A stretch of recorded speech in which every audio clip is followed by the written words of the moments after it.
A fierce battle was unfolding amid a raging storm, as if the heavens themselves thirsted to wipe all living things from the face of the earth. Here, one of the opponents fell at the hand of the legendary warrior who bore the majestic title King of Fists, an honorary title granted only to that one fighter who subdued the entire Jianghu solely by the power of his own fists.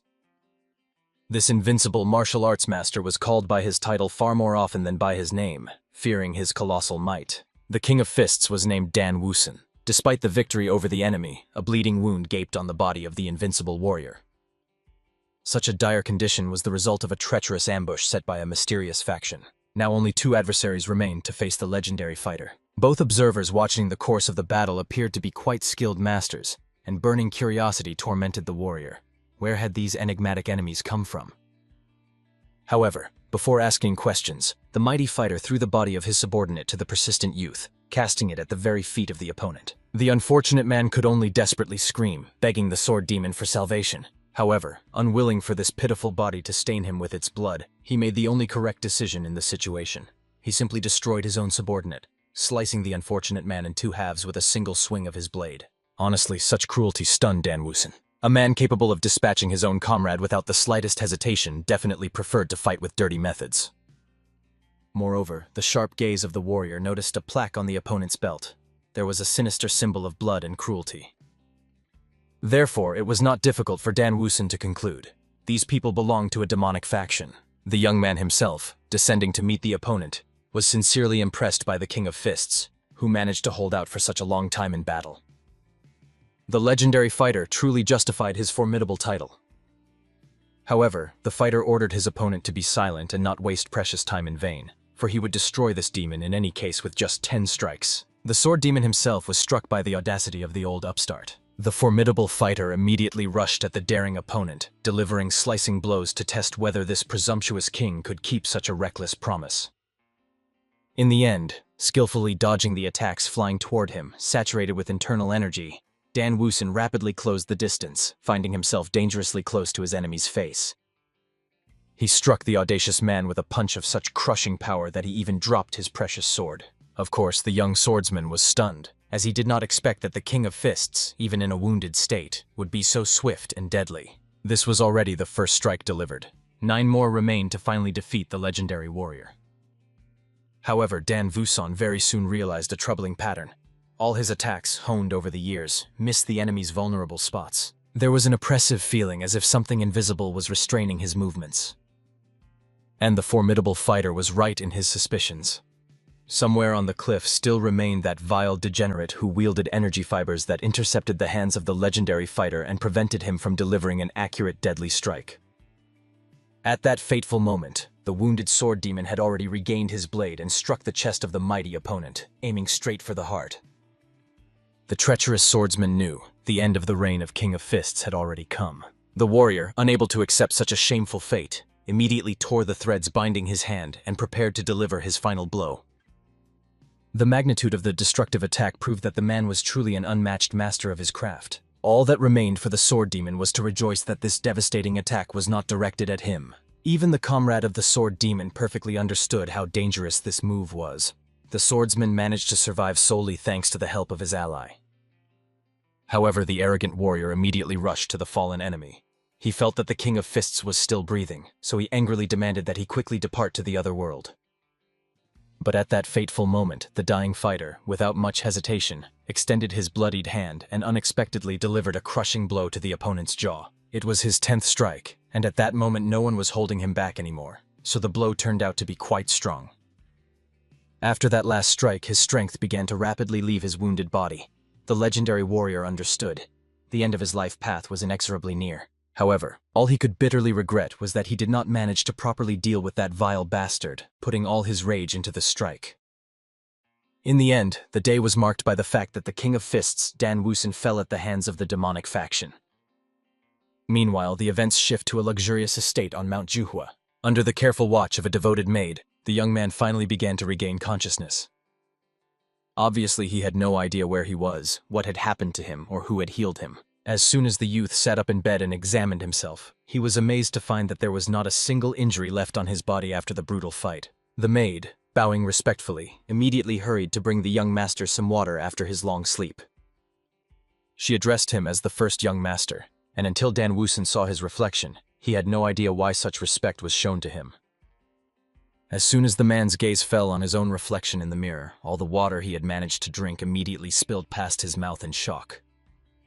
The stunned warrior thought it was some kind of cruel joke, as if someone had decided to pull a disgusting mask over his face. However, there was not a single tie on his neck, nor a hint of anything like that, so there simply was no mask on his face.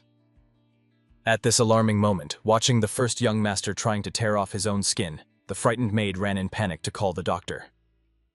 In fact, the girl was extremely frightened, for today the young gentleman was behaving particularly strangely. At the same time, the hero himself blamed those two from the demonic faction for everything that happened. However, the rational part of his consciousness understood that this assumption was foolish.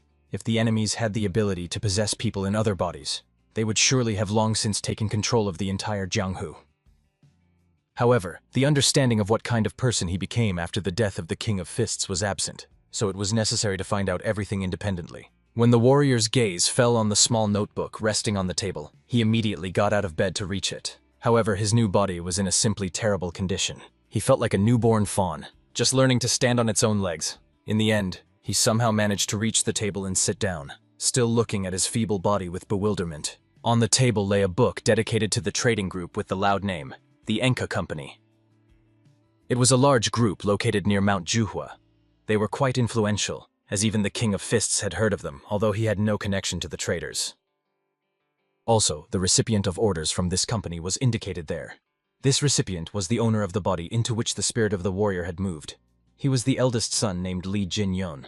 All the letters that were sent to him mostly concerned money, gambling, and women of easy virtue. Honestly, for the former King of Fists, it was a real disgrace, as the image formed from the read letters turned out to be extremely disappointing. Considering that no magic was cast on the new body, there was no mask on the face, and the warrior did not feel any strange energy inside himself, it is most likely that he reincarnated. This meant that his previous body was dead by this time, and the soul, wandering between worlds, had transmigrated into the body of Li Jin-un. The very thoughts of this made Dan Woosen believe that he had completely gone mad. But at that tense moment, the young man heard someone calling his name. It was a worried doctor who immediately, bursting into the room, began to check the pulse of the young gentleman with tears of happiness in his eyes. Obviously, the young man, not recognizing this man, only recoiled with rejection, not understanding what this unfamiliar old man wanted from him. The same man, with tears of joy from the awakening of the ward, explained to the still worried maid that something was wrong with the young man. The doctor was extremely concerned about the young man's condition, so he ran over to examine him and immediately grabbed his hand. Dan Woosen only jerked the old man's hand, asking him not to worry needlessly, for he was fine. And of course, the healer was extremely glad to hear such encouraging news, so he asked the maids to bring the young master's favorite food. It was a nutritious chicken broth, which was excellent for strengthening the body. However, the experienced fighter knew that this chicken soup, known as the dragon and phoenix soup, was an excellent dish only for healthy people. For someone sick like the current owner of the body, this soup was equivalent to poison.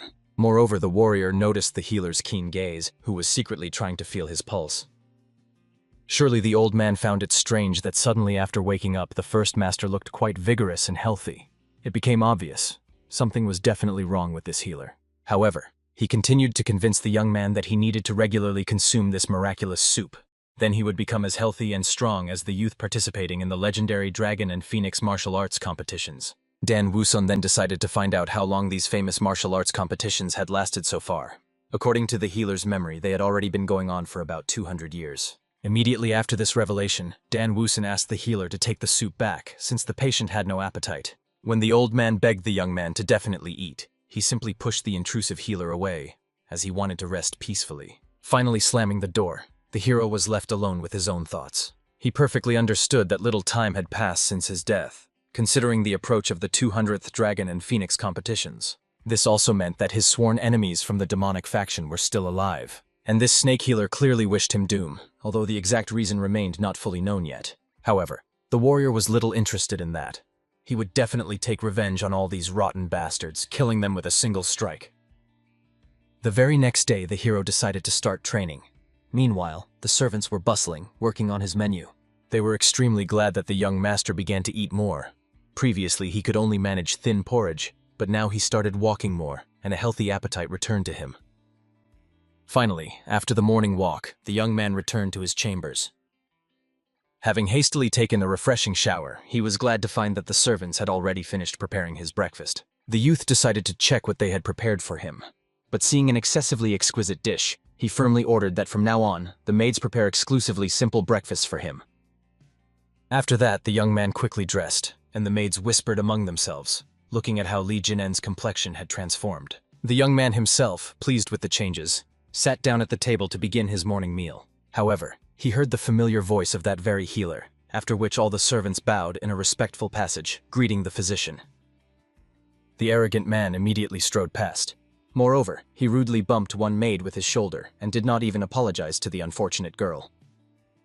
Dan Wusan, frankly speaking, was infuriated by the audacity of this presumptuous healer. As soon as the old man saw his ward, he immediately put on a hypocritical smile, greeting the first master. Honestly, for the former King of Fists himself, it remained a huge question why this man continued to so diligently ingratiate himself with him. The warrior literally could not wait to finally catch this little vile rat and understand what he was plotting. As soon as the healer came closer, the hero directly decided to find out why the medic had come to him. However, with the most concerned look, he reported that he could not control his anxiety about the young man's condition, so he came to visit him. The old man was extremely happy to see that the young master's complexion had improved. This meant that all the healer's efforts were not in vain. However, these saccharine words only provoked mockery from the experienced martial arts master. He directly admitted to the healer that he was well aware of his attempt to poison the ward with dragon and phoenix soup. Of course, the frightened healer immediately froze in place, stunned by the unexpected accusation. However, the old man tried to justify the incident as an unfortunate misunderstanding. With a forced smile, he explained to the clueless first master that dragon and phoenix soup was a nutritious tonic food. The hero calmly explained that this soup reminded him more of a deadly poison. And such a statement deeply offended the respected healer. So the old man had to remind him that all this time he personally had been treating the young master. However, realizing that he was an unwelcome guest here, the healer hastened to bow and leave the chambers. However, the hero was quite angry at his behavior, so he demanded that the man stay. The warrior was curious to find out which of the two was the true master, since the healer came to him uninvited, and now was leaving without asking for permission.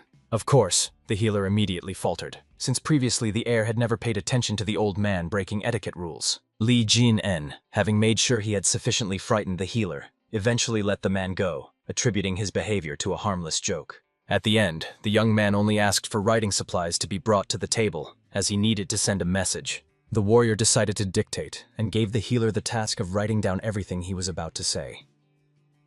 The message was composed on behalf of the healer, who admitted that the serious illness of Lord Li Jin-en was progressing, and therefore he must stay in the estate for some time. However, the healer asked that his client inform him how he should proceed further with the young man's life. Obviously, as soon as the man heard these treacherous words, he immediately froze and stopped writing, which did not go unnoticed under the keen gaze of Dan Wusan.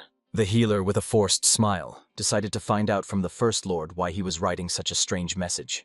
However, at this tense moment, grabbing a chopstick, the young man threw it with such incredible accuracy that the wooden object almost pierced the healer's throat completely. Then the shocked man noticed that a bleeding wound appeared on his neck. However, it was not deep enough to cause him serious harm, it was only a warning.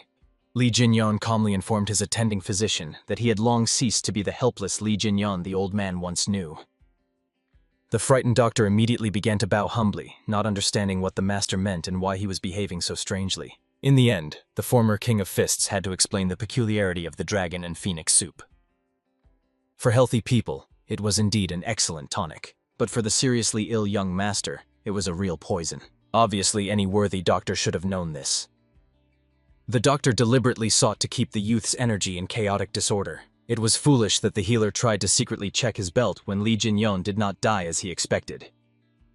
And most importantly, the man could not even properly hide his intention to kill the young man.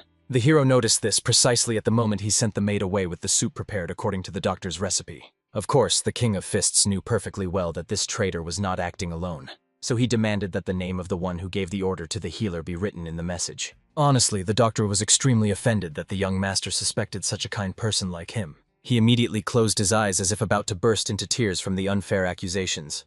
And Li Jinyon became very cautious, and rightly so. In the very next moment, the healer's face took on some sinister features as he sneered maliciously at the First Lord, amazed that such a worthless man as this youth had not a drop of prudence left. The former martial arts master himself was only glad that the man finally revealed his true face. And he frankly admitted that all this time he had wanted to get rid of the First Lord with dignity. However, now he had no other choice. He needed to kill both Li Jin and himself and all his servants so that they would not blab to outsiders. After that, the old man took out one of the acupuncture needles to strike the Lord's body with it. But he did not manage to carry out his plan, as the former King of Fists immediately struck him with the elbow side of his fist. From just one blow to the head, the old man's jaw immediately cracked, and it seemed he even bit off his tongue. The hero, looking at such a pathetic assassin, ordered him not to be distracted while the Lord was speaking to him. In fact, although the blow seemed familiar to the warrior, he suddenly felt a dull pain in his arm. He could not believe that he, the former King of Fists, was feeling such pain from such a light blow. Apparently, his new body was indeed in a deplorable state. That means he needed to rapidly restore his former strength. As soon as the youth manages to do this, it does not matter with whom. Even with the entire trading group at once, he will deal with them alone. However, in order to regain his former power and wipe his sworn enemies off the face of the earth, the warrior had to master the art of Gonsun Men. Suddenly, the young man grabbed his head, experiencing such an unbearable headache that his vision began to darken rapidly, as if the darkness itself was devouring his consciousness. After that, a clear silhouette of the late Mangacap appeared before his clouded eyes, and then, like a turbulent stream, all the memories related to the owner of this body flooded in. They flashed before his inner sight in an instant. Unable to withstand their crushing force, without even realizing it, Dan Woosen shed a sparse tear. Now he finally grasped the bitter truth. His soul had transmigrated into the body of the eldest son of a prosperous trading group. Li Jin never possessed the sharp insight that his second brother had, nor did he have the overwhelming strength that his third brother was famous for. He was simply an unworthy eldest son. Trying to compensate for these harmful shortcomings with gold, the young man ended up mired in a life of debauchery and carnal pleasures. When the unfortunate one realized his fatal mistakes and decided to change, it was already hopelessly late. Because he neglected his own health, he was sent to this secluded estate. Which is not surprising, considering that even his main clan was so little interested in him. So this estate actually became a genuine place of exile. The original problem of Dan Woosen was that he reincarnated into this body without any memories of the previous owner. However, now the warrior could finally focus solely on martial arts and not have to figure anything out by trial and error. And yet the soul was tormented by sadness from the realization that Li Jin-un had wasted such a talented body pointlessly. Fortunately, with the invaluable knowledge of the King of Fists and several rare elixirs, the warrior could rapidly reach the highest level of mastery. Thinking about elixirs, the young man immediately glanced around the room and discovered a whole stack of banknotes resting nearby. Remembering the life of Li Jin-en, it became obvious. All he had was an abundance of money.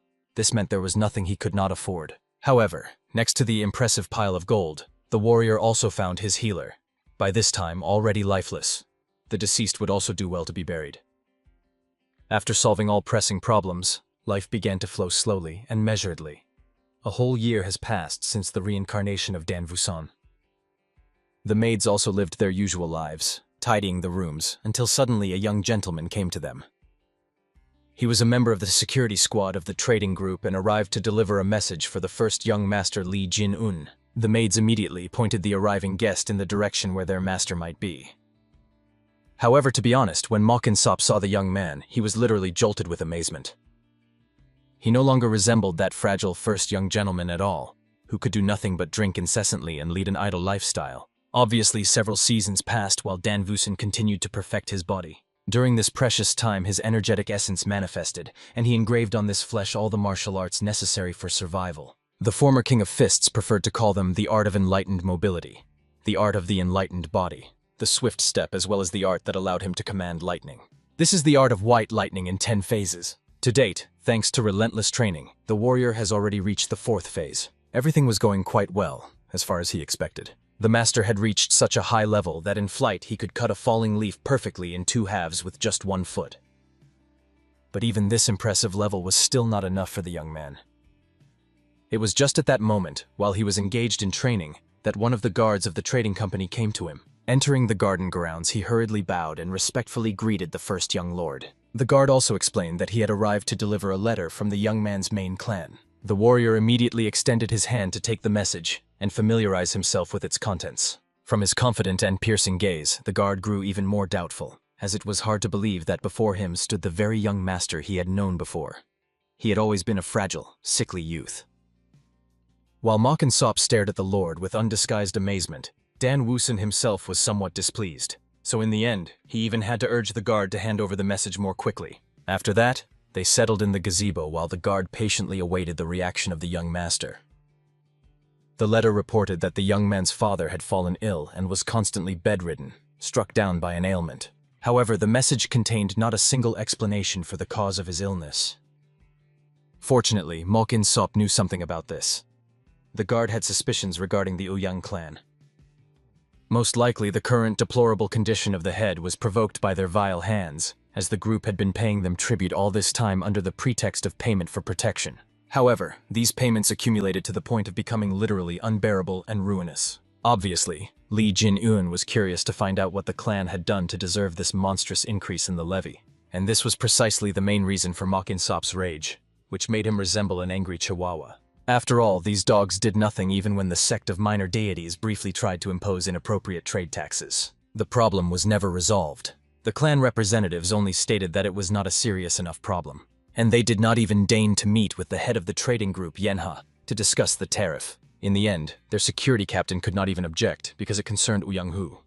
This man was well known throughout Jianghu and obviously possessed enough power that even Dan Woosen himself had heard of him in the past. Surely the arrogant man was convinced that trading groups like theirs were incapable of anything.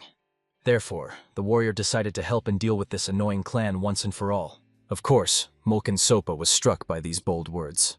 However, the guard hastened to explain another reason for the illness of the father of the First Lord. Between the second and third young masters, a fierce sword battle took place. After the head witnessed this fratricidal battle, he collapsed, struck down by illness. Honestly, the hero was amazed. How furious must a person be to become so seriously ill from just rage? Moreover, how foolish it was for the brothers to engage in a duel before the head of the group of merchants, and with drawn swords at that. Mangacap thought that the first gentleman was worried about being drawn into this bloody fight. However, on the contrary, he was eager to solve the problem, not just sit on the sidelines and do nothing, waiting for the outcome. After that, the warrior stood up and, without explaining anything to the frightened servants, ordered them to leave him a message, and made it clear that he himself would go to his father and resolve all the accumulated problems with his own hands. When the young man returned to his security comrades, he shockingly told them how incredibly the first gentleman had changed. Now he was the perfect martial arts master, and his body looked simply amazingly powerful, which even astonished the experienced guard. But from the skeptical glance of the comrades alone, it was clear. They did not trust his enthusiastic stories. Their impression of Li Jin-en was limited to the image of a loafer, moreover a very sick one, so it was hard to believe that in just about a year he had become a true martial arts master. Moreover, the guards clearly understood. Even if the heir's health had improved, even they, ordinary guards, surely surpassed him many times over in strength. Therefore, the comrades asked Mangacap to stop joking so irresponsibly, since even believing that the deputy captain had a mistress would be more plausible.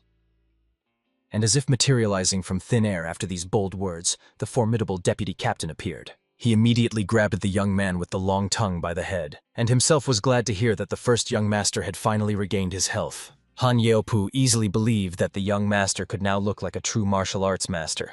After all, he had always had excellent physical condition since early childhood. For this reason, the deputy decided to find out from his young subordinate when Dan Woosen planned to return to his duties. The young man was just about to report that Li Jin-en himself was supposed to visit them soon, when the arrival of the young master was suddenly announced. In the end, everyone went to greet him, some out of burning curiosity, and some did not even want to go, considering the heir too insignificant for such honors. However, Han Yup reprimanded his guards, reminding them that the trade association fed them all. They must show respect to the heirs of the family. At the same time, the hero was looking around the trade association with wide eyes. Although he had heard they were wealthy, he could not even believe how luxurious their main headquarters was. So he was reincarnated in the body of a young man not just wealthy. He was born with a silver spoon in his mouth. Looking back at his maidservants, the warrior warned that he would go to visit his father.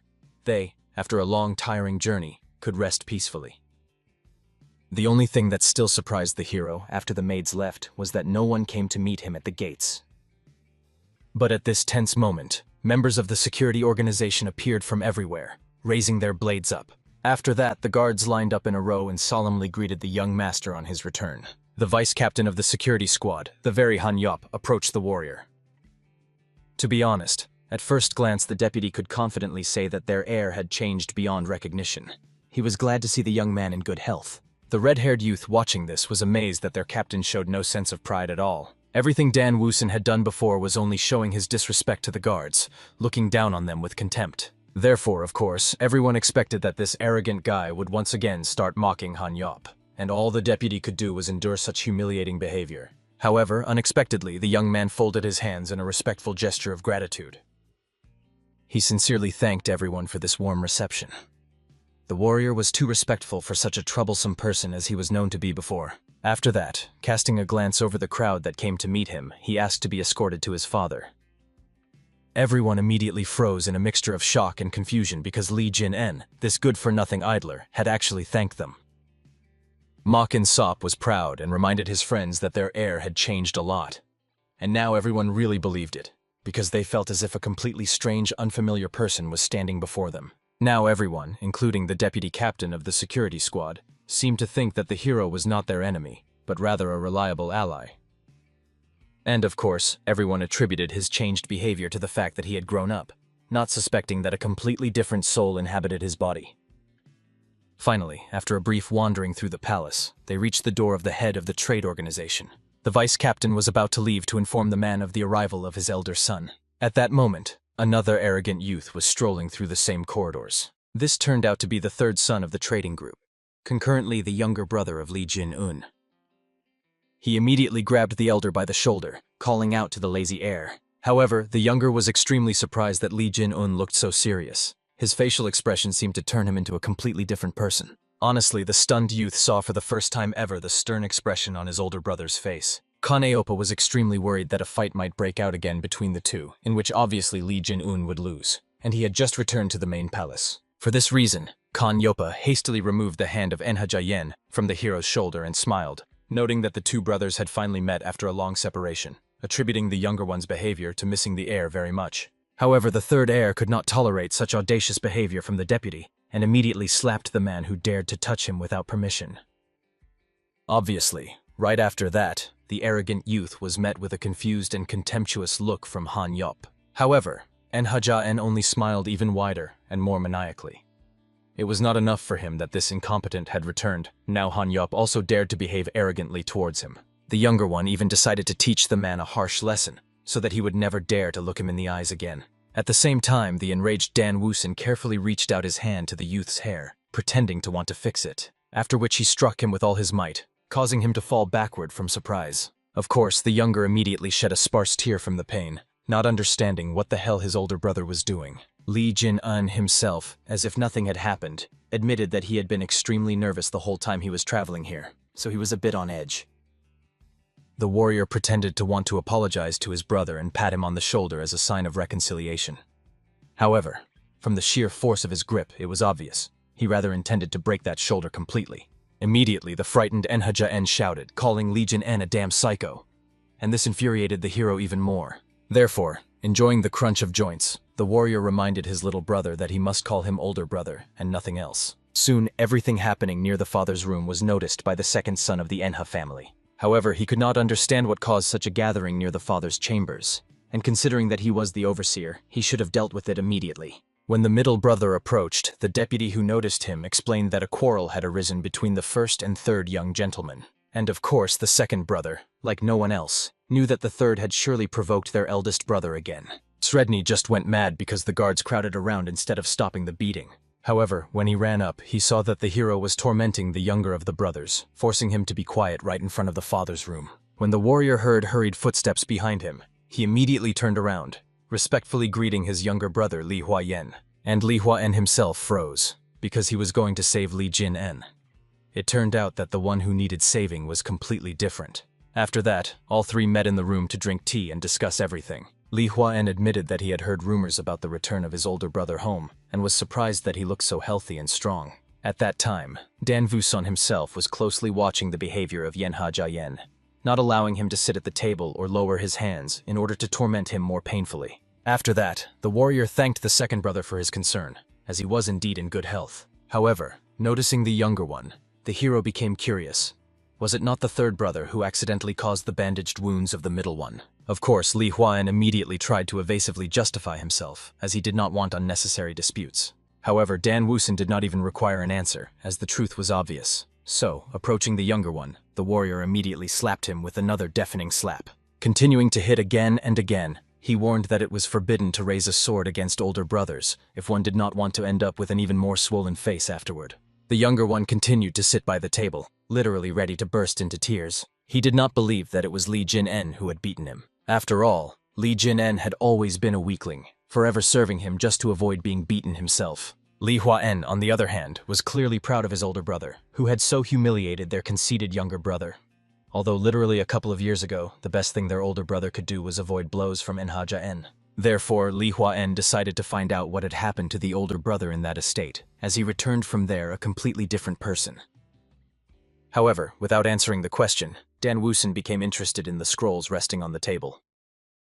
These scrolls contained a list of employees whom Li Hua-en needed to take with him to the conference the next day. Of course, Dan Wusun immediately began to study the list of these employees. He was eager to find out who exactly had recommended that treacherous healer to him. However, very soon the warrior realized that the conclusion was obvious. There was only one person who recommended absolutely all employees, from deputies to guards at the entrance gates. This person was none other than Ouyang Hu. Upon reaching this troubling conclusion, the first heir had an important question for his second brother. He was eager to find out which of the brothers cooperated with the Ouyang clan, for there was simply no better time to confess this. Immediately, a suffocating, agonizing silence hung in the room. However, the two younger brothers were horrified with the same astonishment, amazed that the hero suspected them of something so shameful. Both would swear that they would rather die than allow members of a foreign clan to seize their business. After all, the trading group was a precious inheritance that their father had elevated with such incredible effort. And of course, the young man was glad to hear these sincere words, as it meant he would not have to destroy his own brothers. Then the warrior had a couple more questions, from which he learned that all the senior officials would be present at tomorrow's conference. This was the perfect opportunity for Li Jin-en to also participate in this important meeting. Immediately after that, without even saying goodbye to his brothers, the hero left to visit his father. Therefore, all that was left for the two remaining was to guess what had happened to their older brother during the separation. Enhaja-en simply could not hold back and tore his hair out in burning envy.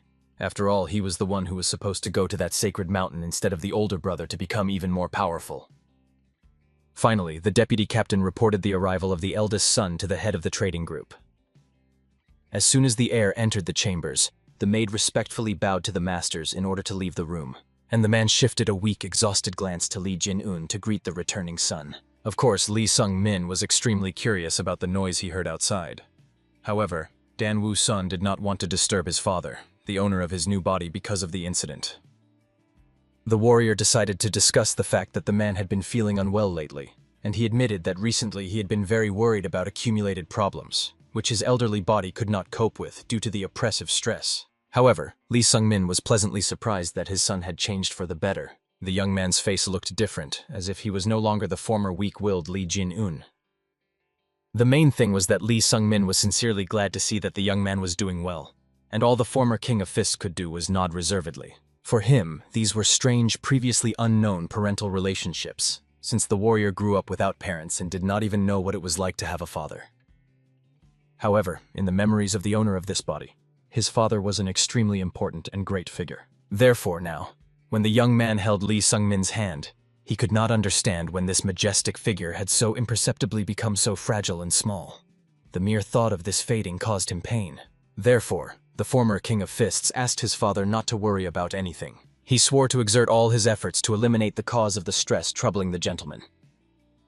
Of course, the man immediately became anxious, as he did not quite understand what his son was hinting at. Li Jin-un did not explain, asking his father to rest well. However, seeing his strange, ambiguous smile, icy shivers of premonition ran down the spine of the head of the trading organization. The next day, the very meeting of the trading group finally took place. Present there was also the very Ouyang Hu, the commander of the security detachment, as well as a skilled martial arts master of the Ouyang clan. His comrades began whispering with Ouyang Hu, as they could not believe they were really seeing the eldest son of the head of the organization. The young man had long been in exile, so it remained a mystery to everyone what he was doing here. For the most arrogant man himself, everything was obvious. Finally using his head, this guy began to worry about his position in the group. Finally, Li Huaen finished the main part of the report and, hearing no questions, decided to move on to the next item on the agenda. However, unexpectedly, Yang-hu spoke up, wishing to make a proposal. The man announced that he had heard. After the return of the first young master, he still had no security assigned. Therefore, the commander could recommend his people. Of course, many were extremely concerned that half of the trading group already consisted of people belonging to the Ouyang clan. Apparently, Yang-hu had no idea when he should stop in his greed. However, as soon as the man uttered this bold thought, Yang-hu casually dropped a toothpick into his cup, causing it to shatter into small fragments. With a cunning smile, the commander apologized for his hand suddenly trembling. After that, he gave those present an extremely threatening look, as if to make it clear that it was better not to oppose his will. Afterwards, he scanned the crowd, wanting to know if there was anyone who wished to speak about his proposal. No one raised their voice, so Yang-hu considered the matter already closed. However, the only one who opposed was precisely the first young lord, who categorically disliked this audacious assumption. Rising from his seat and approaching the enemy, the warrior decided to voice his own proposal. He felt that now was the right time to dismiss the commander of the guard detachment, Yang-hu. Of course, everyone was amazed by the incredible bravery of the first young lord. Yang-hu's own subordinates took the hero's words as a bold joke. Apparently, he did not realize how much their captain cared about the safety of the trading group. Even Yang-hu himself burst out laughing at the fact that Li Jin-en suddenly intended to dismiss him. In the end, the commander had to carefully hint to the heir that during the time he had been bedridden sick, he had completely forgotten that the affairs of the trading organization did not concern him. However, Dan Woosen only smirked at his arrogant words. Unable to endure the scoundrel's insolence, the former martial arts master immediately raised his fist. The power of his strike was so colossal that even the floorboards cracked beneath their feet. So far, only the table was destroyed, not the face of this insolent man. The hero demanded that Yang-hu no longer dare to be so insolent to him. Perhaps he had forgotten because the warrior had lost his influence. However, the trading group rightfully belonged to him. Shortly before the meeting, worried about his brother's decision, Li Huayan finally understood why the hero decided to join the General Assembly. But the middle brother tried to warn that Yang-hu was in a much higher league compared to them. They could not compete with such dangerous people. Therefore, the youngest brother earnestly begged the eldest to reconsider and stop opposing such a formidable opponent. Dan Wusan only sighed heavily, then told the youngest brother an interesting fact from the history of martial arts masters. If they are underestimated, usually the one who underestimated will very quickly be overwhelmed by the crushing power of their enemy. The warrior asked Li Huayan to look at the current deplorable state of the trading group. Right now, the group was practically being absorbed by these insolent people from the Ouyang clan. And indeed, Li Huayan did not notice this. He was busy with other problems, not seeing how much the clan had grown at the trading guild base. However, seeing the worried expression on Li Huayan's face, Li Jinyan comfortingly patted him on the shoulder. He swore as the older brother to deal with this oppressive problem. However, it was obvious that Li Huayan had no idea that the showdown would look exactly so decisive and bloody. Of course, after the hero dared to raise his hand against Yang-hu, all the subordinates immediately stood up to defend the commander, believing that this heir had completely lost his mind. And the commander was in shock. All this time he had been trying to achieve his goal and drive the hero out of this land, but everything turned out the other way around. The deputy of the security squad, leading his soldiers, immediately stood up to defend the young master, not understanding how these traitors dared to draw a blade against the heir. After that, the loyal guards surrounded the young man, protecting him with their own bodies. Dan Wusun only sighed heavily, amazed at the audacity of the enemy warriors standing ahead. He could not believe that they so easily dared to point a sword against their employer. There was a depressing feeling that all these little idiots were striving for was their own swift death. However, the warrior still felt a bit guilty before the captain of the guard, so he decided to forgive them this annoying impudence as compensation. Yang-hu did not understand what kind of guilt was being talked about at all. Therefore, the former martial arts master had to explain. He felt regret for having destroyed Yang-hu's treacherous plans. He knew that he had sent a healer to the warrior who was supposed to poison him while Li Jin-en was undergoing treatment. He also framed the second and third brothers. When a feud arose between them, it was easier to carry out the commander's plans. Now, thanks to the vile intrigues of Yang-hu, Li Jin-en's father was seriously ill. All that remained for Yang-hu was to influence one of his sons. Thus, the commander could seize control over the trading group without even properly moving a finger. Of course, Yang-hu immediately burst into loud laughter, considering all the accusations groundless and even a pure illusion. However, Li Jin-un stepped closer to the man. Leaning close to his ear, the warrior whispered to him that the healer sent to him was already dead by his hand. The same fate awaited all who dared to cross him and his family. Of course, Yan-hu was frightened by this ominous news, and Dan Wusan asked that the man not grieve over his servant, for he was killed with a single blow. Moreover, the warrior gave Yan-hu instructions for the future. If he so eagerly wanted to absorb a large trading group, he should try harder, because now the hero could even sue him for damages caused by the commander. With these words, Dan Wusan drove Yan-hu to madness, so he immediately unleashed his unrestrained aggression against this wretch. Realizing that the youth had become completely conceited, the commander decided to kill him with his own hands. In the end, without letting themselves be offended, the opponents clashed in a fierce fight, unleashing fists strengthened by inner energy upon each other. From the surge of their crushing forces, everyone nearby was blinded, and the guards began to be blown back by a wave of power. The head of the security squad was astonished to see that Li Jin-en had studied martial arts and now mastered the energy of lightning.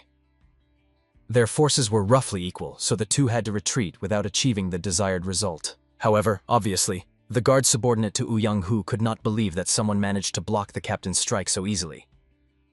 Dan Wusan was only indignant that someone dared to hit him after he had just healed. Of course, the warrior could have turned a blind eye to this incident, because it already looked more like an official duel. Yang-hu considered the hero's words and actions a manifestation of helplessness, for he looked like a confident fledgling who had just learned to fly. After that, the commander loudly addressed the guards and witnesses from the Uyan clan to confirm that, with the consent of the first young master, they would conduct an official duel. The man hoped that now Li Jin-un's appetite would be moderate. However, the King of Fists believed that they needed to clarify.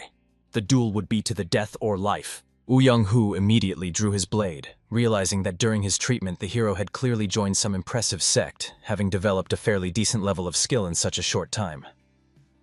However, the young man lacked experience, and Yang-hu was ready to demonstrate this in their deadly fight. Of course, the former legendary King of Fists even found it funny to hear these arrogant words. Dodging the blow, the warrior only reproached the man for daring to lecture him about experience. Compared to someone like him, Yang-hu would need to live at least 100 years just to attempt to be on his level. In the end, the warrior unleashed a strike to his chest with enormous destructive power, unseen even by the commander himself. The hero, looking at his stunned appearance, decided to fully demonstrate what a real gap in experience looks like. After that, he swiftly approached the enemy like a lightning strike, using the enlightened art of movement. The frightened man desperately tried to block with his sword. A fierce battle ensued, and here Dan Wusan fully suppressed his enemy, who was forced to defend himself pitifully. Obviously, the commander immediately began to panic. The hero did not resemble in the slightest the one who had just begun studying martial arts. He reminded him with his precise movements of a most experienced martial arts master. There was no choice left, so Yan-hu decided to use the energy of his sword. Noticing this, Yan-hu's subordinates rejoiced that their leader would finally finish off this pathetic heir. The commander himself at that moment was already preparing to use the three-form sword technique, all because the man's pride would not allow him to lose to such a talentless person. However, in just a moment, the young man managed to use a quick step and swiftly dodged past the blade. At the end, the warrior only said goodbye to Yan-hu before delivering a deadly strike. The strike was of such crushing power to the jaw that the man's body flew high into the air, breaking through the roof above his head. Everyone saw that a strange explosion of energy occurred in the distance. The healer, who was near Li Songmin, hoped that at least the leader of the trading group would explain what had just happened. And the man only looked sadly into the distance, realizing that his eldest son had studied martial arts and reached incredible heights. Finally, the body of Yang-hu collapsed back through the hole in the ceiling, falling at the feet of the victor. Immediately, the guards rushed to their captain to bring him to consciousness. Lifting his limp dead body, the traders looked threateningly into the hero's eyes, and he could not believe that these guards were such brash fellows, so he decided to destroy them as well. Stepping forward, the deputy captain could testify that there were no violations in the duel between these two. However, he also warned that Uyang's leader might demand a rematch through a repeated duel. In that case, the trading company would not be able to refuse. Honestly, Dan Wusan was not at all frightened by this demand, as he did not intend to let them go so easily. The warrior warned, if kindness is shown to him, he will respond in kind, but if hatred is shown to him, the enemy will receive it doubly. However, he warned that if anyone from the trading group opposed their fight, then the responsibility would lie solely with Li Jin-en and not with the entire trading group. Of course, the second brother immediately panicked, warning the elder that this was too dangerous a game. But the King of Fists himself reminded them of his previous words. The trading group belonged to him. However, this group also belonged to his father, and the guards who met the returning young master early in the morning. And of course, it belongs to the employees who feel genuine joy just watching Dan Woosin eat, so their trading group had no intention of falling for the vile tricks of such scoundrels from the Ouyang clan. He hoped that these little people understood what he meant, after which he immediately drove them away and of course fired them. The crowd led by the guards could not get enough of the greatness of their heir. The enraged Ouyang guards still had to leave. However, even as they left, they fully understood that they would return for bloody revenge again. Finally, when the commotion subsided, Dan Woosin glanced at the people who watched their duel with bated breath. Mok and Sop could not hold back, so he immediately began to admire the young master who won this fight. And Deputy Han Yop hastily covered his mouth, not allowing him to say various foolish things. He warned that as guards they should be ashamed that all this time they stood and watched this fight. After all, their heir could have been seriously hurt. While the guards were still having their disputes, the martial arts master himself called the chief administrator, who was also his younger brother. The warrior had one small request: to acquire a rare elixir for him. Of course, the hero told the enemies that he would take full responsibility for what happened. However, he hoped to get at least a little support from his family. And of course, Li Huayan immediately beamed with joy, because when it came to his older brother, he was ready to fulfill any wish. The middle brother would acquire the elixir for him at the highest level.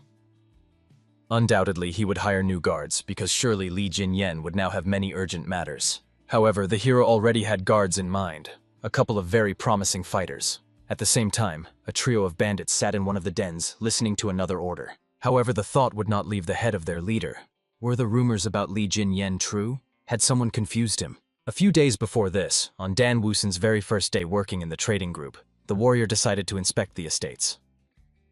He was accompanied by the deputy of security, showing the heir what he might have forgotten during his absence. Noticing something curious on the street, the hero turned to Han Yup to find out if he had eaten at all today. Of course, the deputy was surprised that the young man was asking him such a question. In the end, the guard hastily explained that he hadn't had time to eat because he had been working from dawn without a break. For some reason, this information caused Li Jin-un to smile ominously, which made Han Yup immediately tense with a bad premonition. The warrior saw how members of the Ouyang security organization were fully indulging in merriment in the yard. It turned out that while some people didn't even have time to satisfy their hunger and earned honestly, others were loafing during working hours. Of course, it was easy for them. After all, these parasites lived at others' expense. Then the young man was finally convinced that he should get rid of this gang. The only problem remaining was that the young man still needed someone to replace these incompetents. Soon they went with the deputy of the security squad to the gambling house. There gathered many both wealthy and ordinary people to try their luck in various games of chance. However, suddenly everyone whispered when they saw the newcomer. "Weakling."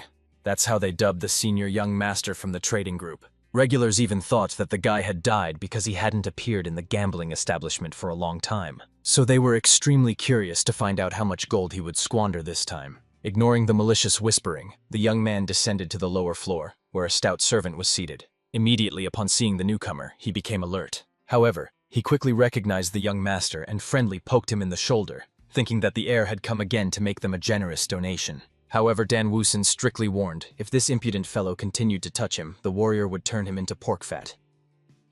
Of course, the servant was extremely angry that the young man dared to behave so disrespectfully. However, Li Jin-un did not care. Ignoring his indignant exclamations, the warrior immediately stepped over the threshold. He was already met by a trio, amazed at the hero's return after such a long absence. Moreover, the leader, nicknamed Poisonous Fox, Chun Myun-ho, immediately noted that the young man looked much better than before. Apparently, the treatment had done him good. Right after that, the hero was greeted by two twins, Yuk Jimbo and Yuk Myunbo.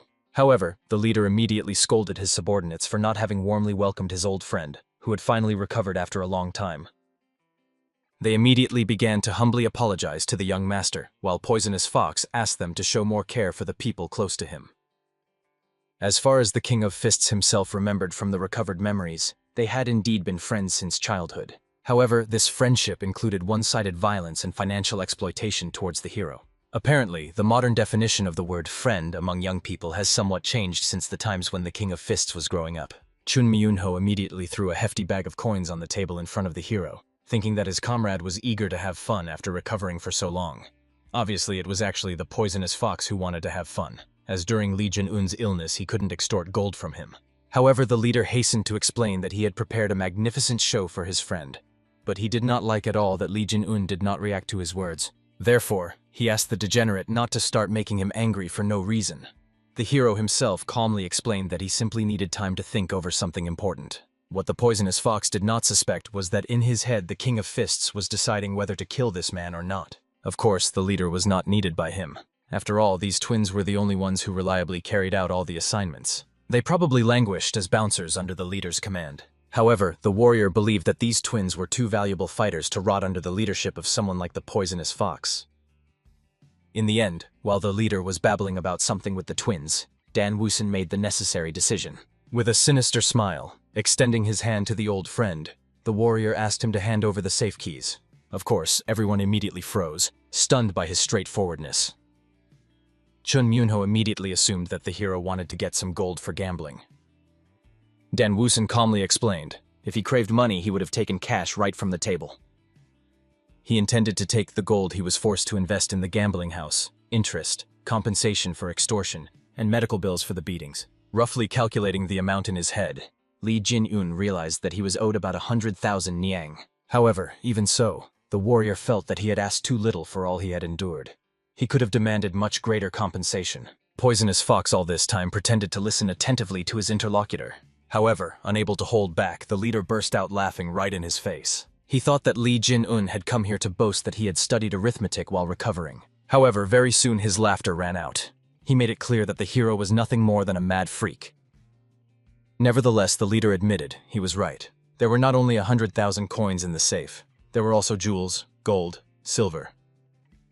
However, for Dan Woosen there was absolutely nothing valuable there. He could not count on that. Of course, if the youth needed funds, Poisonous Fox as a good friend could lend him money. Therefore, the leader was extremely curious why he showed up with such a ridiculous scheme to demand the keys to the safe. Moreover, he was incredibly irritated by the fact that Li Jin-un dared to ignore him all this time. Perhaps the young man behaved so boldly because everyone had cared for him before while he was sick? However, the leader would not forgive him now that this upstart so brazenly demands the keys to the safe and boldly ignores him. Chun Myunho demanded that the worthless bastard pull himself together and not forget who he was dealing with. Chun Myunho himself. Finally releasing all the accumulated anger, the young man exhaled a little, coming to his senses. However, it still seemed to him that there was clearly something wrong with Li Jin-un, or was he so eager to die? When the heir did not react to these threats either, the leader ordered his thugs to pin the bold upstart to the ground. After all, a couple of blows would surely help him wake up. Obviously, one of his twins immediately approached, twisting the hero's arm. However, to his amazement, he did not move an inch. The hero himself was stunned by the behavior of his so-called friend. After that, the warrior calmly explained that he decided to show the leader at least a little leniency. Then he grabbed one of the twins and threw him toward the wall as if he weighed absolutely nothing. Of course, the second immediately rushed to defend his brother. He charged at Li Jin-un with fists. However, the warrior easily dodged, spun on the ground, and intended to knock the opponent off his feet. However, he clearly overdid it with force, because with a single kick he shattered the opponent's bone to pieces. Immediately experiencing incredible pain, the bruiser fell to the ground as if struck down by illness. However, despite this, the twins deeply impressed Dan Woosen with their incredible endurance. As if they were whole and unharmed, the brothers immediately began to get back on their feet. However, these two already had shattered wrists and ankles. But at the same time, there was not the slightest trace of fear in their eyes. These were exactly the kind of fighters the King of Fists needed. In the end, they rushed to attack again, doubling their fury. However, the hero simply disappeared right before their eyes, not allowing himself to be caught. Of course, the panicked twins immediately started looking around for their target, and the hero was already behind their backs at that moment. Calmly pondering how to deal with these two, the warrior grabbed the brothers by their heads. He admitted that they were too valuable warriors to die so senselessly. Therefore, the hero asked them to refuse to serve Chun Myunho, for the brothers were literally burying their colossal potential. Immediately after these words, the warrior slammed the twins' heads against each other so that they would lose consciousness and not get underfoot. However, he warned, if the twins suddenly decided to rise again and interfere in this duel, he would not warn them a second time. Finally, after this, the hero stretched his numb fists, realizing that now he only had to deal with the leader. Of course, the leader's confidence clearly diminished after his bouncers were dealt with so easily. The young man calmly brushed the dust off his hands, suggesting that the poisonous fox decide for himself how he and the old friend would resolve the conflict. Of course, the leader immediately became worried and began to retreat. He felt that the hero should have been warned that during his recovery he studied not arithmetic but martial arts. The young man immediately noticed what the youth was hiding behind his back. Usually, he was quick to figure things out. However, today, for some reason, he decided that a knife would help him a lot. In the end, waving his blade in all directions, the poisonous fox demanded that Li Jin not come closer, and they negotiated peacefully. At the same time, the leader tried to convince himself that there was no reason to be afraid. Li Jin remained the same pathetic weakling. Therefore, pretending to be frightened, Chun Myung-ho immediately attacked the hero, believing that his first strike would be victorious. However, in the end, he only ran face first into a table flying at him at full speed. As soon as the leader's head was unforgivably close to the flying table, the hero also struck it, not allowing the poisonous fox to dodge or escape. After that, the warrior broke the table with his bare hands, bringing his fist closer to the enemy's face. No matter how much Chun Myung-ho hoped that his strike would win, the hero's counterattack was more devastating. However, the King of Fists was not going to beat the poisonous fox. Instead, he used his lightning aura. His enemy began to convulse from the electric shock. The guard watching the doors understood. If these two were not stopped, someone would definitely die today. Fortunately, the martial arts master still stopped, as he clearly felt when his enemy was close to death. Therefore, the warrior immediately released the opponent's head, after which the young man's body went limp on the ground. However, he was still alive and conscious. So, squatting down, Li Jin asked him to finally pull himself together and not behave so pitifully. What are these moans, unworthy of a man who cannot even lift his own head? Chun Myung-ho, rising slightly, looked at the hero as if nothing had happened, as if not understanding what had occurred. In fact, the poisonous fox had no idea at all what Li Jin had been doing all this time during his recovery. Perhaps he decided to train secretly. However, it remained unknown whether his goal was revenge. After all, Chun Myung-ho was convinced. They had not treated him so badly that the heir would crave revenge. However, if Li Jin really wanted retribution, then the poisonous fox would not escape punishment. In the end, there was no choice left. Therefore, the leader turned into an obedient puppy and suggested that his dear friend ask for something other than the key. He was ready to fulfill anything. Although he had beaten the hero a couple of times, they had been friends since childhood, almost like brothers to each other. And indeed, rummaging through the memories of the body owner, the warrior remembered that they really were friends. Chun Myung-ho was delighted when he heard these words from the hero, because there was true friendship between them, which meant Li Jin would not kill him.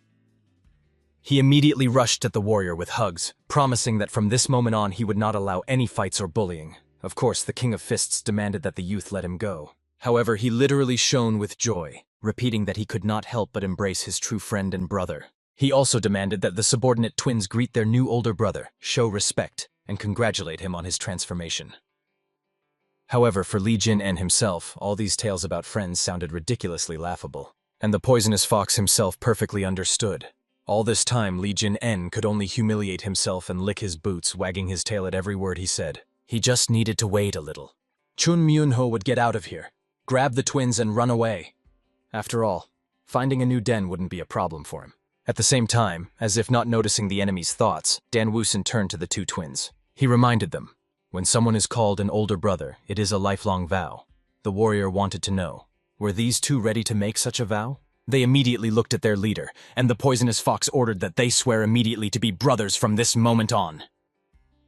They had no choice, so the two immediately nodded, agreeing from this moment to be younger brothers to Mr. Li Jin. The poisonous fox was happy, hoping that finally the problem was solved and they would be released. However, the King of Fists himself understood. Now he and Chun Myung-ho had to find out who among them was higher in rank. Therefore, the warrior ordered the younger twin brothers to step outside while he and Chun Myung-ho talked alone. He looked around fearfully, demanding that the twin brothers stop. However, since they had already sworn to the older brother, although with concern, they still went out the door. The hero, looking at his opponent, asked him to stop hesitating. They had to decide who was older. And looking at the cunning expression on Li Jin-un's face, Poisonous Fox did not understand until the very end what the young man had in mind, for he thought he had come solely for the money. In fact, Li Jin really wanted to scold the leader for profiting so much from those trusting twins. It was unacceptable to behave like that. Therefore, the hero intended from that moment to start raising the Poisonous Fox. All that remained for Chun Myung-ho was only to sigh heavily. He was already ready to give the hero the gold that he so wanted to take from the safe. However, after the youth beat him, the leader could not allow the twins to be taken as well. This literally meant that his heir would destroy him. Yes, for Chun Myung-ho, death was preferable to losing his brothers. And of course, the martial arts master treated his words with respect. Without much hesitation, the warrior immediately struck a kick to the leader's chin, causing his head to jerk sharply backward, almost breaking his neck. Li Jin-en, watching someone bleed, only praised his friend for working so hard all this time. Now he was personally ready to send him to eternal rest. The warrior backed his words with numerous blows that maimed parts of the youth's body. Only then did Chun Myung-ho realize that Li Jin-un did not perceive his words as a joke at all. He really intended to kill him, but the prospect of death was absolutely unacceptable to him. All he had left was to weakly promise that he would give the hero everything he wished. He was ready to hand over the safe key, so he begged to spare his miserable life. Of course, the master of fist fighting instantly recognized the falsehood. A person sincerely begging for mercy does not look like that. Even the poisonous fox himself realized. Perhaps he should have shown more respect to his elder brother. But as soon as he admitted his defeat, Dan Woosen threw the guy away like a boring toy that had lost all value. The twins immediately clustered around Chun Myung-ho, trying to assess his condition, and the hero himself was indignant. This impudent fellow even dared to smile looking at him. Something was definitely wrong with this degenerate. Perhaps the problem lay in his distorted mind. The twins could not believe that the one they had been following all this time was defeated. However, the defeated one did not hide his fiasco, so he asked the brothers from that moment to serve the new elder. The young man himself could only resent the humiliation. He barely held back sobs from the shame he experienced. Moreover, looking at the worried twins, he understood.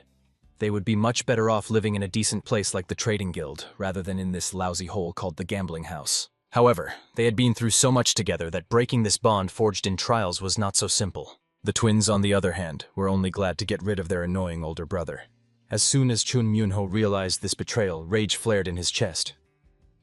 In the end, the beaten and humiliated young man rose from the lower floor to leave the gambling house forever. He recalled the words of his old man, who told him never to get involved with black-haired people. The old man was right. As he wandered through the corridors, every regular of the gambling house whispered upon seeing the crippled Chun Myung-ho. They wondered, where had his twins gone, with whom he always moved? If he was now without their protection, it meant he could be taken down by a crowd without consequences. Chun Myung-ho was not at all surprised when a whole gang of various losers crawled out of the cracks to confront him. He reminded these nobodies that he did not bear the name Poisonous Fox for nothing. If these little people were so brave, let them try to attack him. Of course, the crowd was enraged that a walking corpse behaved so arrogantly. In the end, they rushed at him as if they truly wished for his death. And Chun Myung-ho very much hoped that with his loud words he would make them forget about his current pitiful state, and victory would come easily. Therefore he continued to curse Li Jin-un for having so cruelly maimed him. However, at that very moment, interrupting the massacre, the hero himself intervened. One of his strikes generated such a surge of energy that it boldly swept away all those eager to profit at once with an explosive wave. In fact, even the ruler of fists was indignant. The little people who once feared to look Chun Myung-ho in the eyes now swarmed him like a pack just because he had weakened. Therefore the hero ordered, "Let them fight him when he is not half dead. Otherwise they are no different from a bunch of dishonorable jackals." After which, as if nothing had happened, he ordered the twins to take out of the safe everything that might be useful. Chun Myung-ho, taking advantage of this moment, left the place of humiliation, cursing those freaks who even dared to behave like righteous heroes. Finally, when everything belonging to Chun Myung-ho had been completely removed, they went back to the guild. However, the twins only now decided to thank Li Jin-un for having decided to help Chun Myung-ho at that critical moment, after which they bowed and, as if nothing had happened, silently continued to do their work. The hero understood. He was surely not the only one wondering why the twins so devotedly followed Chun Myung-ho. Some said they were brought here as slaves. Others claimed they obey out of fear. Even the hero himself believed that the reason lay precisely in this. However, no one sold them, and they were not bound by any fear at all. Well, even after living 2 lives, the hero, unfortunately, still could not comprehend the true motives of people. Therefore, not wanting to dig into their past, he simply followed them, escorting them home. At the same time, an unknown young man was spying on Li Jin-yeon, who was in the company of the twins. Honestly, he could not believe that this was the very Li Jin-yeon he had known before. At the same moment, the hero introduced new members to the guild. The maids, honestly, were amazed by the gigantic scale of these twins. The next day, the third brother, as if nothing had happened, was walking around the estate grounds, fuming. Since the arrival of the eldest brother, every day had been somewhat restless. Just recently, he suddenly brought a whole pile of money, and then brought 2 big guys whom he did not like at all. However, suddenly he heard some sound. However, he quickly calmed down upon seeing a familiar face. It was a guard who flew through the gates with a huge cart covered with 2 coarse fabrics. The wagon was loaded to the brim with the most precious essences and the rarest herbs. The delivery was overseen by Li Huan himself. He strongly urged the workers to exercise maximum caution and leave the cart where it would be safe. Of course, the third brother immediately rushed over to find out what was inside all these chests and why everything was delivered. However, when he opened one of them, he realized inside lay the very century-old elixirs for which people had been queuing since dawn. The father, who appeared calmly, explained that he had personally made the entire order. Naturally, as soon as everyone saw that Lee Sun-min himself had come to look at the delivery, they were frightened. The father was still not allowed to leave his chambers. The third brother, as if nothing had happened, decided to ask the parent what he intended to do with all these elixirs. He clearly remembered Li Jin-en had actually requested only 1 elixir. This meant that perhaps a couple would be left for him too. However, the young man was soon disappointed, realizing that not a single potion was meant for him. Of course, he was indignant, trying to point out to his father there were far too many elixirs. The elder brother would never use them all in his lifetime. Even 1 elixir was enough to change Dan Wusun's fate forever. However, Li Sonmin believed, considering how much they had spent on Ouyang Hua and his gang of minor gods, this price was quite acceptable. It turns out that not long ago the leader sent letters to the heads of branches, longtime friends, and respected major merchants, informing them they urgently needed to purchase high-quality elixirs to overcome the crisis threatening the trading group. Obviously, if they had collapsed, these people would also have suffered losses. Therefore, the matter was taken very seriously. After all, appointing Ouyang Hua as the captain of the security squad was his idea, and Li Sonmin believed he should take responsibility at least in this way. Of course, Kan Yop considered it a very wise decision. After all, the young master would surely become a high-class martial arts expert. The chief was very grateful that the deputy head of security so supported his idea, and the father himself believed this was the perfect opportunity to finally spend the earned money with true benefit. And honestly, realizing how sharply everyone loved the returned Li Jinyon, the third brother didn't even find anything to say. Soon he headed to the training ground, viciously practicing techniques. Just a couple of hours ago, he still dared to confess to his father that he would also like to receive the elixir. However, the man, it turns out, did not understand at all why they might need Yenhaja Yenu. Because the boy got angry and immediately began practicing techniques, thus venting his anger. He did not understand. Why is everyone oppressing him? Why has everyone forgotten about him since his brother's arrival? Moreover, he was insanely curious to find out what kind of miracle did his older brother, that snot-nosed kid who became so powerful, come across. However, suddenly he was distracted from his hysteria by hearing some sound behind his back. It turned out to be a hero who was running swiftly with a huge boulder the size of a person tied to his back. Skillfully bypassing his younger brother, he asked him to step aside. After all, the young man had gone for a walk and did not wish to stop now.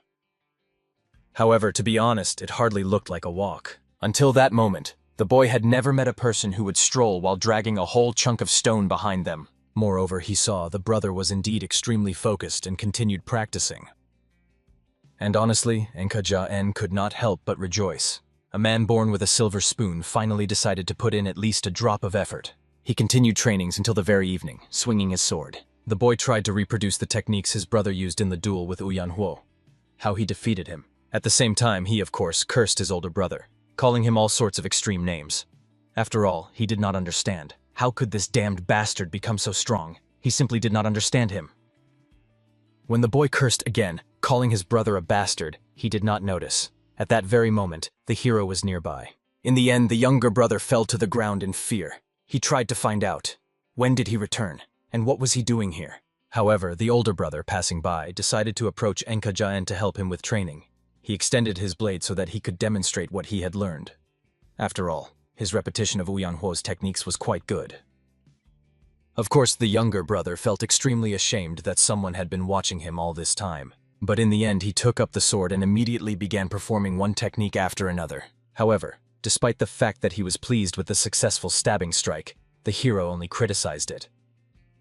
Angered, the younger immediately turned to his older brother, demanding that he watch his language. However, unexpectedly, he noticed a fist was rushing straight to his face. Only at the last moment did he manage to defend himself from this attack using his wooden sword.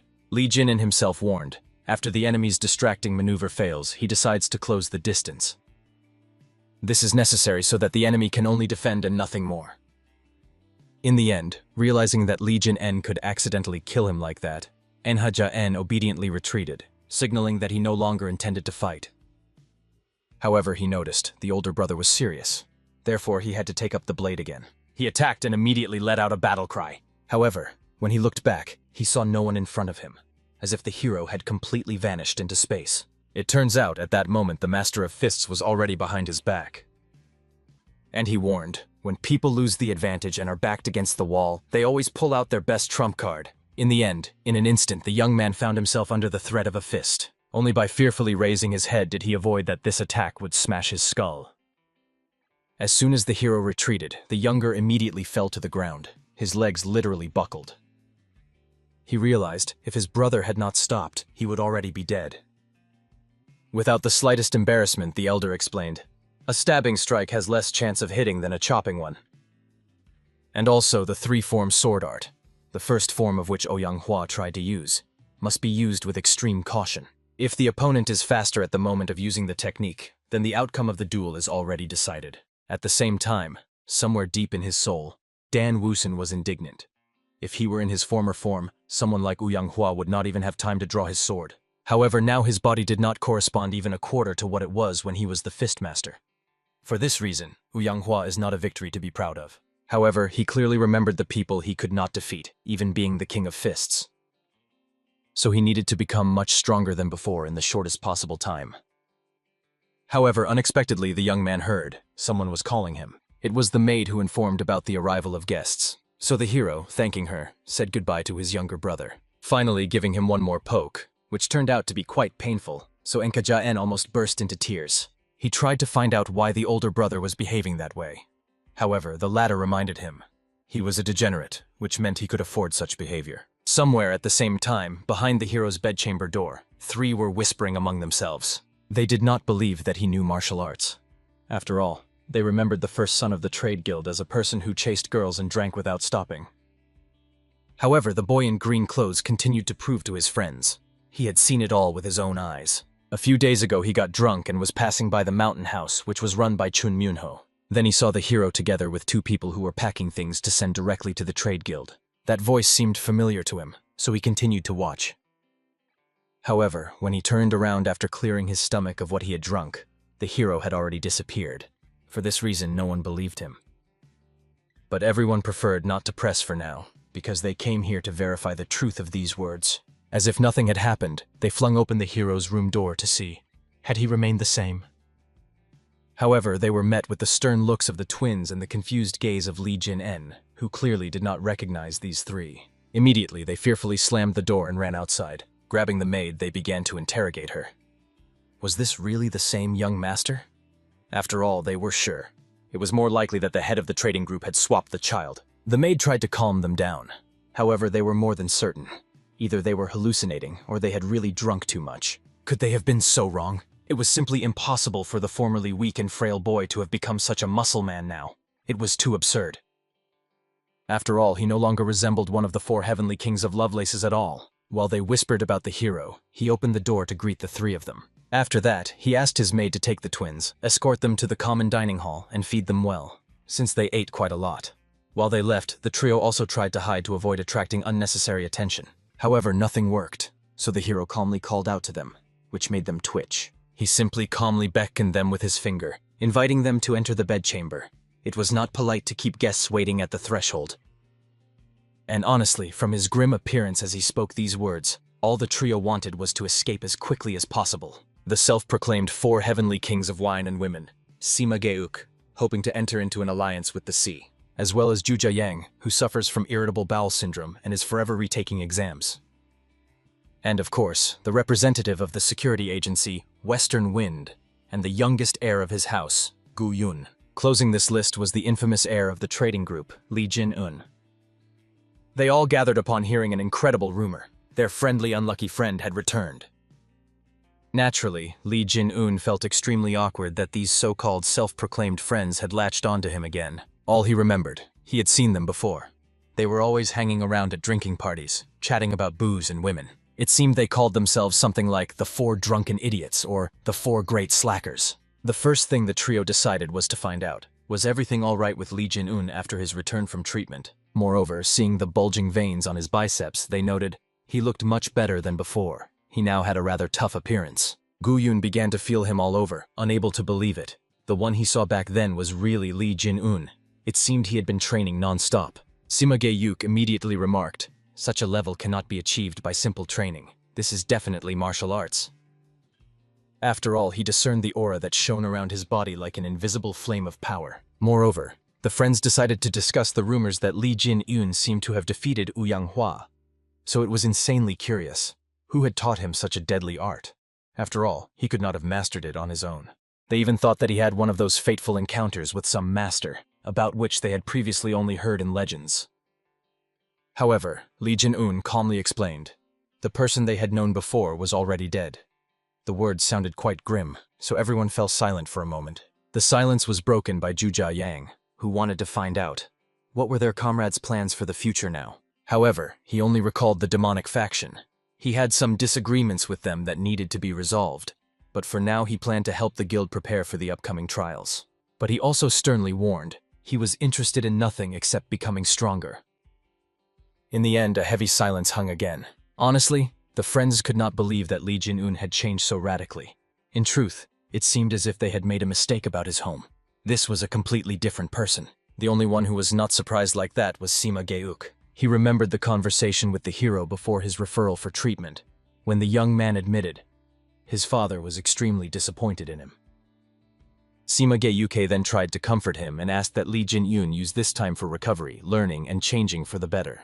And the young man perfectly understood. It would be wonderful if he really managed to become a different person. Therefore, Sima Ge-yuk congratulated the hero on the fact that he had changed. Everyone else immediately joined in the congratulations. After all, this was something worth celebrating properly. However, they regretted not having kidnapped their friend before the exile. Otherwise, now he would be as hopeless as they were. However, Sima Ge-yuk just chuckled at such thoughts. Gu Yun could in no way hold the hero back, because that day he didn't even come to say goodbye, but was lying around after a drinking binge. Watching their friendly banter, even the Master of Fists couldn't hold back a smile, realizing, after all, the owner of this body had real friends. Therefore, he suggested they drink to his changes and wished to find out, how had his friends changed? An awkward silence hung, after which everyone burst out laughing.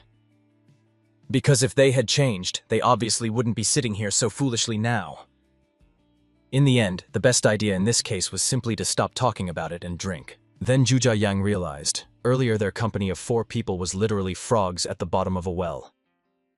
However, it turned out that one of them, and the most hopeless one at that, had already climbed out and seen this true world.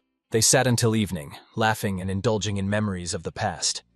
At the end, they asked Li Jin-en not to neglect his training and to continue working so diligently on himself. However, they still wished that he would not forget about them. This concluded their farewell, after which the trio decided to return home. Gu Yun still could not accept that Li Jin-en had returned completely matured in the end. He had the feeling that their youth was finally coming to an end.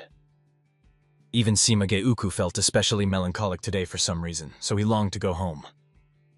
The friends suggested that before that he should visit a brothel. Then they could start a new life from Monday. For now, they decided to visit the House of Sweet Aromas. Right now, events were unfolding in that very House of Sweet Aromas. There, the leader of the sect of minor gods was informed that the warrior he had cooperated with was dead. It turned out that he was killed by the heir of the trading group.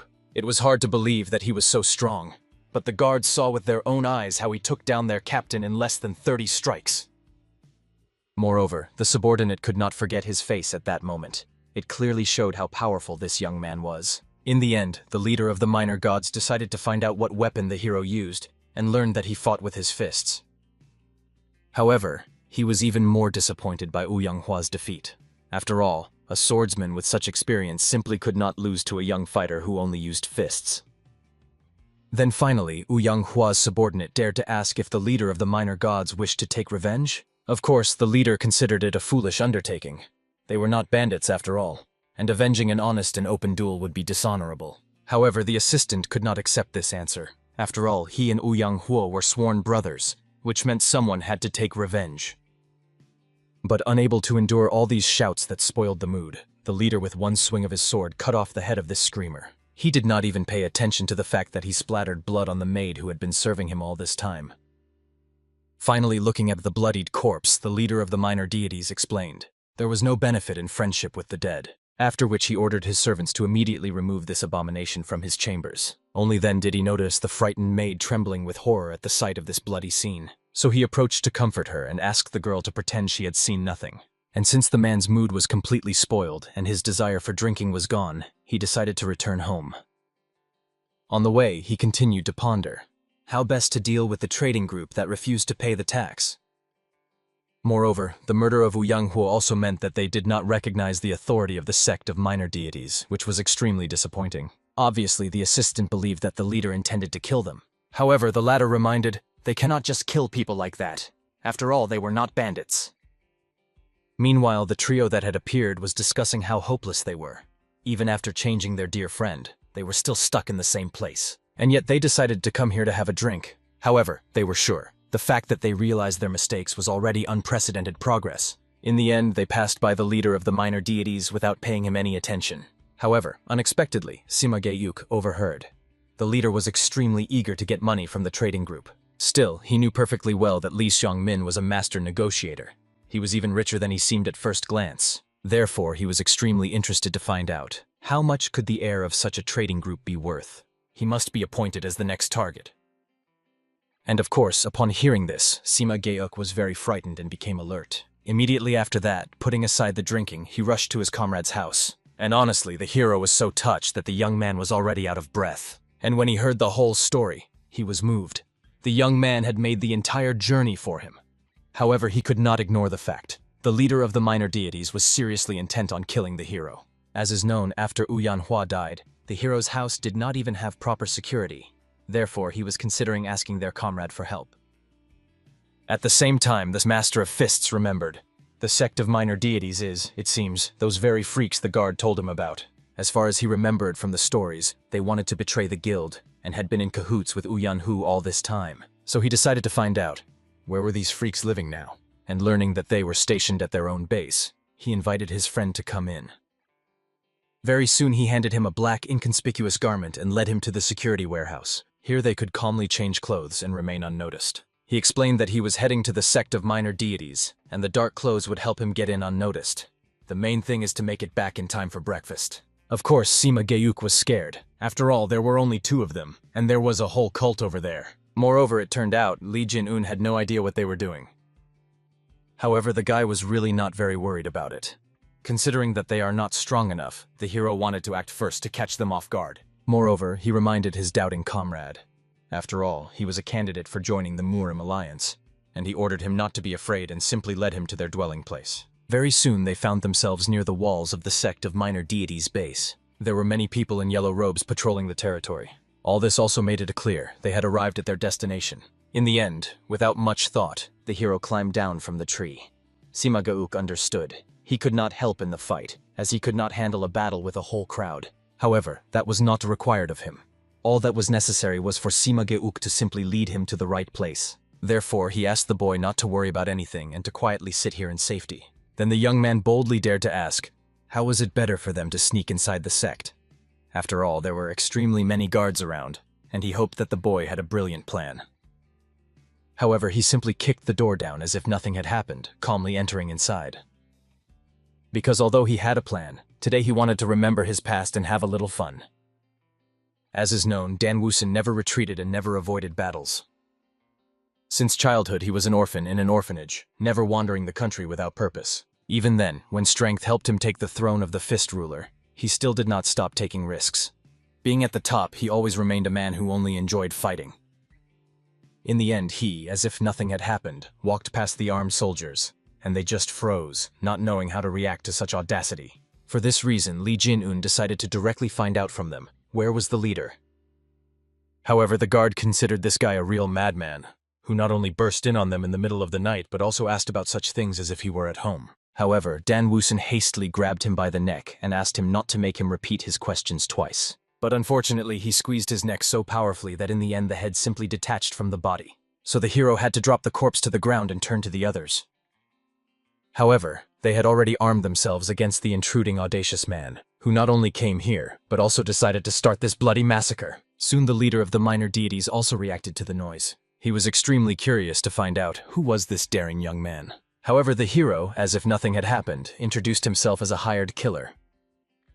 The leader himself had never seen a killer enter through the front door, so this guy was clearly no ordinary person. But suddenly he looked closely at his hands. They were covered with many long-healed wounds and bruises.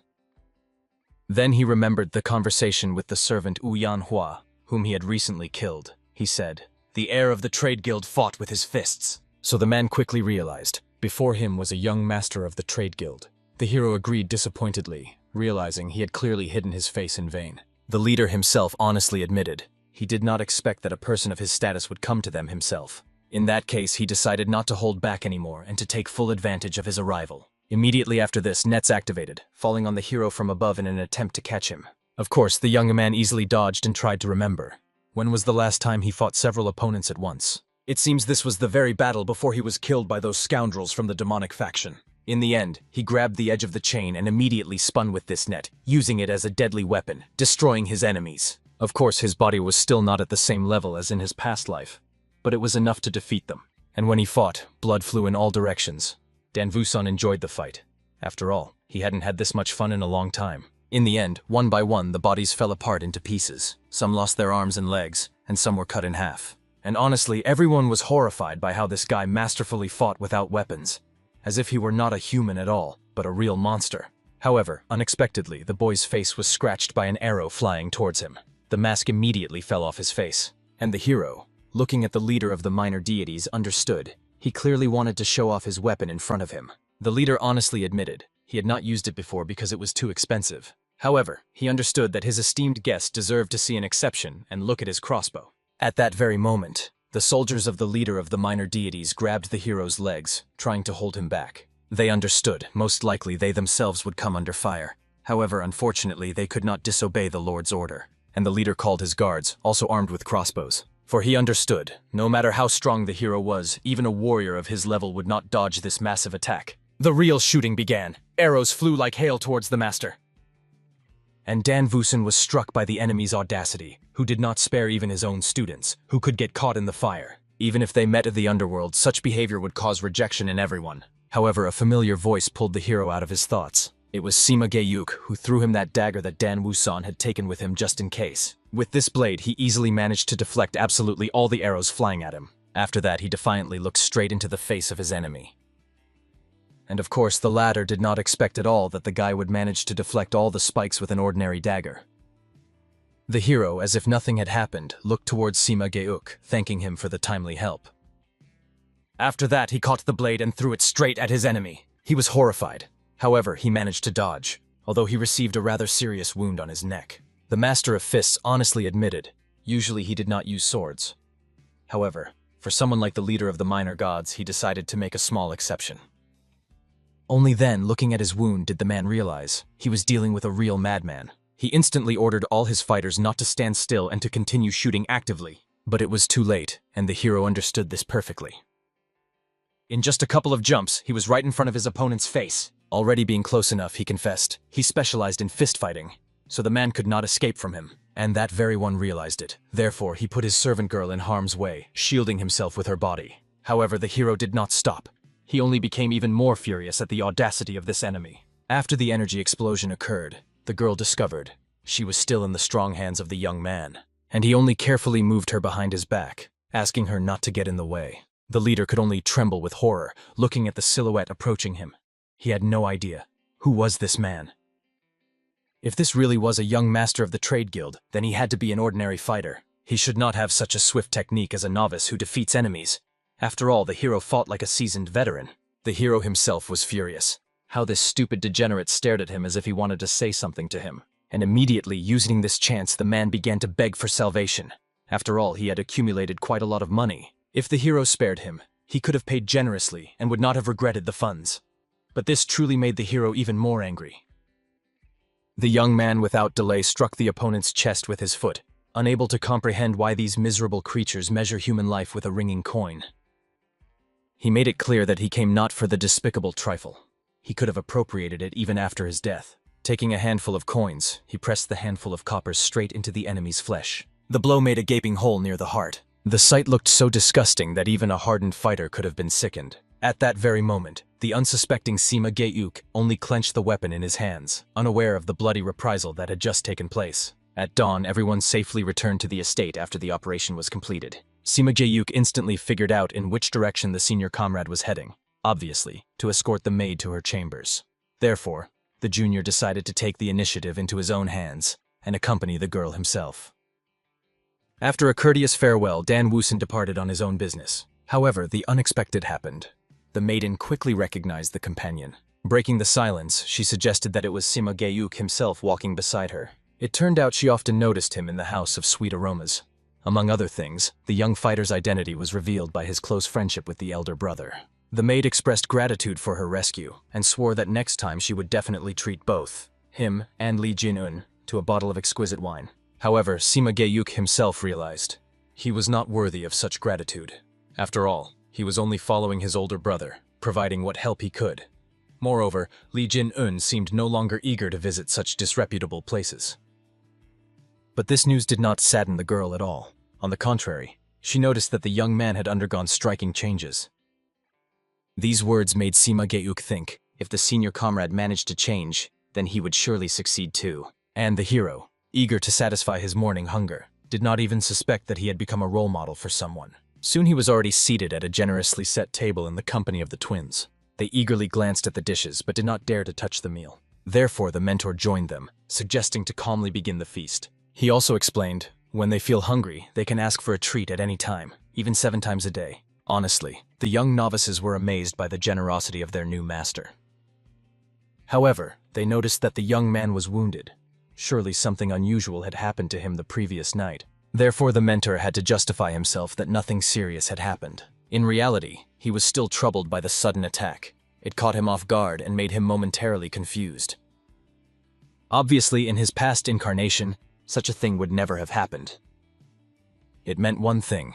In order to remain vigilant against the coming intrigues and prepare for magical threats, he needed to become stronger.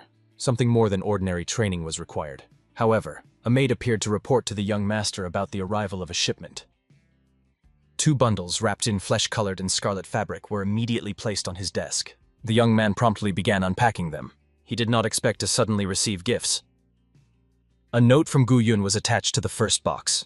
After they parted ways, he stopped by a tavern and had only 1 glass, considering it a huge achievement. Moreover, not long ago he had visited him to deliver what Li Songmin had requested. However, he got carried away with their conversation and completely forgot about it. Therefore, he decided to send the present through the maid so that Li Jin-en would receive this modest gift upon his return. Gu Yun hoped that with this support, his friend would gain power and be able to protect their security company. The roots of the perennial root looked as if they were about 5 centuries old. If all went well, with their help, Li Jin-en could reach the 5th phase of the White Lightning art. So the hero felt deep gratitude and finally understood what it was like to have a loyal companion. After that, he turned his attention to the second box. There was also a note. In gratitude to Li Xiongmin for his great trust and long-standing friendship on his part, from the trading group. As is known, the Teho trading group is one of the wealthiest on the Central Plains, but Li Xiongmin, father of Li Jin-yun, sent them a petition. However, to be honest, even Dan Woosen did not expect them to show such a magnanimous gesture. Inside was Azurite Essence, the most coveted elixir sought by all martial arts masters. Of those potions that can compare to it, only the true liquor of the Moonflower and the 1000-year snow ginseng, all of which are extremely rare. And the Azurite Essence delivered to him was of the highest grade. There was no doubt from the fragrance. This was genuine Azurite Essence. And even in his past life, the young man had only a few drops of it. Therefore, it was very curious how the merchant managed to obtain what even the greatest masters could not acquire. In the end, he turned to his twin disciples. Taking the sprouts in his hands, he gave one to each and warned, "The secluded circulation of internal energy will begin soon. Therefore, they must guard his chambers after he enters meditation." The young disciples, of course, did not understand what kind of roots they were given. Therefore, Dan Woosen had to explain that they were beneficial for their bodies, and it was best not to lose such a valuable gift. Naturally, they were amazed by the value of the roots handed to them. Therefore, they slightly opened the cabinet, where a huge batch of similar treasures prepared by the head of the trading organization was discovered. And honestly, Dan Woosen simply froze, not knowing how to react to such a thing. He only slightly realized that money truly works astonishing things.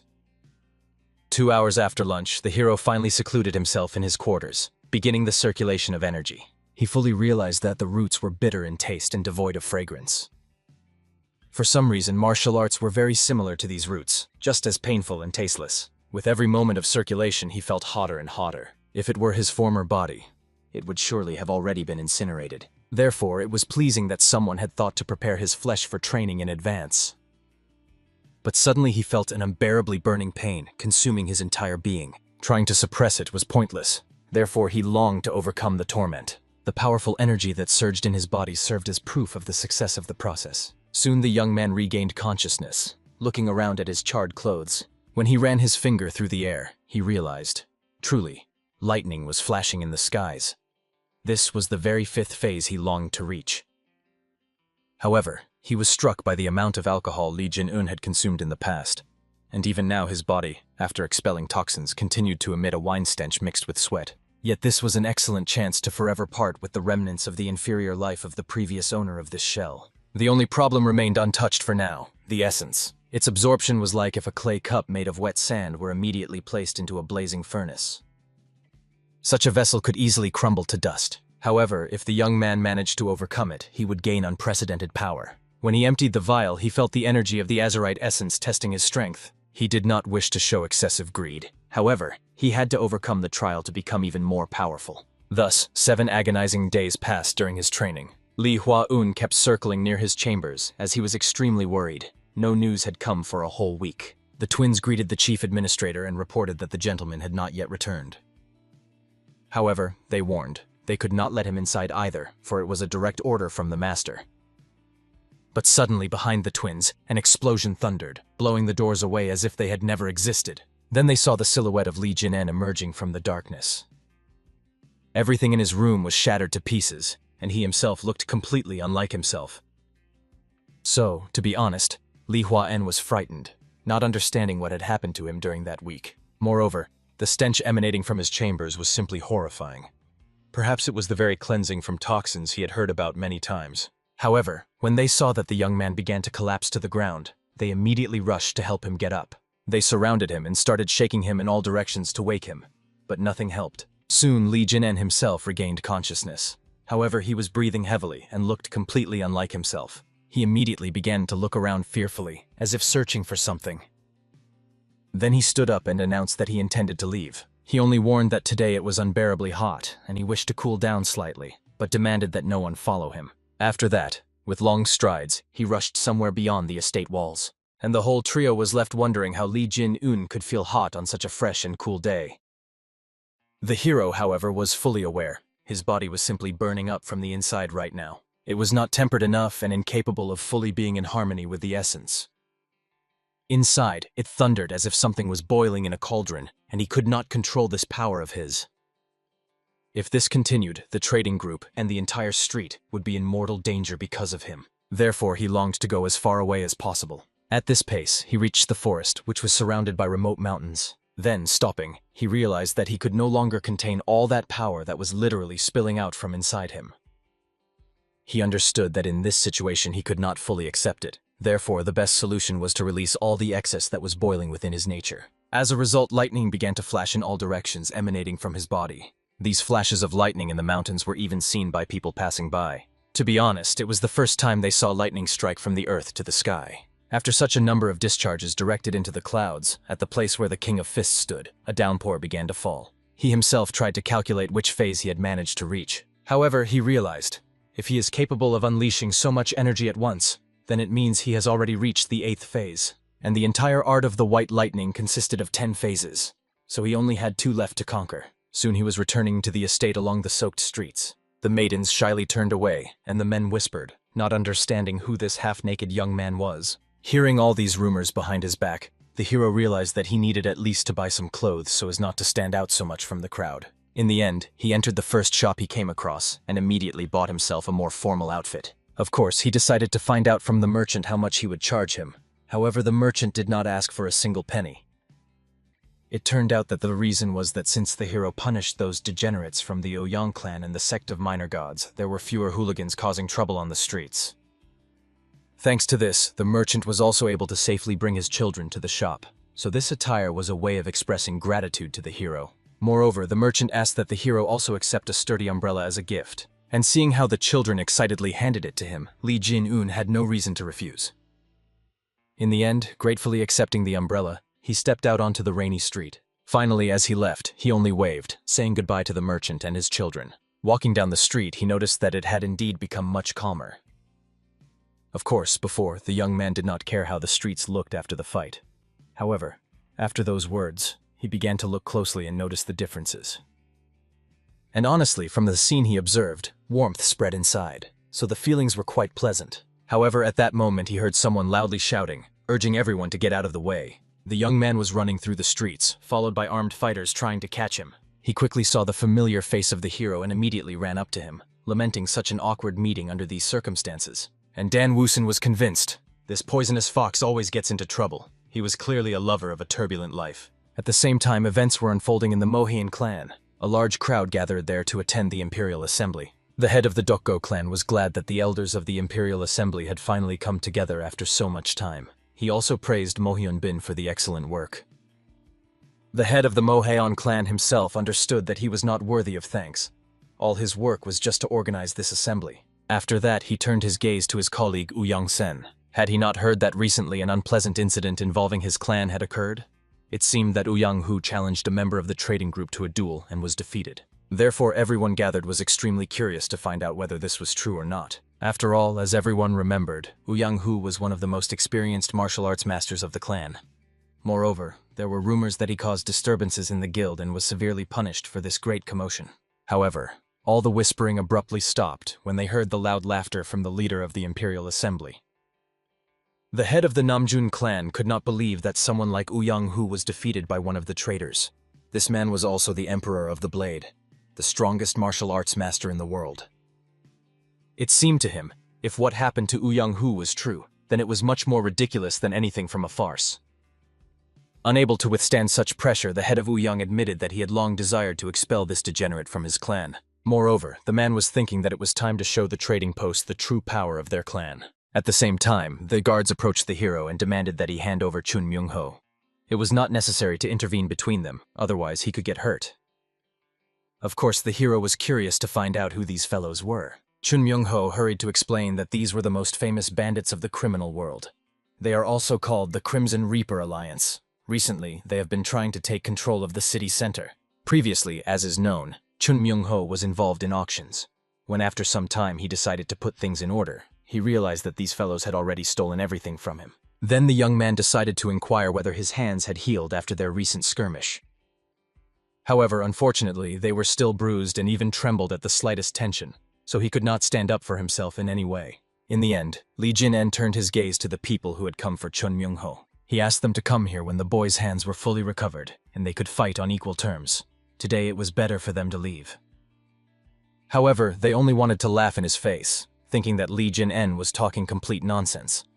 They believed that he had no idea who they were and dared to talk to them like that. In reality, they were silent, despite the fact that they really wanted to say many nasty things.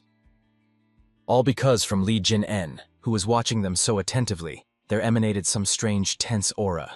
In the end, one of them still dared to confront the hero directly. He believed that the hero completely did not understand who he was dealing with, since he so boldly pointed his finger straight at the face of the King of Fists, that the hero, unable to endure it, gave him a flick on the head. However, the flick was so powerful that the young man immediately flew back and crashed into the nearest wall, which stopped his rapid flight.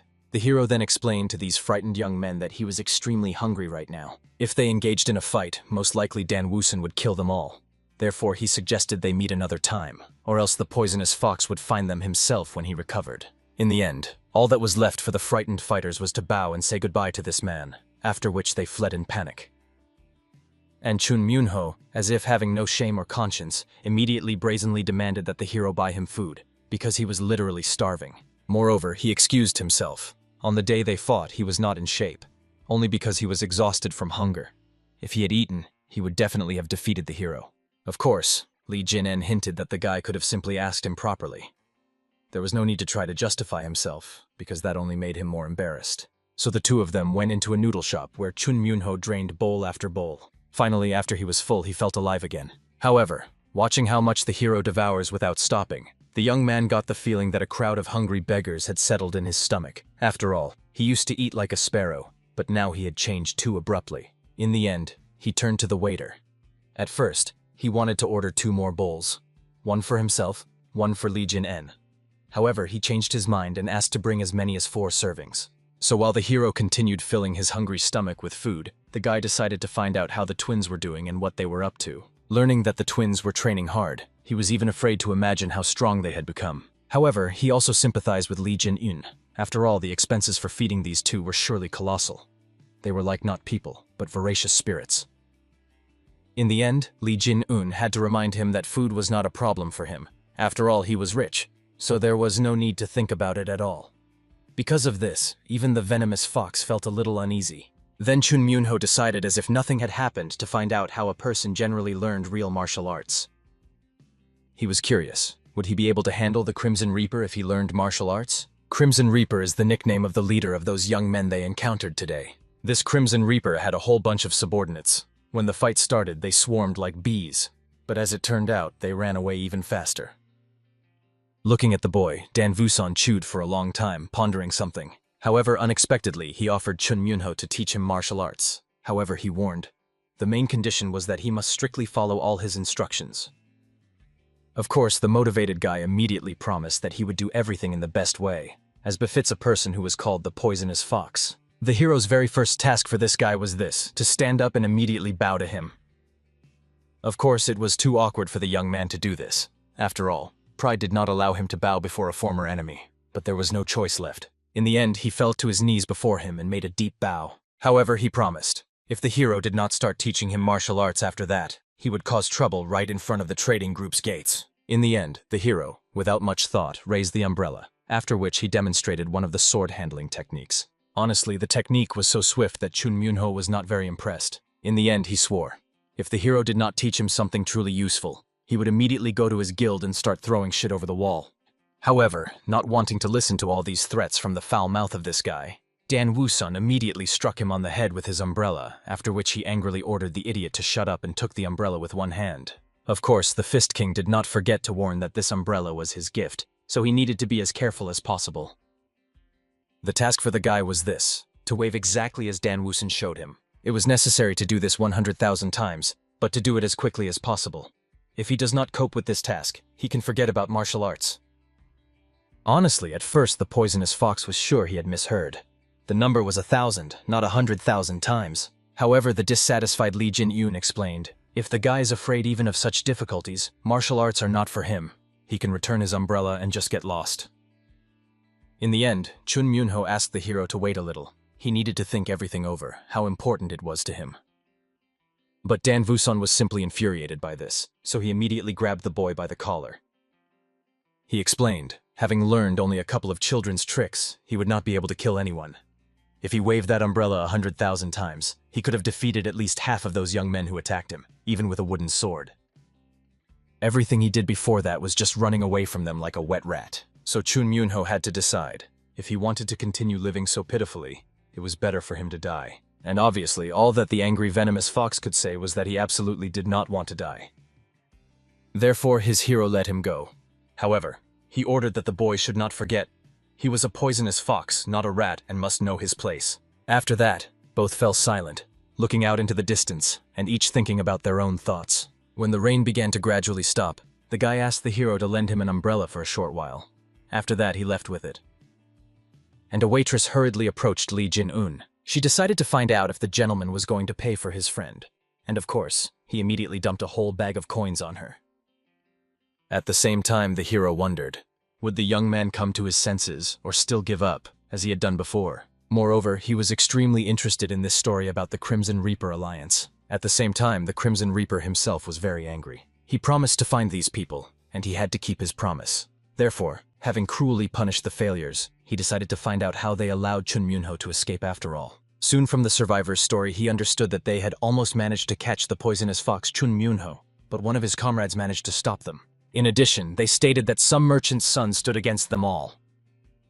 The frightened mercenaries swore the truthfulness of their words. They all thought that the guy was extremely strong and skilled in martial arts. Moreover, a rumor spread that he was the strongest man in the entire region. However, under the displeased gaze of the leader, the mercenary hastily fell silent and lowered his head. The leader ordered them to be ready and find those two. After all, they had to die. At the same time, the twins told the hero details about this man. They said that the temperament of the Crimson Reaper is simply terrible. He prefers to tear his opponents apart with his bare hands. As is known, the leaders of the Chansan, Nopio, Horned Dragon, and Hongrak Pavilion sects died precisely at his hands. He had already absorbed several clans in the Yukon region, and now his group was quite large, and the entire region paid tribute to the Crimson Reaper. They say there are no exceptions, whether it is bodyguards nearby, trade guilds, inns, or houses of pleasure. He even managed to expel Chun Myunho himself. Therefore, the rumors that this guy took over the auction house are not a lie. After all, it was very much like the behavior of the Crimson Reaper. The King of Fist, upon hearing this, realized the situation is quite problematic. After all, if these fellows find out about his identity, the trade guild could get into trouble. This meant they had to be the first to go there and deal with these people. At the same time, the events moved to the commercial districts, more specifically, to the huge House of Pleasures. The girls were whispering about something until they suddenly saw a worried courtesan helping one of the girls. It turned out she entered the chambers of Mr. Crimson Reaper and came out completely changed. The lady immediately noticed that her legs were shaking and the whole girl was covered in blood. At that very moment, one of the courtesans warned the lady that a new guest had arrived on the first floor. Therefore, she ordered to carefully bring the maiden down, let her rest, and not disturb the Lord Crimson Reaper any further. After that, the lady turned her gaze to the newly arrived guest. She admitted that she saw him here for the first time, so she hurried to introduce herself, the chief in this place. However, the hero, without much thought, asked where the Crimson Reaper was. This made the girl immediately fall silent. The King of Fists was not interested in any entertainments. He was looking for his enemy. She anxiously inquired whether the hero had registered in advance for an audience with the alliance leader. Li Jin-un did not answer. He turned his gaze to the guards who were guarding the stairs upstairs, so he immediately assumed that the man might be there. Therefore, he calmly explained to the woman that it would be better for her to lead the other people away now so that they would not suffer while he visited the leader of the Crimson Reaper Alliance. The hostess herself became worried when she remembered that her girls, including the wounded, were still on the upper floor. She hurried to warn the newcomer that it would not be easy to ascend to the Alliance leader. After all, he is known for a rather hot temper. However, for the young man himself, this posed no difficulties. Therefore, thanking her, he immediately headed for the stairs. When one of the subordinates noticed him, he immediately warned the young man that entry beyond this point was forbidden. However, the guy did not react at all to his words and simply continued the ascent. Astonished by the audacity of this mute fool, the man immediately pointed the tip of his spear at him, not allowing him to pass further. However, the hero immediately grabbed that very spear and threw the man who was holding onto it so tightly off the stairs all the way down to the first floor. At this noise following his attack, the other fighters also rushed over, not understanding what had just happened. They thought that this foolish guest had no idea where he was at all. However, showing no interest or fear at their shouts, the young man demanded to be told on which floor the Reaper was located. A scuffle immediately broke out. They swarmed the hero in a huge crowd to kill him as quickly as possible. Li Jin-en was not worried about this at all. He was going to kill them all anyway after he found their leader. Therefore, he simply decided to speed up the process. He briefly borrowed the headband from a man flying at him, which the man was wearing on his head, then twisted it. It turned out that it was not a simple cloth headband, but a real death whip. After that, he noticed a more interesting weapon, a mace held by one of the mercenaries. He decided to borrow that as well. In the end, this is how he took revenge on the large number of people who so eagerly tried to kill him. During the battle, he even broke down the door of one of the rooms. However, he quickly realized that he seemed to have made a mistake. The person there was completely unfamiliar to him.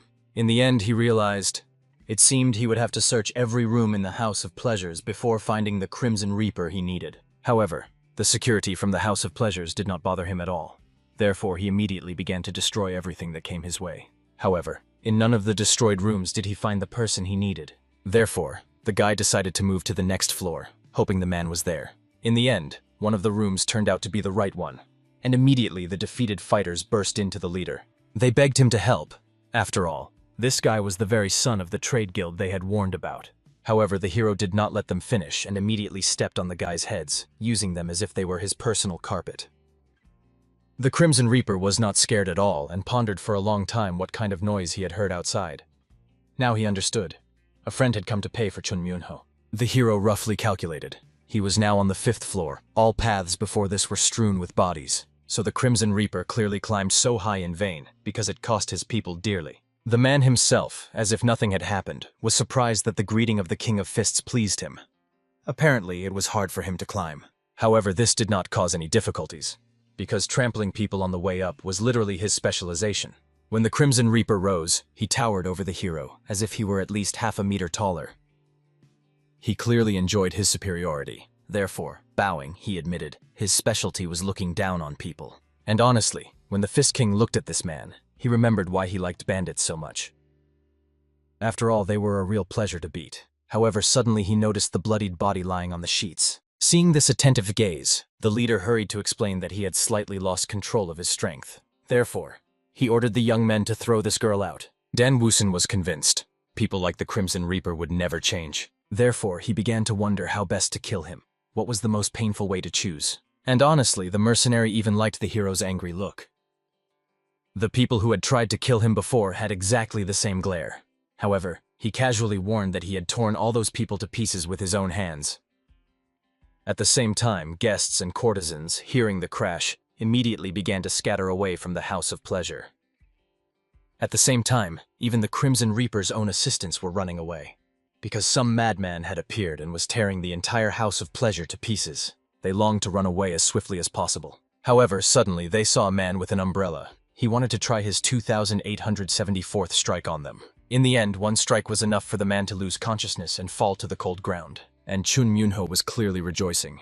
After all, he had come to these freaks to crush them one by one. However, to be honest, he was already tired of waving the umbrella, since he had no idea when he would finally wave it 100,000 times. In the end, he continued waving it on the way home and counting, until suddenly an explosion occurred near the brothel where he was.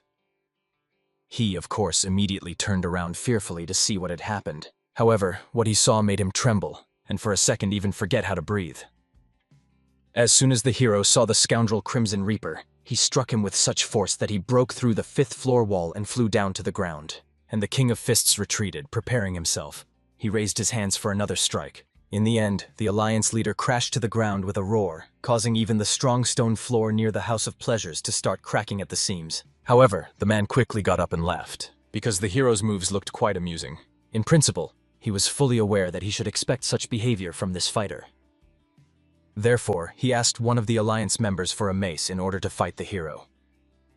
When he raised the strike, the hero easily intercepted the mace, so it failed to hit him in the face. After that, he tightened the metal chain so firmly that even the body of the Crimson Reaper shuddered. Honestly, after this, the alliance leader was horrified, not understanding how a boy from a simple merchant family could possess strength comparable to the power held by the Crimson Reaper himself. All that remained for him now was to overwhelm him with superiority. This was the only chance for victory.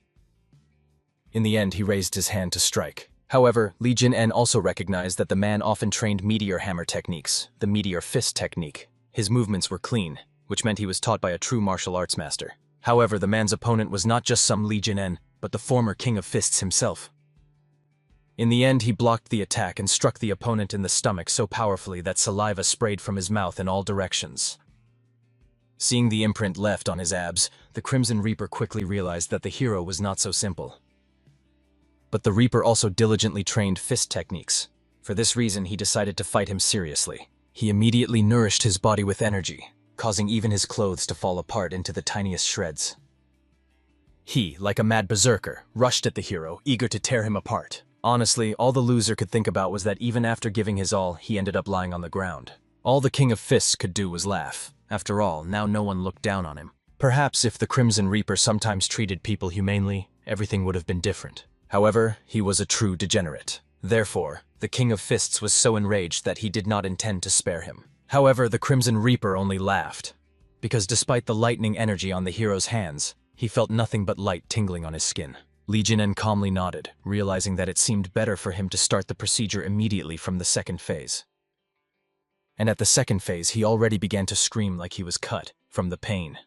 From the many lightning bolts piercing him, he began to writhe. The hero began to increase the phases and had already reached the 5th when the man's entire body was seized by convulsions.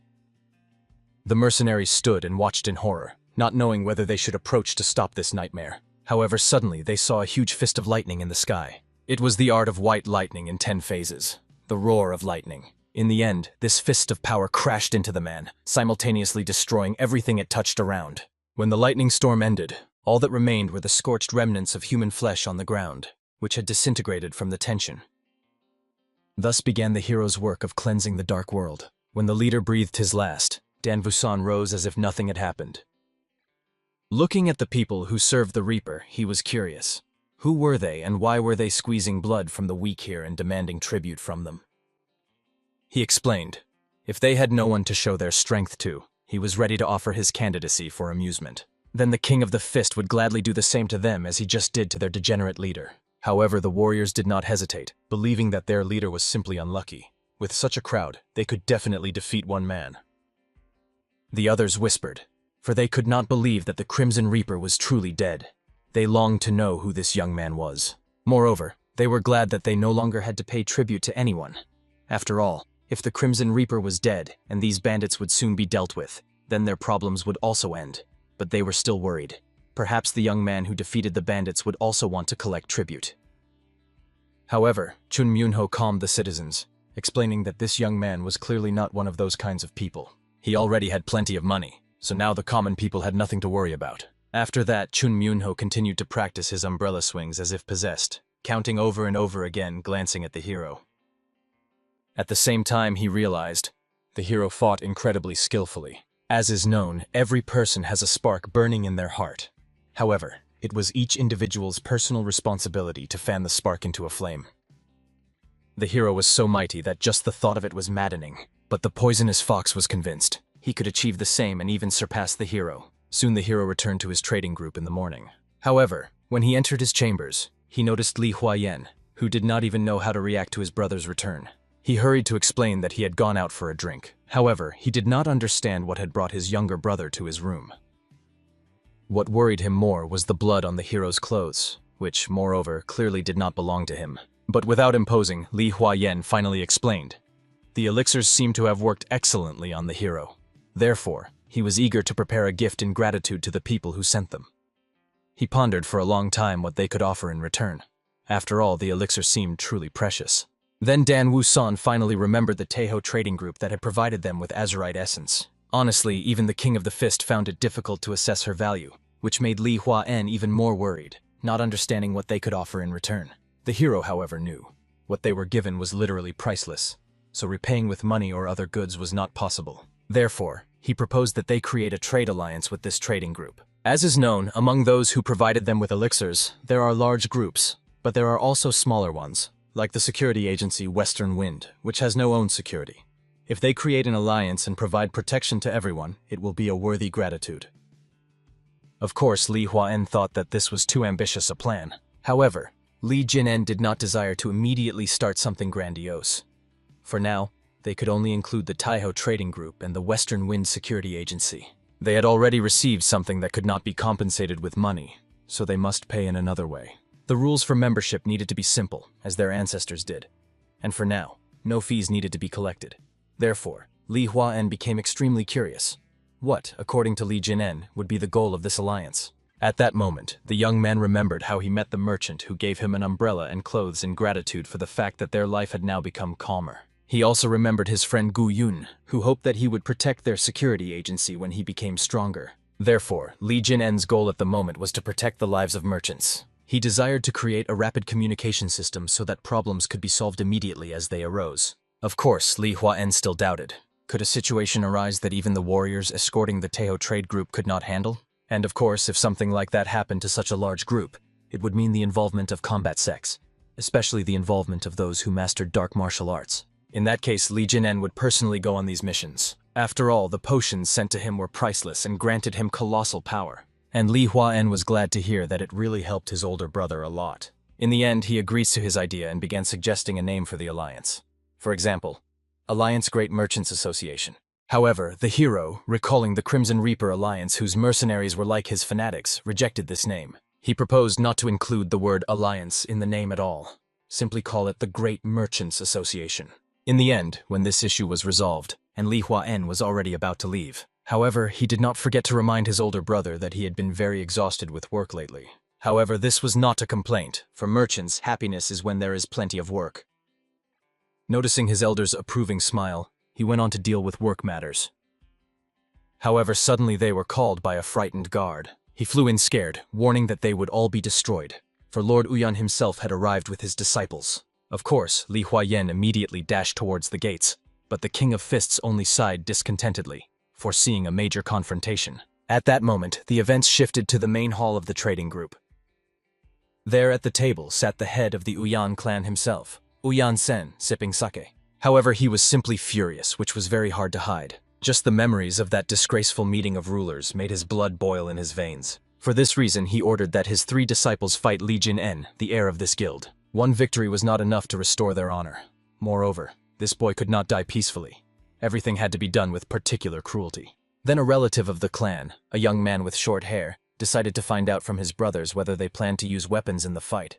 After all, the young man himself always fought with bare fists, and it was not difficult for him. The second son also preferred fistfights, but the third son was not so confident in his fists, so he decided to use his blade. Of course, the second brother was amazed that the third did not feel confident fighting an ordinary merchant's son. However, he was extremely concerned that this merchant had managed to defeat even Uyan Hu. Of course, although he was a distant relative, he still had some experience in martial arts. The second son of the head was convinced he simply lost because he lacked skill.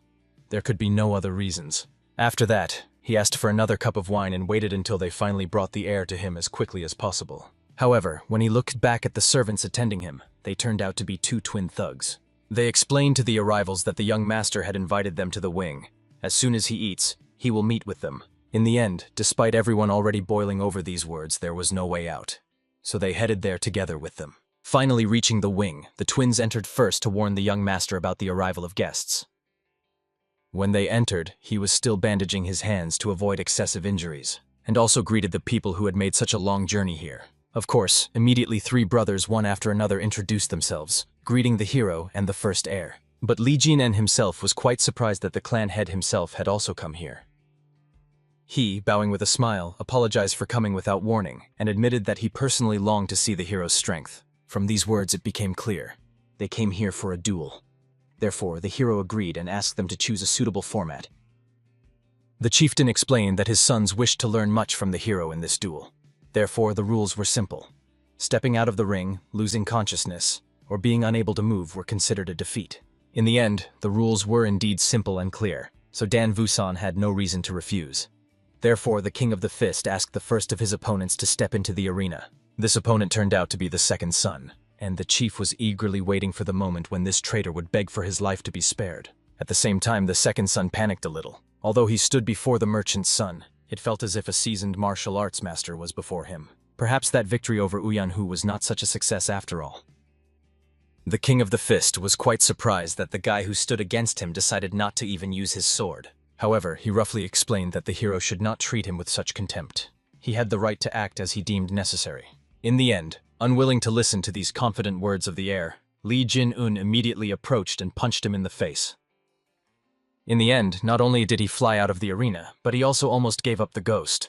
The blow was that powerful. Immediately after colliding with the wall, he, choking on blood, fell to the ground. But the head, who was also the father of this boy, was furious at his son's defeat and the power of this enemy. The King of Fist, as if nothing had happened, asked for the next to enter the fight. However, he warned, it was better for the next one to use his blade after all. In the end, obviously, the third brother decided to step forward. He asked his relative to take care of the second brother. Stepping into the arena, he quickly realized, judging by the opponent's skills, there was no need to hold back in his techniques. He admitted that he had been eagerly awaiting their duel. And Li Jin-un calmly nodded, offering the boy to start the fight. In the end, he attacked first, using a slicing technique of his blade, which Dan Woosen did not even try to dodge. Watching this technique, he clearly saw, this boy was obviously a person suited to wielding a sword. However, for the hero, it was still too easy to read the flow of his sword's movement and block it with bare hands. After that, he decided to use his power of white lightning of the 5th phase with energy level of the 3rd. In the end, he attacked the enemy with a fist charged with lightning.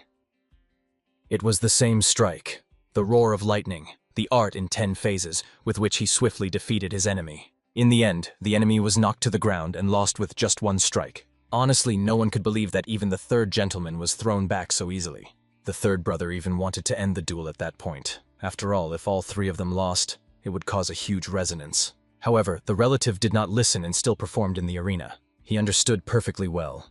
Although he was younger than the older brothers still, as a practitioner of palm strike techniques, he could not miss such a chance. Therefore, he took a fighting stance and asked the hero to fight with him as well. And honestly, Li Jin-en was quite surprised that at least someone from this trio looked skilled enough. He also prepared his fists and both rushed into battle. The strikes were similar. They attacked simultaneously with both feet and hands. However, the young man quickly realized the King of Fists blocked all his strikes very fast. Therefore, he attacked again. He was extremely curious. Would the opponent be able to block his next strike? This strike was outstanding, the wheel of the crushing palm strike. As a result, everything spun around like a whole hurricane, sucking Dan Woosin inside. This technique even managed to evoke some admiration in him. The boy's movements were quite good. However, they were too sweeping. Thanks to this, he managed to grab his leg and timed the moment just right to pull him down. He experienced immense pain. His muscles seemed to tear one after another. However, this was the first person whom Li Jin-eun sincerely thanked for the battle. After that, he finally overcame him, knocking his body to the ground, causing him to lose consciousness. Honestly, all that remains for the elder gentleman is to wonder why the young man even entered the fight if he lost. Li Jin-en, as if nothing had happened, explained to the chief that all the duels were over. However, for some reason, he seemed to think that the gentleman did not look very pleased. The whole point is that he still could not believe that the guy had beaten them several times, and in a row at that.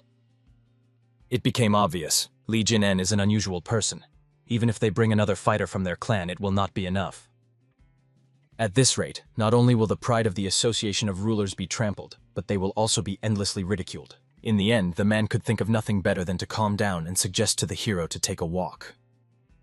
They went out together and strolled through the calm, peaceful streets, looking around. The leader understood. In this peaceful town, the hero's family surely had many suppliers. After that, he directly suggested that the young man join the Association of Rulers. Not the entire trade guild, only the hero himself. If he joins, the association will also protect his guild. As far as Dan Woosin knew, the association led by 4 great clans was called the Association of Rulers. However, the hero also knew only those who left the Murim Alliance could join there. Moreover, they focused on the interests of 9 sects and preferred to call themselves a group competing with the Murim Alliance. Finally, Li Jin-en recalled. The Ouyang clan had joined the association quite recently. Apparently, that was why they were so obsessed with saving face. The man, acting as if nothing had happened, explained. The people under his clan's command spread various rumors about the hero, which greatly damaged the young man's reputation. However, the leader did not at all desire to blame the hero, so he could calmly join their clan, help him restore his honor. It was not that difficult. The leader was well aware. Now the only way to get the senior young master out of a difficult situation was to bring him into the association and create the appearance that he was subordinate to him. However, Li Jin-en was curious to find out, what would he lose if he refused this? That was exactly the point. He would lose nothing. However, the man thought that the son of a great trade guild should be able to calculate profits and losses. However, the Fist King was well aware that the association demanded nothing from him. He already had more than enough money, and they offered him the position of an ordinary warrior in the association. In the end, he decided to bow out and say goodbye to the man. After all, it seemed he had no intention of retreating in battle. For a while, the leader simply froze, not knowing how to react to such impudence. But still he decided to grant the young gentleman one last chance. Let him be a witness with his own eyes to how his entire trade guild is wiped out to the root. The forces of his clan will spare only Li Jin-eun himself. They will declare him the enemy of the entire martial arts world. So it was worth thinking carefully about this proposal. He was not yet strong enough to stop them all together, and nothing good would come if he made the Association of Rulers his enemy. However, Dan Woosin was only enraged by these threats. He grabbed the man by the neck and immediately slammed him against the wall. He warned this crazy freak. He might kill him right here and now, and then wipe his entire clan off the face of the earth. He can even blame his eldest son. And the head could check whether the hero is capable of this right now. And honestly, the chapter was struck by the hero's behavior. He had heard many vile words in his life, but his words were unforgettable. So he concluded. Li Jin-eun matched the rumors about himself. He was a man without manners, restraint, or shame. He desperately wanted the hero to keep these words until the moment he sees his true power. After that, he unleashed a strike on the young man, using the poisonous toad strike, which he practiced to defeat the leaders of the 4 great clans. It doesn't matter how strong a person is, he simply cannot withstand these poisonous vapors. However, for the hero it was nothing. After all, the poison was burning, consumed by numerous lightning bolts. When it completely evaporated, Dan Woosen threw this man away as if he were some annoying toy. Considering how arrogantly the man behaved, he turned out to be quite weak for his demeanor. Or perhaps it was because the art of white lightning, belonging to the Fist King, had reached the 8th phase. The leader himself suggested that the hero kill him right now. After all, it didn't matter what he did. He would still be considered an enemy of the people. Moreover, he needed to figure out what to do with the association of rulers behind his back. Obviously, against their power, the hero would definitely lose. However, Dan Woosen, grabbing this insolent man by the hair, warned he would make sure that he would regret coming today and his words for the rest of his life. While these two were having a heart-to-heart conversation, the estate's maids were busily patching up the beaten heirs after their numerous wounds. However, suddenly they heard a loud bang of the swinging doors, and then the hero appeared, dragging the leader by the hair into the walls of the trade guild. Of course, everyone immediately panicked, not understanding what had happened to the leader and father. The second son had no idea what the young master was doing and how he allowed himself to do it. However, the young man warned it would be better for him to remain silent, otherwise he might deal with them the same way as with their father. Then the only question the sons dared to ask was, is he still alive? And obviously, Ouyang Sen was still alive. Therefore, the hero ordered Mokin Sop to prepare a carriage outside. The second son was extremely hopeful that the young master had some good reason for such an action. However, these words even slightly amused the hero. He explained, this man threatened, saying that if he did not help, he would destroy his trading group and blame him for everything. He declared this aloud to everyone so that later they could not pretend they never suspected anything like this. Dan Woosen explained, he now intends to go to the Rulers Association and report this. He ordered the guards to follow him and witness this incident. Ouyang Sen's relative was amazed. The young master knows where the association is located. After all, they did not have official headquarters. As is known, the homes of representatives of the 4 great clans serve as their meeting places, and the Mohyun clan estate was the closest. Therefore, he decided to go there, and he ordered the guards and the twins to watch so that these people would not do anything foolish. He ordered the younger brother to take over current affairs and represent him to the Murim Alliance. After that, he set off on the road. The carriage was slowly moving along the path, and the hero calmly looked out the window. The only one who was extremely tense was the warrior who served Ouyang Sen, who did not know what to do with himself. Already in the carriage, Ouyang Sen himself finally came to and decided to find out from the young master where they were heading.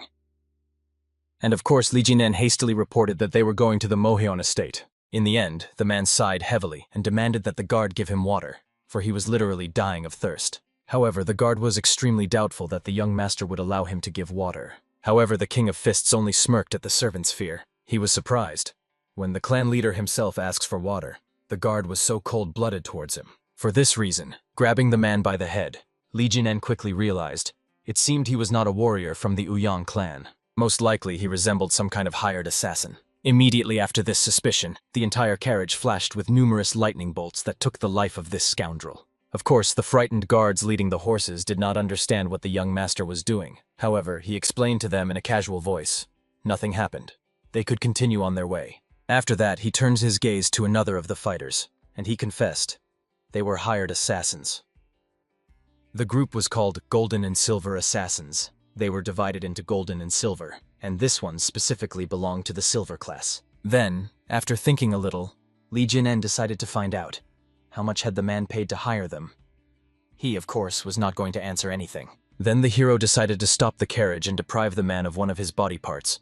Perhaps then he would become more talkative, and of course he immediately confessed. He paid 800 silver for each. And the assassin confirmed this information. After all, the price sounded quite usual. However, the hero thought that it was extremely little, considering that these men gave their lives for such a pittance. Their leader simply sold them to Ouyang Sen. After they destroyed the trade guild, they would also be killed. Obviously, it is easier to kill the killers than to listen to words of contempt from one's own clan for dirty work. He had thought it all through from the very beginning. He did not want to stain his own hands. Such was the path of the righteous factions. Purity on the outside, dirt inside. Therefore, Dan Woosen was extremely curious. How does it feel for a man to know that his life is worth only 800 coins? Perhaps then he should have trained better. Then he would not have been sold so cheaply. However, he still did not consider assassins who took money for lives to be human. Therefore, he was very curious to find out. What kind of life did they imagine for themselves, having gone into such a business? After that, he cheerfully looked out the window, realizing they had 2 guards outside. One was seriously wounded, another, a corpse. It was indeed a pretty good company for a walk. It was in such company that they arrived at the clan's estate itself. Of course, when they entered, everyone immediately started whispering, not understanding what had happened to Young-sen since he appeared in such a state. Of course, the clan leader also came out to greet those who had arrived here. However, his gaze revealed anxiety. He did not understand what had happened to the man. After that, he also noticed the young man, whom he saw for the first time. Therefore, he hastily introduced himself to him, and the hero responded in kind. However, the young man was clearly surprised, because according to his memories, the clan leader Moyon was Moyon Chu, not Moyon Bin. In the end, the leader decided to find out from the guest what had happened, since the eldest son of the trading guild came, dragging him like a criminal. However, Lee Jin-en decided to explain everything instead of him. At the end of his story, he also demonstrated the mercenary whom Young-sen had hired to carry out his plan. Of course, everyone realized a threat against the trading group was a serious crime. If the rumor spread, the entire Murim alliance would laugh at them. However, the leader interrupted his assistants, for he was eager to know what was the purpose of the young lord's visit from the trading group. Perhaps he was afraid of retribution, so he came here to tell the truth? However, instead of answering, Dan Vuson decided to find out. How would the head of Moen himself act if he were in his place? And of course, he perfectly understood. If someone threatened to exterminate his family and make him a criminal, he would kill that person. However, now the head of the clan is that someone. If he were killed, all the eyes of the family and all of Murim would be focused only on him. Young-sen himself was indignant. After all, he believed that the reason for his action was that the members of the assembly brazenly mocked him. Moreover, he did not understand how someone from the trading group dared to defeat him. If only the clan heads had not laughed at him in the association, perhaps he would not have made this mistake and would not be standing here in such a state now. He believed. These people forced him, and now they must help him. He promised. If they help him even once, he will do everything they ask. However, the head of Moen swiftly silenced this loud Young-sen, realizing if he continued to talk, he too would be disgraced. After that, he ordered his men to capture the 3 murderers and place them under guard, ensuring their survival. He also apologized to the young lord for the hospitality being so shameful. After all, it is obvious that the association should not shelter such parasites who caused harm to ordinary people. Therefore, he suggested, before getting down to business, to share a meal with Lee Jin-yon together. And he agreed. After all, if he had at least a meal, his journey would not be in vain. Late in the evening, when the tables were set, they calmly sat and dined in silence. The head could not accept it at all. The eldest son heir of the merchant guild defeated the head of the clan. So he felt quite awkward asking where such a person could have appeared among ordinary people. He decided to start the conversation with whether Lee Jin-in had come up with a proper way to settle this matter. Of course, he could not personally kill Young-sen. However, he promised to deal with him fairly. He was eager to hand him over to the Murim alliance. Let the hatred of the Young clan fall upon them, not on the association of rulers. After all, that would be more just. Of course, in that case, they would suffer some damage. But this issue is no more important than honor. And the other clan heads would definitely agree with this. The hero was basically satisfied with such a development of events. However, he really wanted to ask one somewhat inappropriate question. He was curious. Had the former head of the clan undergone the Golden Basin washing ritual? The ritual of retirement for martial arts masters. And of course, the current head was amazed at his guest's awareness. It turned out his father had disappeared more than a year ago. All members of the main clan went searching, but never found him. Therefore, his unruly son had to take this post. However, the King of Fists was concerned that a year ago, exactly then he entered this body. This means, not only he died, but also the former head of the Mohyun clan. Therefore, the guy was curious. Were there any rumors that the man's father could have encountered demonic factions? However, no matter how much he pondered, only the underworld faction came to mind. After all, the demonic ones had been inactive for more than 20 years. If the demonic faction had risen, it would not have been so quiet. Moreover, it was strange that they would attack only his father. And honestly, the King of Fists was also surprised by this. He had never contacted demonic factions. Despite this, they suddenly appeared and ambushed him. Therefore, he decided to find out. Would the former leader cope if several swordsmen attacked him? Of course, his son understood. It would be a brutal fight, but his father would not fall to several swordsmen. Therefore, he decided to investigate. Would the man withstand a fight if all of them had bodies impervious to blades? It was a strange question, based on the past life of the King of Fists. Some of all those he fought survived even after the strike of his lightning-fast 9th phase energy. Even in Li Jinin's body, the 8th stage energy was exhausting for ordinary people. Considering his past level, it was almost impossible. At the very least, the enemies had to possess bodies impervious to blades or higher. If such people, together with those who possess strange magic, unite their forces, then the only ones who could oppose them are those who were beyond the heavens. Even the son searching for his father could not find any traces of the demonic faction. Apparently they acted very secretly and clearly pursued some hidden goals. And at the same time, the assistant came to the Sword Demon, rejoicing that they had finally found the Sword King. It was excellent, long-performed work. Therefore, they decided, without much hesitation, to take action. Now it was time to hunt their next prey. At that time, the hero asked, and the young man told him about the current situation of the other strongest martial arts masters. He had not heard from the Blade Emperor for a long time, and it was curious. Was he still in good health? To be honest, Uyang-sen accused the head of Mohian of mocking him. But to be precise, it was the Blade Emperor who laughed loudly. The others just awkwardly glanced at each other, as the atmosphere was quite tense. In principle, then the hero understood why the clan leader felt out of place.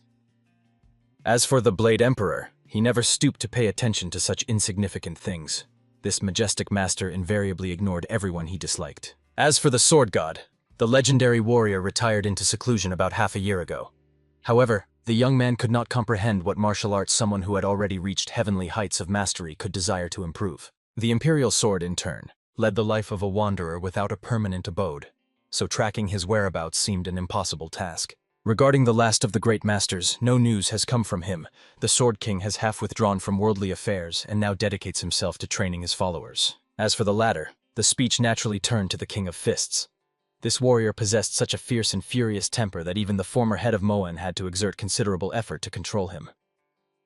No news came from him either, and most likely this wild master was either wandering across the Celestial Empire in search of worthy disciples or smashing some sects from the Shadow World to pieces. As was known, it was extremely difficult to establish friendly relations with such a person, so there simply were no contacts with him. Dan Vusan, of course, was extremely curious to learn more about the King of Fists. What exactly in the character of this legendary fighter prevented him from getting closer? It turned out that the celebrated warrior often beat younger disciples from orthodox sects for their arrogance. He punished the senior representatives of the demonic factions if they provoked his irritation, and mercilessly destroyed every encountered member of heretical sects.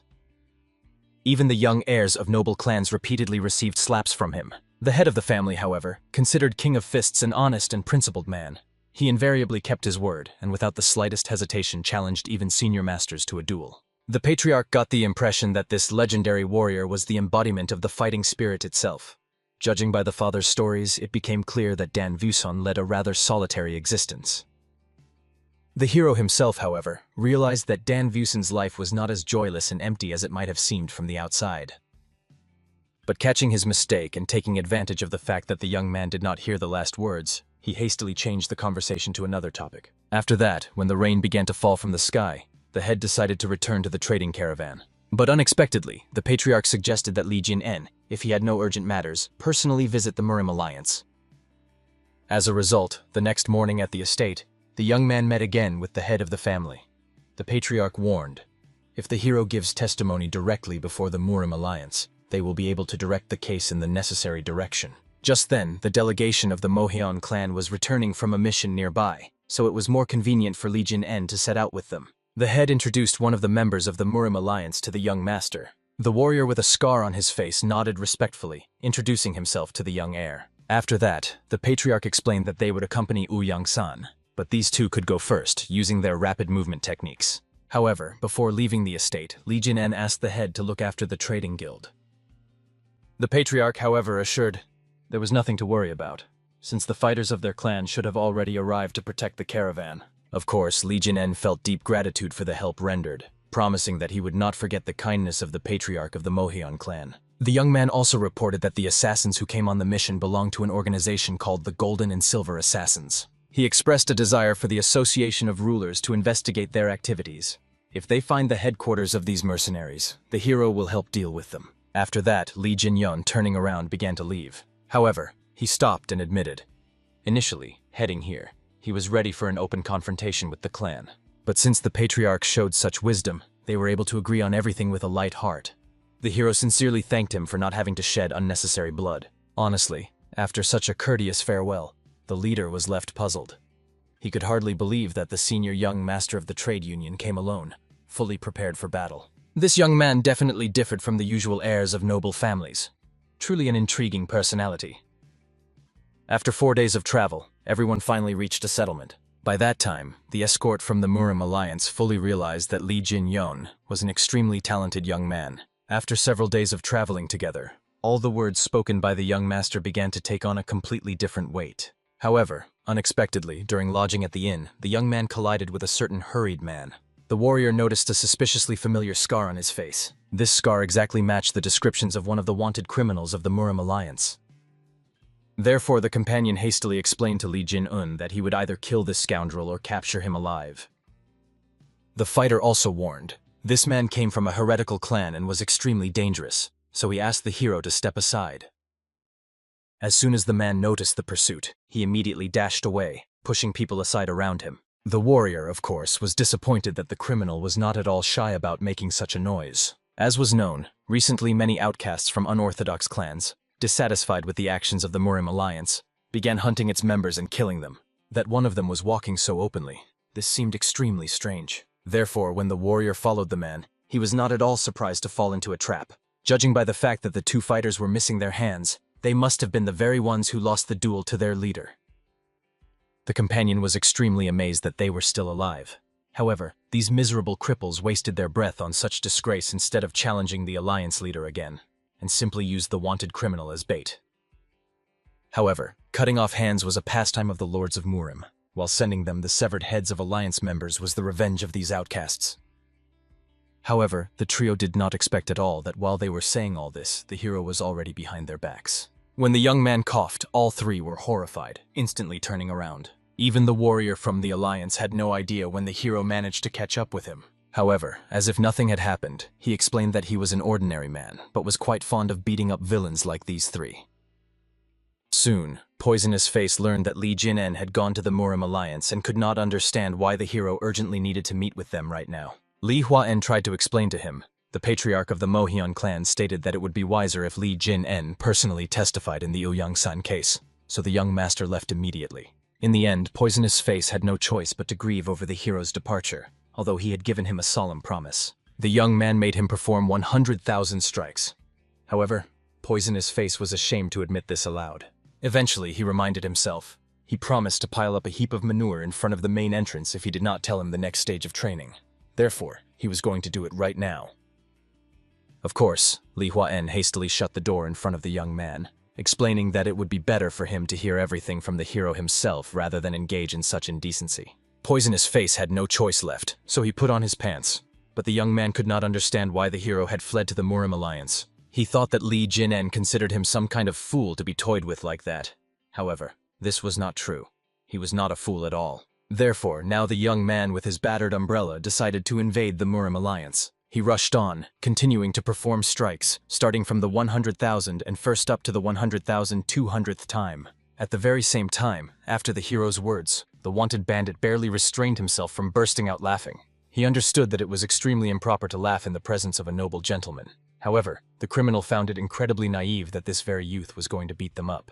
After that, the scoundrel calmly explained to his accomplices that he had already lured the necessary people for them, so he wished to leave to attend to his own affairs. The hero, however, obviously thought that he was simply nervous and therefore eager to escape as soon as possible. Of course, the man was quite offended that Li Jin-un had just dared to voice it, and the young gentleman himself was only struck by the sensitivity of this scoundrel when told such obvious things. After that, as if nothing had happened, the hero decided to find out if he could kill this wanted criminal. The escort did not object, considering that the man was listed as an enemy of the alliance, so execution on the spot was permitted, and of course, it was an excellent opportunity for the hero to cool down a bit. At that moment, the warrior carefully observed the emotions reflected on the face of the young master of the trading guild. In 3 days of traveling together, he saw for the first time how the young man smiled with pleasure. The Trinity instantly armed themselves with their weapons to resist the enemy. The wanted criminal immediately threw away his blades, realizing that he would be the one to execute this scoundrel. Easily dodging the first flying weapon, the hero caught the remaining blades thrown his way. After that, he suddenly jumped into the air and struck the opponents standing behind the convicted man at that moment with those very blades. Then the wanted criminal realized, when it seemed to him that Li Jin-eun had missed. In fact, the young man had deliberately missed him to wound others. Dan Vusan decided to find out why this man had become a wanted criminal. However, he did not consider himself obliged to answer such questions. All he could tell him was that he was training the part of the body that Li Jin-yeon would soon be unable to use, so he asked the hero to fight with all his might. The scoundrel, to amuse himself, aimed straight at the young man's groin, understanding that such a toy was completely unnecessary for the hero. However, obviously, the King of Fists was not going to let him get close. In the end, the young man stepped on the man's hand and shattered his bone into tiny fragments. Immediately after this, the enthusiasm of the wanted criminal clearly diminished significantly. All that was left for him was to moan, crawling on the ground. The scoundrel could not believe that someone like Li Jin-eun managed to defeat him, so he agreed to surrender voluntarily, join the Murim alliance, and accept punishment, just so that his dignity would not be harmed. Partly the King of Fists was even disappointed that the opponent surrendered so quickly, so he wanted to find out the reason. The criminal believed that if he surrendered, the case would be closed, and moreover, he might be pardoned, considering that he had information about other wanted individuals. Obviously, the scoundrel expected that upon hearing this, the hero would find it useful to spare his life. However, he was mistaken. King Kulakov killed him because he did not belong to the Murim alliance. He did not care whether this man surrendered or not. In the end, the young man killed all three at once, while the companion simply stood there, blinking in surprise. Only after Li Jin-en had committed the irreparable did the warrior realize that perhaps it would have been wiser to take this man to the alliance after all. However, the fighter did not argue with the hero's decision, understanding that such a criminal would at best continue to lie and evade. In his case, it was better simply to die. After that, they went to a tavern to eat, for after this large-scale clash, both were starving. They settled in a small inn on the first floor among many other guests. The companion, having observed the young master, realized that he had quite rich experience in battles.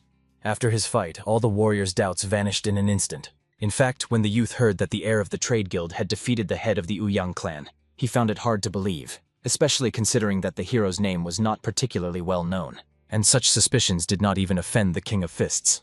He himself would have the same opinion about himself. However, now the companion, having witnessed his fight, believed that the young lord truly possessed a level of skill sufficient for what he had done.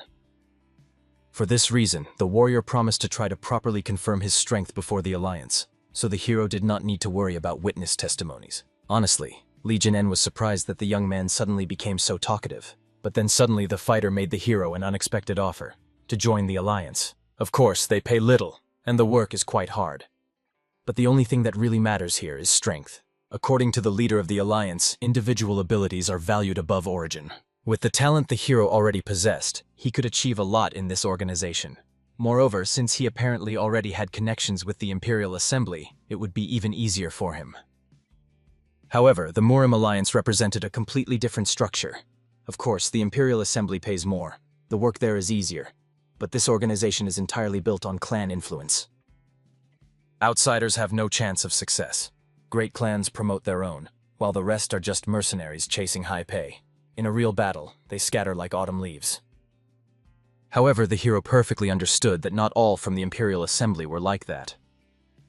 For example, the head of the Mohyun clan, who agreed to help in Uyang-san's case, definitely differed from this description. Hearing these words, a certain young gentleman sitting on the terrace could agree with Li Jin-en's thoughts. However, he still believed that the alliance was actually a gathering of slanderers.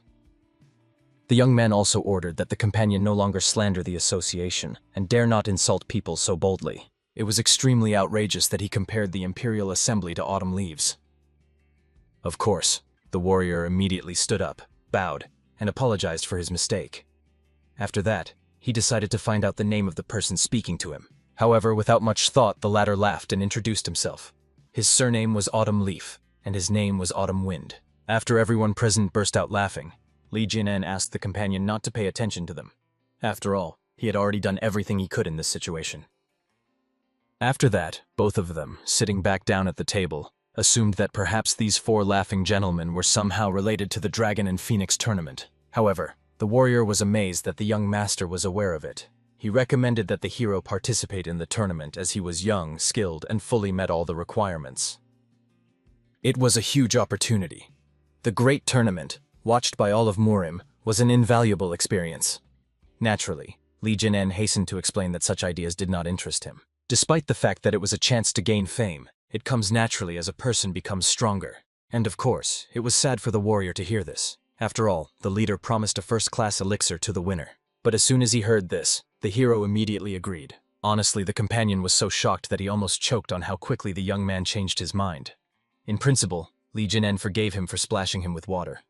However, he warned, next time he should immediately mention the elixir. Finally, when everything was finished, they left the tavern. The companion thanked the young man for the treat. He was glad that very soon they would reach the Murim Alliance. But unexpectedly, as they were leaving, they ran into those 4 students. The warrior did not forget to sarcastically note that they were too slow. He believed that these youths were from the Slanderers' Alliance. However, apparently, the Murim Alliance resembled turtles more. In the end, the fighter could think of nothing better than to run away from here like an autumn wind. And the hero supported his idea, so they immediately dashed forward, overtaking those 2 and showering them with dirt from their feet. Of course, the gentlemen were horrified by the audacity of these hooligans. They deliberately raised this dusty whirlwind right in their faces. However, the young man just laughed. He asked his friends to return together with the escorts while he demonstrated to these 2 what true art of movement is. Naturally, everyone immediately began to root for him, wishing that he would put these insolent ones in their place. Soon the trio reached a rocky cliff rising ahead. The hero easily jumped over it, as if literally stepping on air. Thus he reached the palace walls. Honestly, the escort was extremely worried. Not only was Li Jin faster than him, but the pursuing young man was also incredibly quick. In the end, the warrior had no choice but to rush forward with all his might, for he could not allow someone like a member of the Imperial Assembly to prevail. Finally, he landed on the ground and, out of breath, demanded that Li Jin admit who had won. After all, the fighter was sure he had pulled slightly ahead. The hero was indignant. This young man was so obsessed with the competition. However, at that moment, a stately man appeared behind the 2. He was insanely curious why the young man was arguing so passionately. Undoubtedly, among them, the young master Li Jin was the winner. Obviously, everyone immediately bowed to greet the alliance leader, and he praised his assistant for the completed task, after which he introduced himself to the heir of the trading union. The leader of the alliance quickly realized the victorious young man was indeed the very lord from the trade guild. Honestly, the heir of the Hua clan could not have imagined that this was the very youth who defeated Patriarch Uyan. The hero himself, without making anyone wait, introduced himself. Of course, the alliance leader was pleased to meet such an outstanding young man, so he hastened to introduce himself in return. Then the man turned his attention to the guests who had arrived to participate in the Dragon and Phoenix tournament. In the end, the leader wished everyone good luck, and decided to escort Li Jin and his companion to the main hall, where they were heading. Only at the last moment did the young man from the Hua clan call out to the hero by name. Bowing, he admitted that he would eagerly await their meeting at the Dragon and Phoenix tournament. And then, as if nothing had happened, he turned around and trudged back to his friends. The alliance leader did not forget to sarcastically note that the movement skill of his subordinate this time was at the very bottom. And of course, the warrior was embarrassed by these words, for he was sure that he had arrived at the same time as the Hua heir. However, that youth had come here for the tournament. Most likely, he was eager to conserve his strength while simultaneously testing his opponent's abilities. Although the fighter did not know exactly what had happened, his subordinate was rushing alongside him, unwilling to lose. Of course, the embarrassed warrior decided to find out if the young lord had suspected this. The hero nodded hastily. He had not admitted it before, as he did not want to unsettle the youth. However, the companion was extremely offended that the heir Hua used such tricks over trifles, and the hero asked the young man not to be sad. Anyone who intends to participate in a combat tournament must hide all their true power. This was a natural approach. Finally, during such a conversation, they reached the center of the Murim Alliance, to its main hall. Everyone immediately bowed to greet the leader. However, he hastily showed that he did not need greetings. He asked that all those present leave, and that the young gentleman from the trading association remain. The man also promised everyone that he would make a decision regarding Ouyang-san after personally witnessing the combat abilities of the young master Li Jin. In the end, after these words, they were left alone with the head of the alliance, and the elder, as if nothing had happened, asked the young man to come closer to him. Honestly, the hero felt awkward, for quite some time had passed since they stood so close to each other. The young man knew this person well. The head of the Murim Alliance is second after the 3 gods and one of the saints. He was the one who led the righteous sects in the final battle against the demonic factions, known as the Battle of the 5 Tombs. He was the one who personally led the 3 gods and the saint to the front line. This man is truly worthy of respect. When the young man pondered this, he had an unusually stern expression on his face. The Alliance leader admitted to Li Jin-un that he often met young men like him, but he preferred those who behaved according to their age. He felt more at ease with them. Therefore, the hero immediately dropped his affected seriousness and showed some awkwardness. But the elder only liked this. Truly, the young man looked much better when he smiled. After that, the man directly decided to find out whether the young man was by any chance the successor of the King of Fists. And he was also curious about how many techniques he had already managed to learn from his mentor. Of course, Dan Vuson was stunned. How did the old man even know about this? From his facial expression, the man had clearly figured everything out. The leader quickly explained. The young man clearly used fist-fighting techniques and also controlled lightning energy. In the history of Murim, the main clans and sects working with lightning energy were the Namjun clan, the Bakley clan, and Simyeon, and of course the Enlightenment sect. Simyeon belonged to the clan of swordsmen. Namjun practiced Taoist arts. Bakley surrendered after many failures. Only the sect of Enlightenment remained. This is the sect of the King of Fists. Although calling it a sect is strange since it adhered to the principle of succession from one disciple to another. In the end, as expected, the Alliance leader was insightful and infallible. There was no point in hiding, so Dan Vuson introduced himself as the successor of the King of Fists. The man was extremely happy, understanding that fate had brought him together with this young man. Those who master the lightning martial arts inevitably acquire a commanding nature and gaze, energy, voice, even character begin to resemble the lightning itself. That is why the elder had no particularly warm memories associated with the King of Fists. He lived like a solitary lightning bolt, capable of tearing the heavens apart. It is extremely difficult to befriend such a person. In the end, the Alliance leader decided to find out from the young man how his mentor was doing, for no one had heard about him for a long time. However, the hero explained that his teacher was in many ways similar to the former patriarch of the Moen clan. He had disappeared, and there was no contact with him. Honestly, the elder was amazed. Although the King of Fists rarely sent messages, he never completely disappeared. Therefore, Dan Wusun had to admit that the connection with him was truly severed, and possibly forever. Thus, the leader had no choice but to worry about ensuring that this news reached the 3 gods and 1 saint. For the martial arts masters of Murim were disappearing one after another. Hence, the Alliance leader had only one guess. The demonic faction was beginning to stir again. Naturally, if these enemies who had been missing for many years reappeared, they would have to fight again, as they did last time. However, the young man, according to the leader, probably had no idea what had happened, as it was before his birth. The matter concerned the very battle of the 5 tombs. But in reality, after that, there was another duel. The 3 gods and 1 saint fought against a single grandmaster of the demonic faction. Honestly, it was difficult to describe the power of that man, but hardly anyone living on Earth could comprehend the despair they felt then. Every time the Alliance leader heard that the god of the sword was still training, it reminded him of those days. Although this very battle decided the outcome of the great war between the righteous and demonic forces, 3 gods and 1 saint fought against a single man. This is a secret story that the leader sometimes shared with the members of the Alliance. This is the reason why they had to become stronger. If that great master had descendants, they would surely be about the same age as the hero now. Therefore, the elder, grabbing Li Jin-en by the hand, asked him to become stronger. Overwhelmingly strong, possibly even selfishly and mercilessly strong. And then with a smile, as if nothing had happened, he asked not to worry about Ouyang-san. Since the young man is the successor of the King of Fists, there was no reason to doubt his words. Ouyang will be imprisoned in the dungeon. The decision about him has already been made. Moreover, the man heard that the hero also wishes to participate in the battle of the dragon and the phoenix. Therefore, he sent the youth to rest. In the end, the young man wandered the street for a long time, reflecting on everything that had happened. Ultimately, he could not shake the thought of that grandmaster who fought alone against 3 gods and 1 saint. Even the Alliance leader did not know the name of this man, for the leaders of the demonic factions did not bear names. Therefore, the only question troubling the hero was whether that man really died. All the elder could report was that they cut him down again and again, then burned him, collected the ashes, and scattered them over the mountains. However, if such a disaster happens in the future, the leader will ensure that either this enemy himself or his descendants perish, leaving not even ashes behind. Honestly, when the young man was leaving, the image of the Alliance leader, left alone in the vast hall, was forever imprinted in his memory. He had completely ceased to be the image of a respected elder. He was a monster forged by time. It seemed as if the opposite of the demonic faction was not a righteous sect at all, but simply another incarnation of a monster. And of course, possibly, upon gaining power, the hero would be no exception. In a sense, the continent, created by the mutual slaughter of orthodox and demonic sects, was no different from the kingdom of Asura. While the young man was lost in his thoughts, he did not notice the companion who had been waiting for him all this time to find out how their conversation had gone.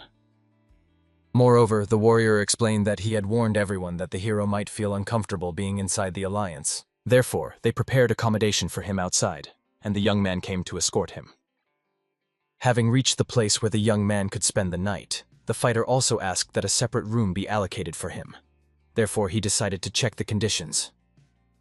However, when they entered inside, they saw that there was already a person in the room whom the companion did not even know. Of course, it was Chun Myunho, who was fuming, waiting for the hero in this damn huge and luxurious place. The young man reminded his so-called teacher that he had not slept all night trying to get here. Of course, King of Fists was curious how he had even found this place.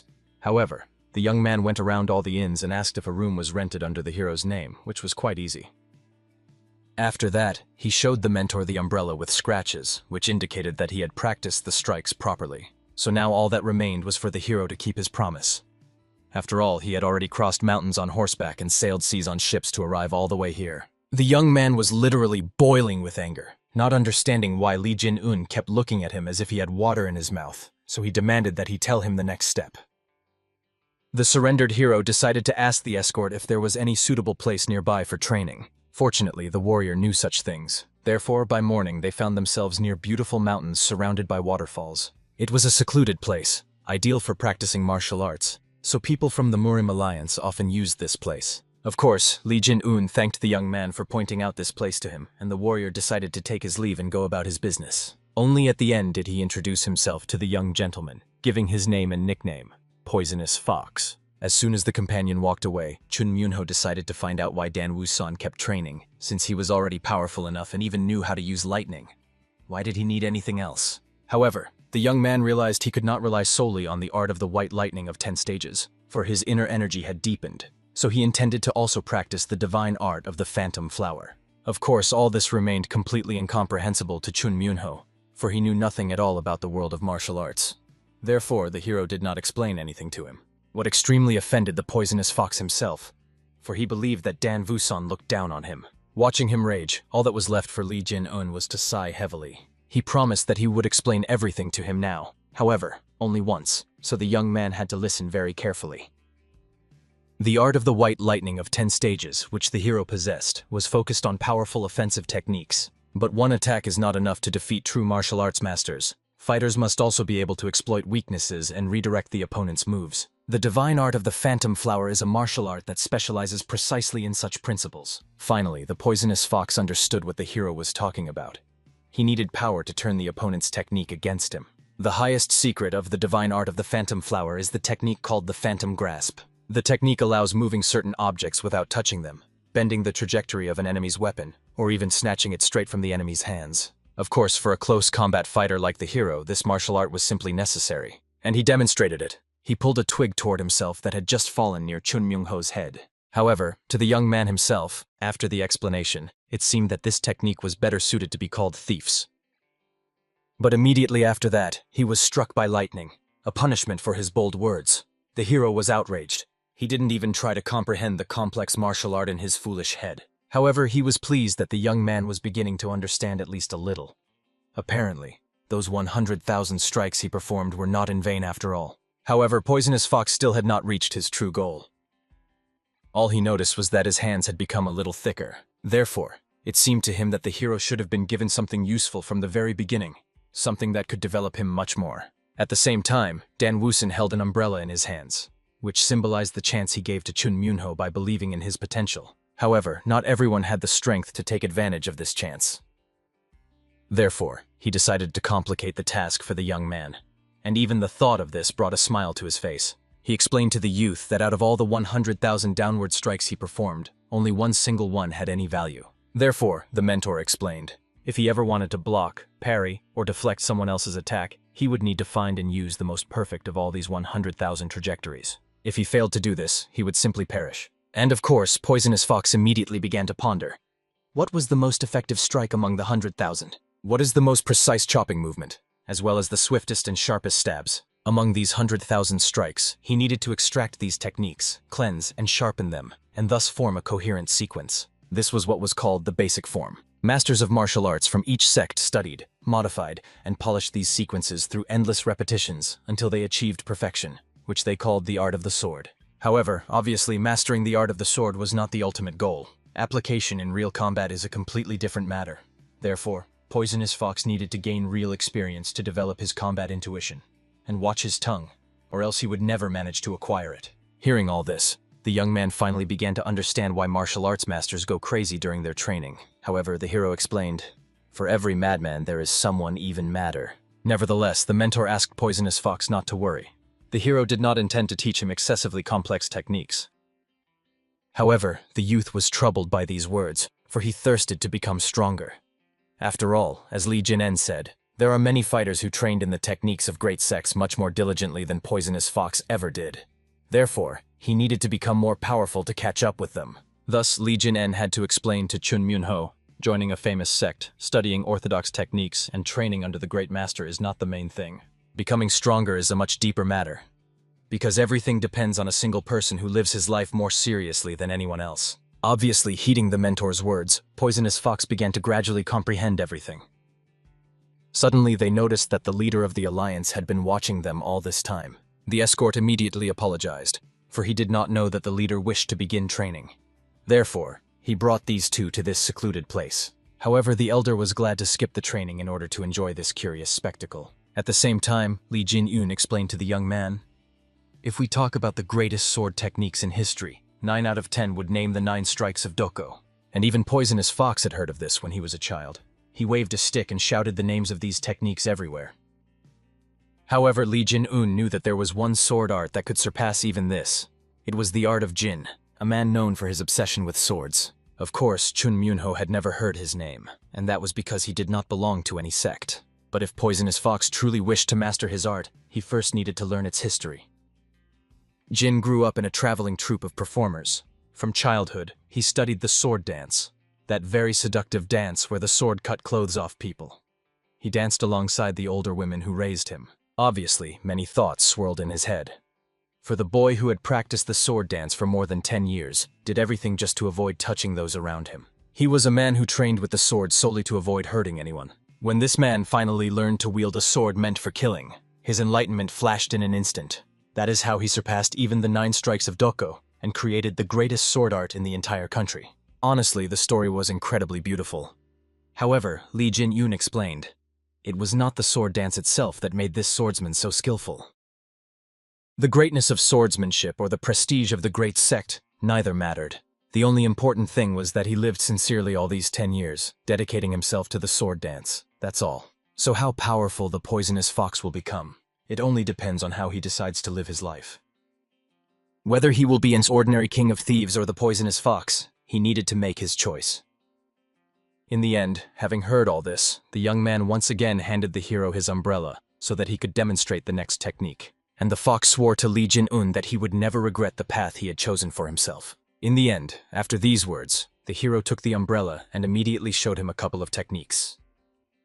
Fortunately, the youth remembered everything the first time and immediately proudly swore that this time he would perform not 100,000 swings, but a whole million. The leader of the alliance was extremely impressed by the fact that the young man had just demonstrated the 3 swords technique. He could not even remember when he last had the opportunity to calmly observe someone's training like this. Obviously, after so many long years of the Murim Alliance's existence, all his friends began to disappear one by one, and almost all his subordinates had long since left. Today's performance truly brought the old man much pleasure. Therefore, he decided to prepare a worthy reciprocal gift for the hero. After that, the two continued training the whole night until Li Jin-yoon noticed the first signs of progress in himself. Honestly, the Poisonous Fox was amazed at how quickly the young man achieved mastery in using telekinesis. After a couple of days when it started to rain, the leader of the alliance appeared and called the hero to talk in private. Honestly, he admitted that he had been watching the young man's training, and he had to acknowledge, he was truly extremely diligent. Chun Myunho felt awkward seeing the Murim Alliance leader so close, and he had no idea how Li Jin-yoon knew this elder. But the young man also quickly bowed to greet the leader of the alliance. However, the man immediately noticed the scar on the young man, which stretched from the cheek and looked like a sword wound. However, this injury was caused by a dagger. Obviously, the elder thought that perhaps he earned this scar during a fight or during training. However, Chun Myunho, though shyly, admitted that he used to run a gambling den and got into a fight with a guy who didn't want to pay his debt, and that guy stabbed his cheek with a dagger. Of course, he felt awkward talking about this to the Murim Alliance leader himself, but he couldn't hide it either. Of course, he could have lied that he was injured in a fight or training or something more decent, but now he made himself look like a complete idiot. However, the elder just laughed, explaining to the young man that he also has a scar that hasn't healed for a long time. The man's father used to own a brewery. He supplied drinks to taverns and sometimes transported the cargo himself. One day, the son saw how drunks were beating him in that very tavern. Of course, at that time he still did not know how to wield a sword as he does now. All he could do was grab a stick and start swinging it blindly. The drunks were not strong men at all. None of them died. The boy simply knocked them to the floor. His father, with a shocked expression on his face, approached his son and tried to stop the bleeding from his hand. And the boy himself at that moment did not even notice that he was bleeding. Then the man took him on his back and ran. By that time, the father had not carried him in his arms for a long time.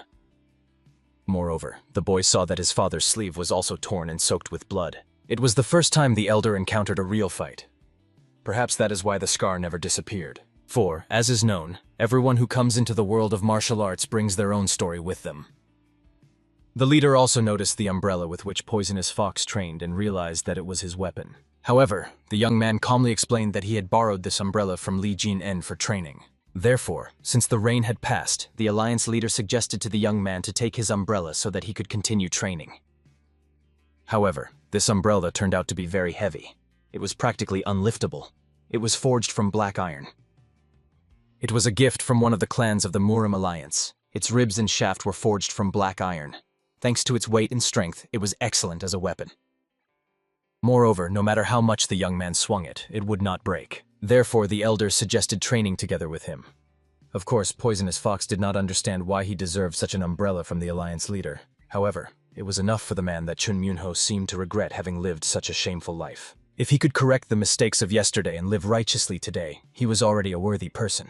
Therefore, the elder did not want him to reproach himself for the past.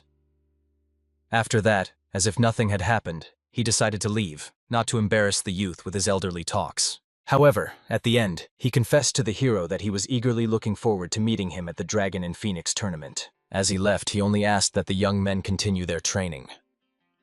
It did not matter whether they were swinging their fists or the umbrella.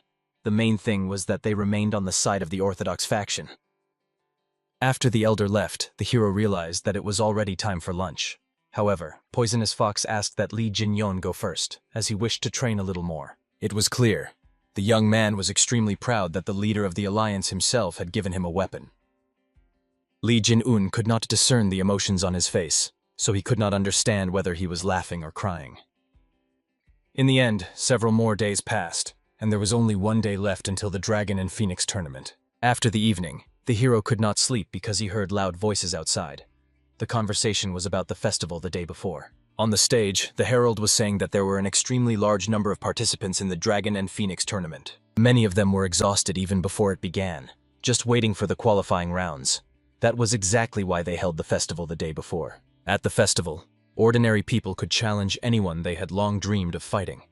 And most importantly, if tonight they realized they were not yet ready, they could skip the tournament tomorrow, because no one wanted to watch weaklings dragging the competition until sunset. However, suddenly this crowd's attention turned to Chun Myunho, the young man who had previously boasted about his weapon. Therefore, they were eager to see his umbrella and skills. Of course, the young man immediately tried to justify himself, because it was those scoundrels who first started bothering him along with their weapons. The others simply laughed because they could not believe that this young man truly fought with an umbrella. Therefore, they were extremely curious to find out what his umbrella was capable of. In the end, Poisonous Fox loudly reminded everyone that the Murim Alliance did not forbid umbrellas as a type of weapon. Therefore, he could not understand such a fuss, especially considering who had given him that umbrella. Listening to all his angry speeches, Li Jin-un could not understand why the character of this young man did not change, even when he was in the company of martial arts masters. In the end, Poisonous Fox still agreed to satisfy the curiosity of the people who mocked him so much. After all, he was the one who practiced the same strike 100,000 times. And not long ago he learned chopping and stabbing strikes from his mentor. Of course, everyone perfectly understood that this was literally basic training for children. Therefore, they did not expect anything special from the fight with him until this young man grew up enough. However, unexpectedly, one man from the crowd realized the young man was learning the three swords technique. Surely his master was impressive. Initially, the young man did not intend to intervene. He just wanted to watch. However, watching such a fool as Chun Myunho disgrace the Dragon and Phoenix tournament was unbearable. Of course, Poisonous Fox explained. He did not care about this tournament. However, he never refused to fight. Therefore, he suggested the young man attack, after which the young man immediately rushed at the man, reminding the rules, whoever strikes first wins. Honestly, even the opponent was amazed at how quick his enemy was. However, the young man still did not strike. He had previously struck with a longer umbrella, so he still could not get used to the fact that this umbrella was shorter than before. But the opponent only laughed at Chun Myunho, who could not even handle his own weapon. Therefore, he wanted to switch to a counterattack. However, to the shock of everyone else, Poisonous Fox simply decided to flee until he had sufficiently honed all his techniques. In the end, they simply started running in circles around the arena. Chun Myunho was repeatedly provoked, and eventually someone managed to strike his legs, causing him to roll across the arena. And the opponent only made the Poisonous Fox realize he couldn't run forever on such a short stage. Of course, the way he ran like a rat was quite amusing. However, now it was better for him to get up to see what true martial arts were. Immediately after that, he rushed forward and attacked with the blunt tip of his blade aiming at the young man's chest. However, fortunately, the latter managed to catch the hand at the last moment, preventing his ribs from breaking. After that, he started swinging his umbrella, hoping that at least from that distance he could reach his enemy. But the umbrella turned out to be still too short, and the opponent was too far away. The opponent only mocked the young man who claimed to have perfectly mastered horizontal strikes. He was even ready to argue that his lunges were no better than this disgrace. Therefore, he decided to demonstrate how these strikes should really be performed. When the whole crowd saw how Chun Myunho was being beaten, they immediately lamented. Where had the young man's confidence gone? In the end, the final blow landed on him with a kick straight to the head, causing him to start losing consciousness. And when he saw the hero in the crowd, he felt an unprecedented humiliation because, it turned out, Dan Vusen had seen his humiliating failure all along. However, suddenly he remembered the words of the head of the Murim Alliance about whether he regretted living such a sinful life all his life. For this reason, he forced himself to stay on his feet. The opponent was amazed that this madman still could barely stand on his feet, yet was so warlike. Therefore, he decided to end him here and now, and attacked with the tip of his blade. At the same time, the young man deeply regretted how he had lived before. He regretted that he had been such a pathetic weakling, and that is precisely why from this moment he longed to be different. Despite the spear striking his side, he still lunged at the opponent and thanked him for closing the distance and greatly helping him. In the end, one strike was enough to create a huge crater on the stage from the force. Honestly, everyone was amazed that this youth possessed such strength. He seemed almost not human. And Chun Myunho, looking at the body of the defeated, still could not believe that he had won. He remembered when he first met the hero, and then decided that he must repay him for kindness and for the guidance as well. He loudly proclaimed that he had won, for the Poisonous Fox always repays debts. And it was clear, Li Jin-en was truly quite proud of his student. The whole crowd was whispering.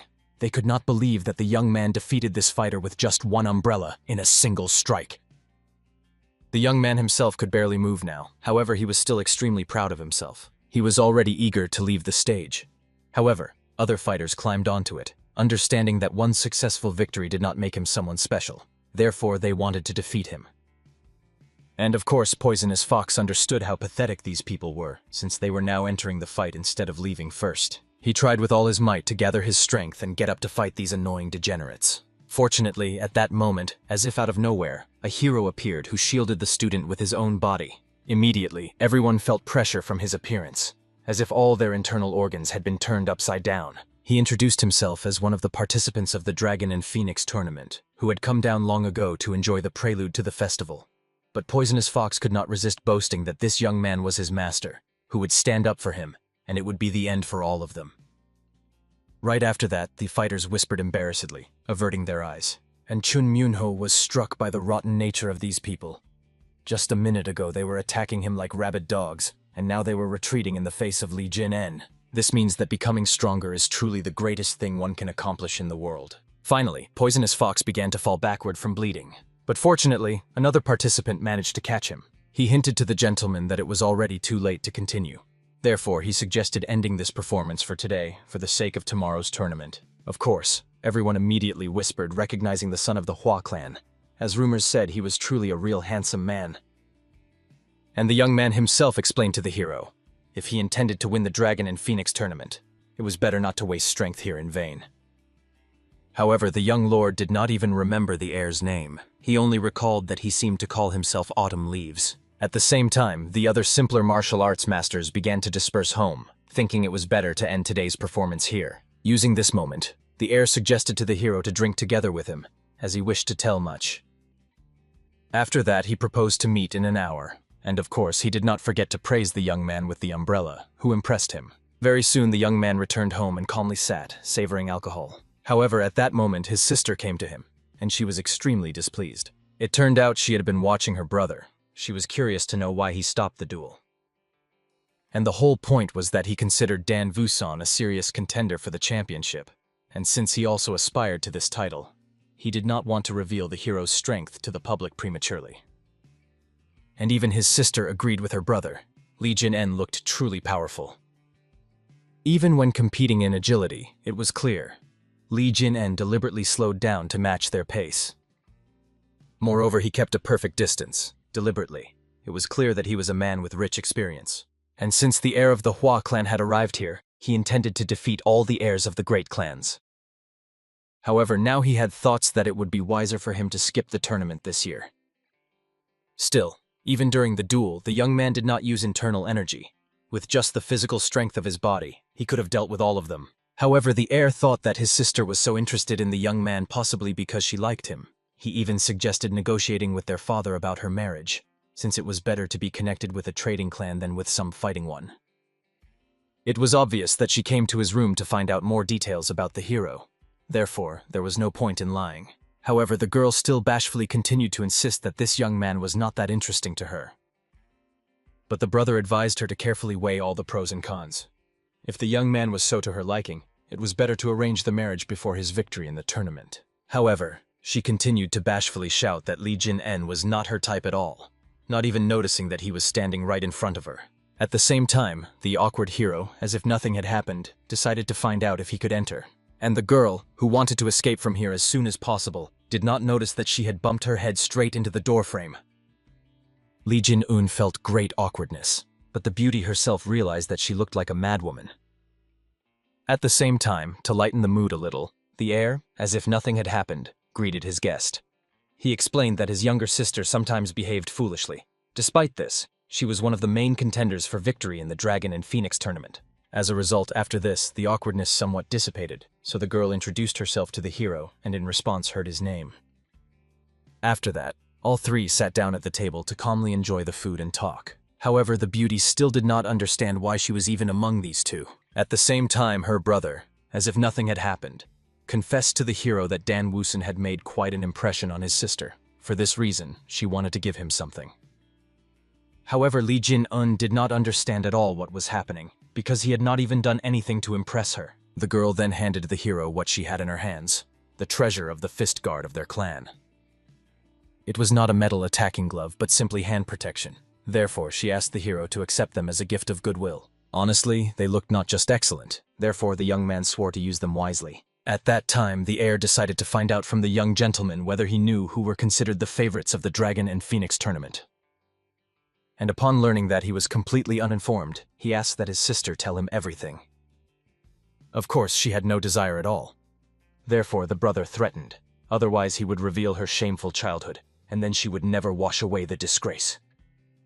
In the end, the sister had to tell. As possible winners, a great many names were mentioned. But in reality, the competition is between two forces, the Murim Alliance and the Rulers Association. The Murim Alliance puts forward as main candidates the heirs of the Mountain Sect Huan and the Wudang Sect, although their participation is still in question. The Wudang Sect risks life and health in every duel. All from the Wudang Sect do not wish to interfere in world affairs. As for the Rulers Association, they support other heirs, the Namjun clan and the Doko clan. Well, if these two meet in the final, neither will leave unscathed. All because they were rivals in love. Both are madly in love with one lady, who is famous as the first beauty of the South. So if they meet in the final, both will end up with serious injuries.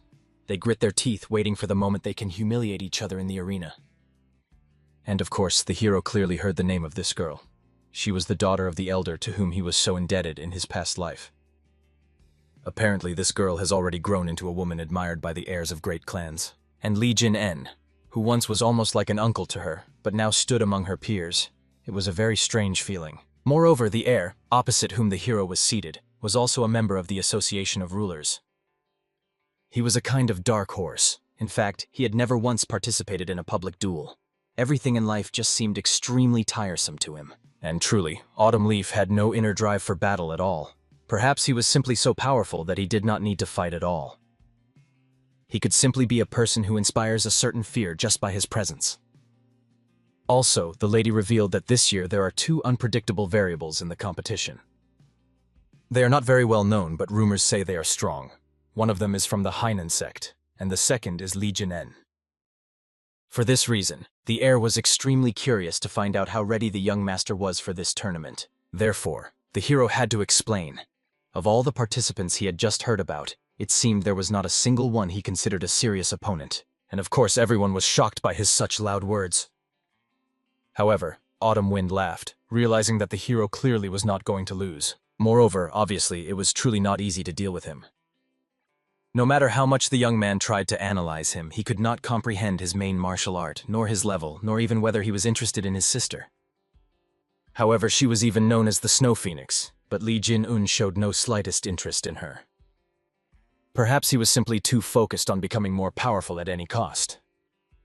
In the end, when the evening came to a close, Li Jin-un prepared to go home, thanking the young master and lady for such a warm reception. As soon as he left, the girl decided to ask her brother what he would do about the Dragon and Phoenix tournament. To be honest, he could say one thing.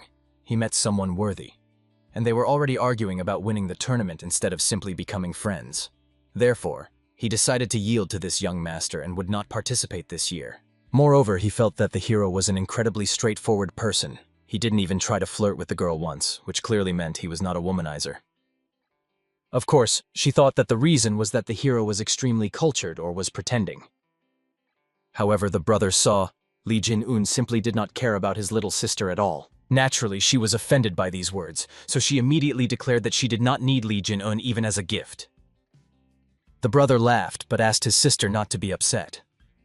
In their lives, she would see many heirs of merchants, powerful martial families, clan heirs, members of the Murim alliance.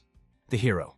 Not every person from the underground world is without honor. If she watches carefully with her eyes and listens to their words, she will definitely choose a man she will love. All his previous talks were simply to tease her. Therefore, he asked her not to take it to heart. And of course, the sister was not offended, for she knew her elder brother very well. However, the heir still insisted that she keep an eye on the hero, for he was meeting a person for the first time who so greatly disregarded the heirs of the Namjoon and Doko clans. If anyone had heard this, they would surely have already drawn their sword against him. And unfortunately, while they were discussing this with the sister, the heirs of the Namjoon and Doko clans overheard their conversation, and they were extremely enraged. Therefore, they demanded to be given a name. Two confessed. Who else would dare to so greatly underestimate them? Dako Khan interrupted the night silence with a fierce shout. The eyes of the future patriarch blazed with red anger. Invol coldly sent his companion to a safe place. Both masters remained alone under the light of the lanterns. Glances crossed in a tense confrontation. The strategist tried to justify himself with random words of passers-by. Khan was outraged by the comparison to worthless merchants. A mysterious figure in blue disappeared into the depths of the corridor. Khan recognized in the stranger the heir of the Enha trading group. He demanded to find out who truly prevails in strength. Invol reminded of Oyan Sen's shameful defeat. The strategist's weapon instantly flashed in the night air. Khan aggressively intercepted the blade, looking straight into the eyes. Invol only smiled slyly, hiding his face with a fan. He offered the warrior to participate in the Dragon and Phoenix tournament. The prospect of defeating worthy opponents ignited Khan's excitement. Invol suddenly burst out with loud maniacal laughter. He assured that the Murim Grands would leave empty-handed this year. The dark blue fan unfolded with a sharp sound. Khan accepted the challenge, sensing the scent of a real game. He proposed a bet of 10,000 on the Alliance's victory.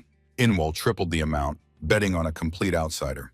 A dead silence reigned around the night courtyard. Khan walked away confident in an easy win. The strategist watched him off with a heavy, piercing gaze. The qualifying stage of the tournament gathered a crowd of the best masters.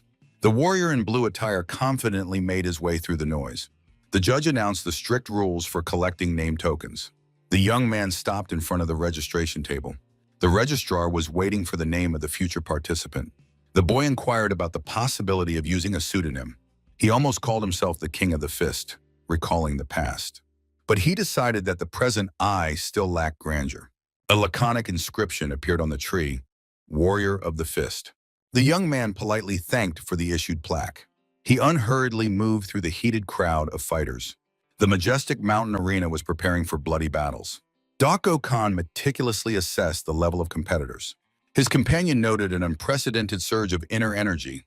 The fist warrior tightened his gloves, relying on body technique. He was preparing to test the perfection of his own movements. Suddenly, the calm was broken by the desperate cry of the disqualified. The gray elder harshly scolded the vile master. The loser vainly begged for a second chance. The judge was relentless towards violators of honor. He condemned the brutal cruelty towards the fallen enemy. While the medics were saving the wounded, the heroes silently watched. The fairness of the elderly master evoked sincere respect. It was such people who upheld the remnants of Miriam's honor. The young man felt that he would not be able to hate this side. The fist warrior approached the elder with a respectful bow. The judge assessed the manners and asked for the token for the fight. He read aloud the chosen nickname of the young man. But suddenly the elder's gaze caught on the equipment. The black gloves turned out to be an unseen artifact of the Hua clan. The new opponent impatiently interrupted their conversation. The elder gave the signal to start the first duel. The opponent took a stance, meeting the hero's icy calm. The bare-knuckle fight promised to be short. The fist warrior swiftly attacked from above. He ironically doubted the strength of the opponent. The blow shattered the stone floor of the arena. The opponent flew back, spitting out clots of blood. The referee stopped the fight, saving the life of the loser. The old man froze from the incredible power of the boy. The Reaper of Lives confidently came out as a substitute. The hero greeted the enemy with a restrained bow. The Reaper was nervous, unable to calculate the level of the adversary. He put all his energy into the last desperate attack. The fist warrior only smiled, urging to conserve strength. His fist flew exactly to the target, interrupting the attack. The energy wave rolled the Reaper into the ruins. The crowd froze at the sight before them. The judge burst out with an excited, maniacal laugh. The fighter was hurriedly taken off the arena unconscious. The next participant surrendered from sheer fear alone. The elder fiercely expelled the coward from the tournament. Only a token remained in the middle of the empty arena. The judge sharply pointed a finger at the hero. He had never seen such a swift victory before. The warrior of the fist officially advanced to the final bracket. A troubling night descended upon the Alliance residence. A pile of wooden tokens crashed onto the table. The masters began to distribute the fighters by ranks. Only one participant received the highest status, Hep. The legend of the Master of Two Strikes instantly became surrounded by rumors. A mysterious order forced a change in the pairings. The Alliance leader appeared before the elders. Only those with unwavering will pass the selection. No traces of unorthodox sex have been found so far. Elite squads received orders to secretly cover the finalists. Any aggression was punished by immediate imprisonment. Suddenly, the leader froze, immersed in memories. He demanded complete security for every participant. The elders felt the weight of his last words. The bright sun illuminated the beginning of the main stage. To joyful shouts, they unveiled a huge tournament board. The masters proudly watched the festival of strength. The crowd triumphed in anticipation of great battles. The Alliance leader remained alone with his demons. The preparations ended, leaving emptiness in the soul. A sad smile concealed a long-standing inner pain. The spectators' shouts made him turn toward the light. People clamored, fighting for the best seats. Young aristocrats confidently bet on their own glory. The old master silently observed their carefreeness. A nostalgic smile revealed the fatigue of lived years. The past once again pulled him into its cold embrace. Once they and a comrade equally sincerely rejoiced in life. Now only the cry "Shon Shon" echoed in his memory. Images of the burning battlefield flared up with new strength. He desperately held the dying friend amid the fire. Shon Shon begged him to survive and lead this battle. The last glance of the warrior was forever etched in memory. The question about the sins of that war still had no answer. Plea for salvation drowned in the roar of the fire. The commander broke through hell, carrying the burden of guilt. The earth was covered with the bodies of those who trusted his orders. He dreamed of a world where the weak would not become victims. The strong were to decide fate only with their own swords. With this heavy realization, the leader greeted the new morning. The leader's cloak fluttered in the quarter light under the dull sound of footsteps. He knew this tournament would be his last. The crowd went wild with excitement. shouting the name of the great hero. The elder silenced thousands of people with a single gesture. The leader's golden eyes radiated unwavering, stern calm. Among the spectators stood gloomy, silver-haired masters. Others watched the event with utmost concentration. The warrior in blue remained impassive while the novices nearby trembled. The speech began with events from 45 years ago. Back then, every fight was on the edge, and death was considered a usual matter. The elder recalled his bloody youth and triumph over the great Sex. Next to him, then fought his closest friend, Chanwang. They received the legendary swords of the Star and the Water Moon. The elders voluntarily gave the weapons to the best youths of that era. The joy of that moment was forever engraved in the leader's memory. The maid brought out the reward designated for the new victor. In the chest shone a century-old ginseng, the priceless treasure of the Ime sect. The spectators held their breath, realizing the incredible generosity of the prize. The abbess of Ime gave her last for the sake of the future generation. The next trophy was the star sword of the late Chanwang. The leader believed the soul of his friend watches this celebration from the heavens. He almost gave his own weapon, causing the elders to shudder. Instead, the blacksmiths of the Gu clan forged a new masterpiece for the tournament. The disciples of the Hua sect imagined with admiration a magnificent blade in their hands. The victor earned the right to personally name this weapon. The elder sharply drew his blade from its sheath. The water moon sword crashed into the ground with a roar, shattering stones. The leader urged the youth to keep their hearts pure like this untarnishing steel. The old generation prepared to make way for new legends. 3 incredible awards shone in the sun, waiting for the strongest. The leader's sword flared in the air, slicing through beams of light. Faces of those who made the history of Murem were reflected in the blade. The fierce gaze of golden eyes fixed on the crowd. "We are the Orthodox," thundered over the square like thunder. The Dragon and Phoenix tournament was officially opened. The protagonist only boldly observed the pompous spectacle. He ironically repeated the old man's words about the path of righteousness. For the leader, it was not a status, but a burden of countless losses. The elder continued on his path even after the death of friends. The Orthodox are madmen who burn their lives for their own beliefs. Their stubbornness was the only thing holding this world together. The judge announced the start of the first match of the main bracket. The warrior fist and the master of the double spear were called to the arena. The young man confidently took the first step on the stone stairs. A bold smile did not leave his face. The time to act had come. The opponents met in the center of the square before thousands of eyes. The hero scrutinized the enemy's technique and stance.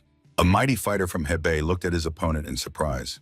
He did not understand how one could enter a fight without any weapons. The spearman asked about his style with open contempt. "I am the king of the fist," the protagonist replied calmly. The opponent only nodded confidently, anticipating an easy victory. He considered the young man just another low-level novice. The judge gave the final command. The tension reached its peak. The fighters instantly sprang from their places, turning into blurred shadows. The hero gracefully dodged the lightning-fast spear strike. He moved like flowing water, ignoring the deadly steel. The opponent jumped back, trying to break the distance. The master from Hebei soared into the air for the final devastating attack.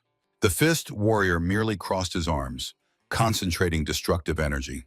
The arena trembled from a colossal explosion and a cloud of debris. The alliance leader watched with satisfaction the birth of a new power. The opponent in red unleashed the full force of double spears on the fist warrior. The young man stopped the deadly steel with only one forearm. The adversary froze, realizing complete helplessness against this technique. The counter impulse threw the spear master aside like a rag. The energy explosion tore the air with a powerful white wave. Elder Sun jumped in his chair from the incredible spectacle. A cloud of stone dust covered the completely destroyed arena. While medics checked the fallen one's condition, quiet laughter was heard from the side. The old judge burst into maniacal laughter from a pure delight. The spear bearer remained lying unconscious, but without serious injuries. The judge officially declared the fist warrior the winner of the first fight. The crowd buzzed, trying to find out the name of the mysterious master. Suddenly, the silence was broken by solitary, confident applause. The man in red did not hide his admiration for the hero's skill. He energetically waved his hand, beckoning his friend to come closer. Next to him appeared a mysterious figure in elegant attire. The eccentric master with a fan greeted Lee on a successful start. Chol Muno, known as the Poisonous Fox, playfully introduced himself to the warrior. The friends began to noisily argue about nicknames and manners. It turned out that the fox was not interested in participating in the tournament itself at all. He bet a crazy 30,000 on the triumph of the Fist Warrior. The sum of the bet shocked those around. It equaled the value of 3 estates. A bold, barely noticeable smile appeared on Lee's face. He struck his palm with his fist, promising to keep his friend's gold safe. Chol became interested in the artifact gloves made of celestial silk. These unique items once belonged to the Great Beckley clan. The gloves became a gift in return for the legendary sword. The Patriarch of Beckley gave them away, believing the artifact would find a better owner. Lee analyzed the strength of the allies, recalling their skill in fencing. He noted the considerable power of the Hua clan hidden behind the fans. Chol pointed to the arena where his fierce opponent had appeared. The giant black sword of Doko Khan gleamed ominously in the sun. The spectators had already predicted his easy championship in advance.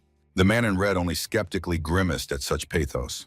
With one devastating strike, Doko drove his blade into the ground near the enemy. The stands erupted with excitement after the giant's instant victory. The swordsman felt the gazes on him and turned threateningly. Chol waved at him amicably while Lee maintained an icy calm. The Fist Warrior looked at the competitor with outright contempt. Han boldly slung his sword over his shoulder, boasting of his strength. He headed straight to the group, provoking a new quarrel. The giant asked if Lee regretted his risky bet. Chol demonstratively ignored him, pretending complete deafness. Han got angry, calling the association's strategist a complete failure. The man in red instantly flared up at such a brazen insult. But the swordsman did not even honor the worm with a direct glance. Lee wearily covered his face with his hand, watching this circus. The friend in red began awkwardly justifying himself before the warrior. Doko's eyes filled with blood, his hand tightly gripped the hilt. The degree of tension increased with every word thrown to the wind. Insults fell one after another, adding fuel to the fire. The Fist Warrior face-palmed again at his comrade's stupidity. The fox continued to smile slyly behind his open fan.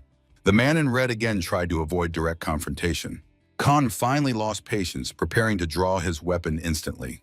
Frightened by the giant's aura, the opponent began babbling nonsense. The absurd joke about the iron umbrella finally enraged Khan. The swordsman responded only with a dark, extremely menacing laugh. He promised to arrange a bloody duel with the audacious fool. The comrade in red suddenly relaxed, continuing to be ironic. The sword flew out of the sheath against the backdrop of Doko's dazzling flash of fury. Chol finally tried to intervene to stop the inevitable, but the Fist Warrior had already confidently shielded his friends with his back. He authoritatively ordered Doko Han to get out of his way immediately. The swordsman froze in shock, encountering such a bold rebuff. The stranger reproached Doko Han for wasting energy on weaklings. The crowd recognized the swordsman as the grandson of the legendary Sword Emperor. Someone suggested that the boy's audacity was backed by the power of the Trade Guild. A mysterious voice made Doko explain his delay near the arena. He replied coldly that the duel ended even before the conversation began. The protagonist's companion could not comprehend such a lightning-fast defeat. Doko needed only one strike to not waste time on the outsider. Medics hurriedly carried the mangled body of another victim out of the arena. Lee recognized the fallen fighter as the formidable Namgun, which only fueled his interest. The young man silently studied the nature of the wounds, assessing the cruelty of the favorite. The real Namgun Yi appeared in the arena, surrounded by a sinister aura. Two giants faced each other closely, exchanging deadly glances. A witness to the conflict almost suffocated from the pressure of their intentions. The tension was dispelled by Lady Peck, whose voice sounded like a saving bell. The pink-haired friend ironically inquired about the purpose of this gathering. The poisonous fox greeted the girls with his characteristic gallantry. Pick thanked for the gifted sword, which she had already managed to test in battle. The formidable Doko instantly became embarrassed and blushed before the beauty. However, her attention unexpectedly stopped on the warrior of the fist. The lady barely noticeably bowed to the hero, demonstrating secret respect. Lee responded with a restrained salute, hiding his own embarrassment. Peck walked away, ignoring the desperate calls of the disappointed Namgun. The fury of both opponents instantly transferred to the random, lucky one. Jealousy turned their fighting will into a concentrated thirst for murder. The announcement of the second round brought the masters back to reality. The fox inquired about Lee's readiness for the next stage of trials. The young man confidently confirmed his intentions. There was nowhere to retreat. Behind him, two fires of undisguised hatred still burned. The strategist explained that now the hero is the main target in their love war. Lee became an accidental enemy in a stranger's competition for the lady's heart. The companion mocked the descendants of clans for their uncontrollable lust. Namgun's deadly gaze made the chatterer instantly fall silent from fear. The protagonist timely calmed his friend, saving him from inevitable retribution. He understood. Doko restrained himself only because of the thousands of eyes in the stands. The frightened comrade pompously promised to be more careful with his words. He froze in a dramatic bow before his savior.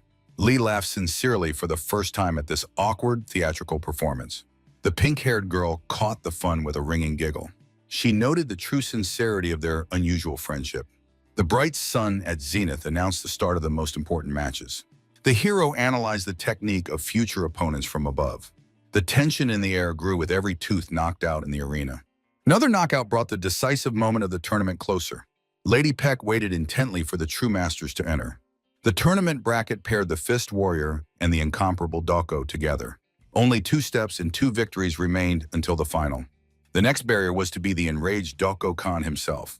In case of success, Namgun Yi, thirsty for revenge, was already waiting for Lee. The other part of the final was shared between Hainan and Manhwa. The referee called Doko and the Fist Warrior to take their places. Lee stepped onto the arena, feeling the power of every movement. The warriors' gazes crossed in the last warning before the fight. Namgun Yi watched this with bitter, poisonous envy. He was infuriated by the very thought of Ryan's interest in this newcomer. The swordsman decided to unleash all his fury on his own rival. The hero's companion begged Lee to crush this arrogant bastard. The protagonist silently approached his main obstacle. Namgun Yi slyly greeted his next victim on the battlefield. The young man only coldly advised him to finally shut up. The blade sliced through the air in a furious attempt to silence the opponent forever. A strike of terrible force turned the stone slabs into a cloud of fragments. The shockwave made the crowd shudder at the scale of destruction. Only the elders watched the display of animal strength impassively. Lee calmly studied the chaos, preparing his next move. The youth in blue planned to be merciful, but the Murim rules demanded otherwise. Doko Han boldly promised to put the trade worm in its place. The hero's first confident step made the swordsman freeze in surprise. The atmosphere in the arena heated up from concentrated inner power. An explosion of energy tore the ground, turning stones into sharp spikes. Han's confidence instantly changed to primal terror. Lee ironically reminded the enemy of his recent arrogant threats. Blue sparks on the fist promised Han a special treatment in battle. A dense curtain of dust concealed the consequences of the first power release. A single move destroyed the arena, making the spectators tremble with excitement. The Alliance leader calmly watched the chaos from his chair. The elders ordered to immediately protect the stands from shockwaves. Khan tensely stared into the smoke, preparing for a desperate attack. The terrible power of the wild man was beyond his understanding. A storm of golden discharges fell upon the hero in a last attempt to attack. Deadly energy flew past, not even touching Lee's cloak. The hero's hand flashed with blue lightning, accumulating power for a strike. Electric discharges fiercely crackled on the young man's battle bandages. A giant energy fist crashed into Doko, crushing his defense. The swordsman realized a monster with pure inner strength stood against him. Poisonous Fox only smiled satisfiedly, calculating the future win. The hero's lightning-fast dash left Khan no chance to react. A cold gaze accompanied every devastating blow of the Fist Warrior. The artifact-black sword vibrated from tension under the hail of attacks. The perfect balance of force threw Doko Khan backward, breaking his stance. A series of precise strikes shattered the defense like fragile glass. Now Uyan Sen's defeat seemed absolutely logical to Khan. The hero brazenly mocked the fear in the eyes of the invincible master. Khan completely lost his composure and launched a desperate attack. Lee stopped the giant blade with just 2 fingers. The weapon flew out of the shocked heir's hands, tracing a high arc. The black blade thunderously plunged into the ruins far from its owner. The shame of defeat froze in the eyes of the enraged clan leader. The patriarch's insult hung over Doko like a death sentence for failure. The father contemptuously called his son an empty vessel and a disgrace to the family. The clan elders turned away in disgust from the weak young leader. Psychological pressure and burning shame crushed the throat of the fallen warrior. Helplessly clenched teeth and rage became the only reaction to humiliation. Lai coldly observed the enemy's agony. The duel was not over yet. The Khan convulsively grabbed his sword, clinging to the remnants of his pride. The golden glow flared up again. He was preparing his last argument.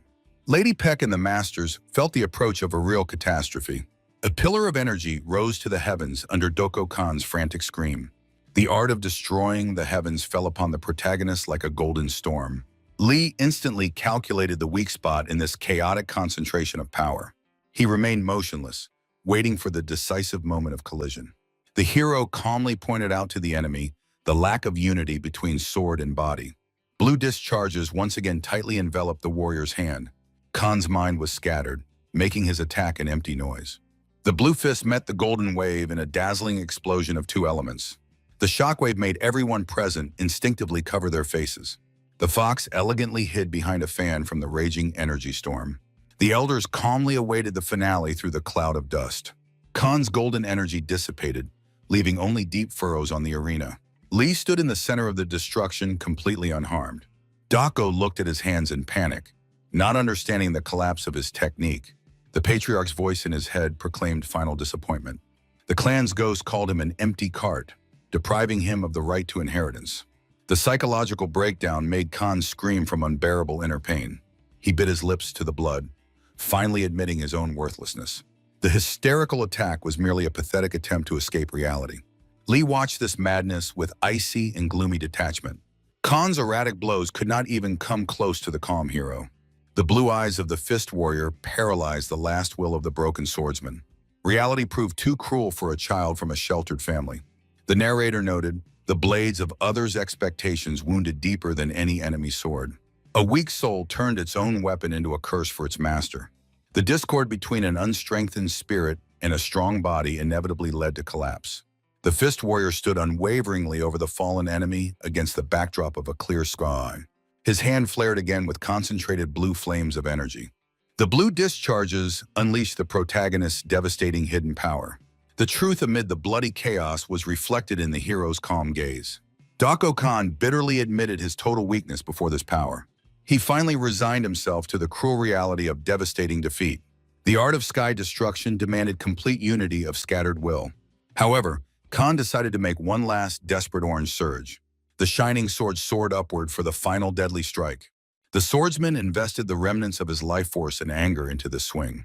A golden explosion in the shape of a cross covered the ruins of the tournament arena.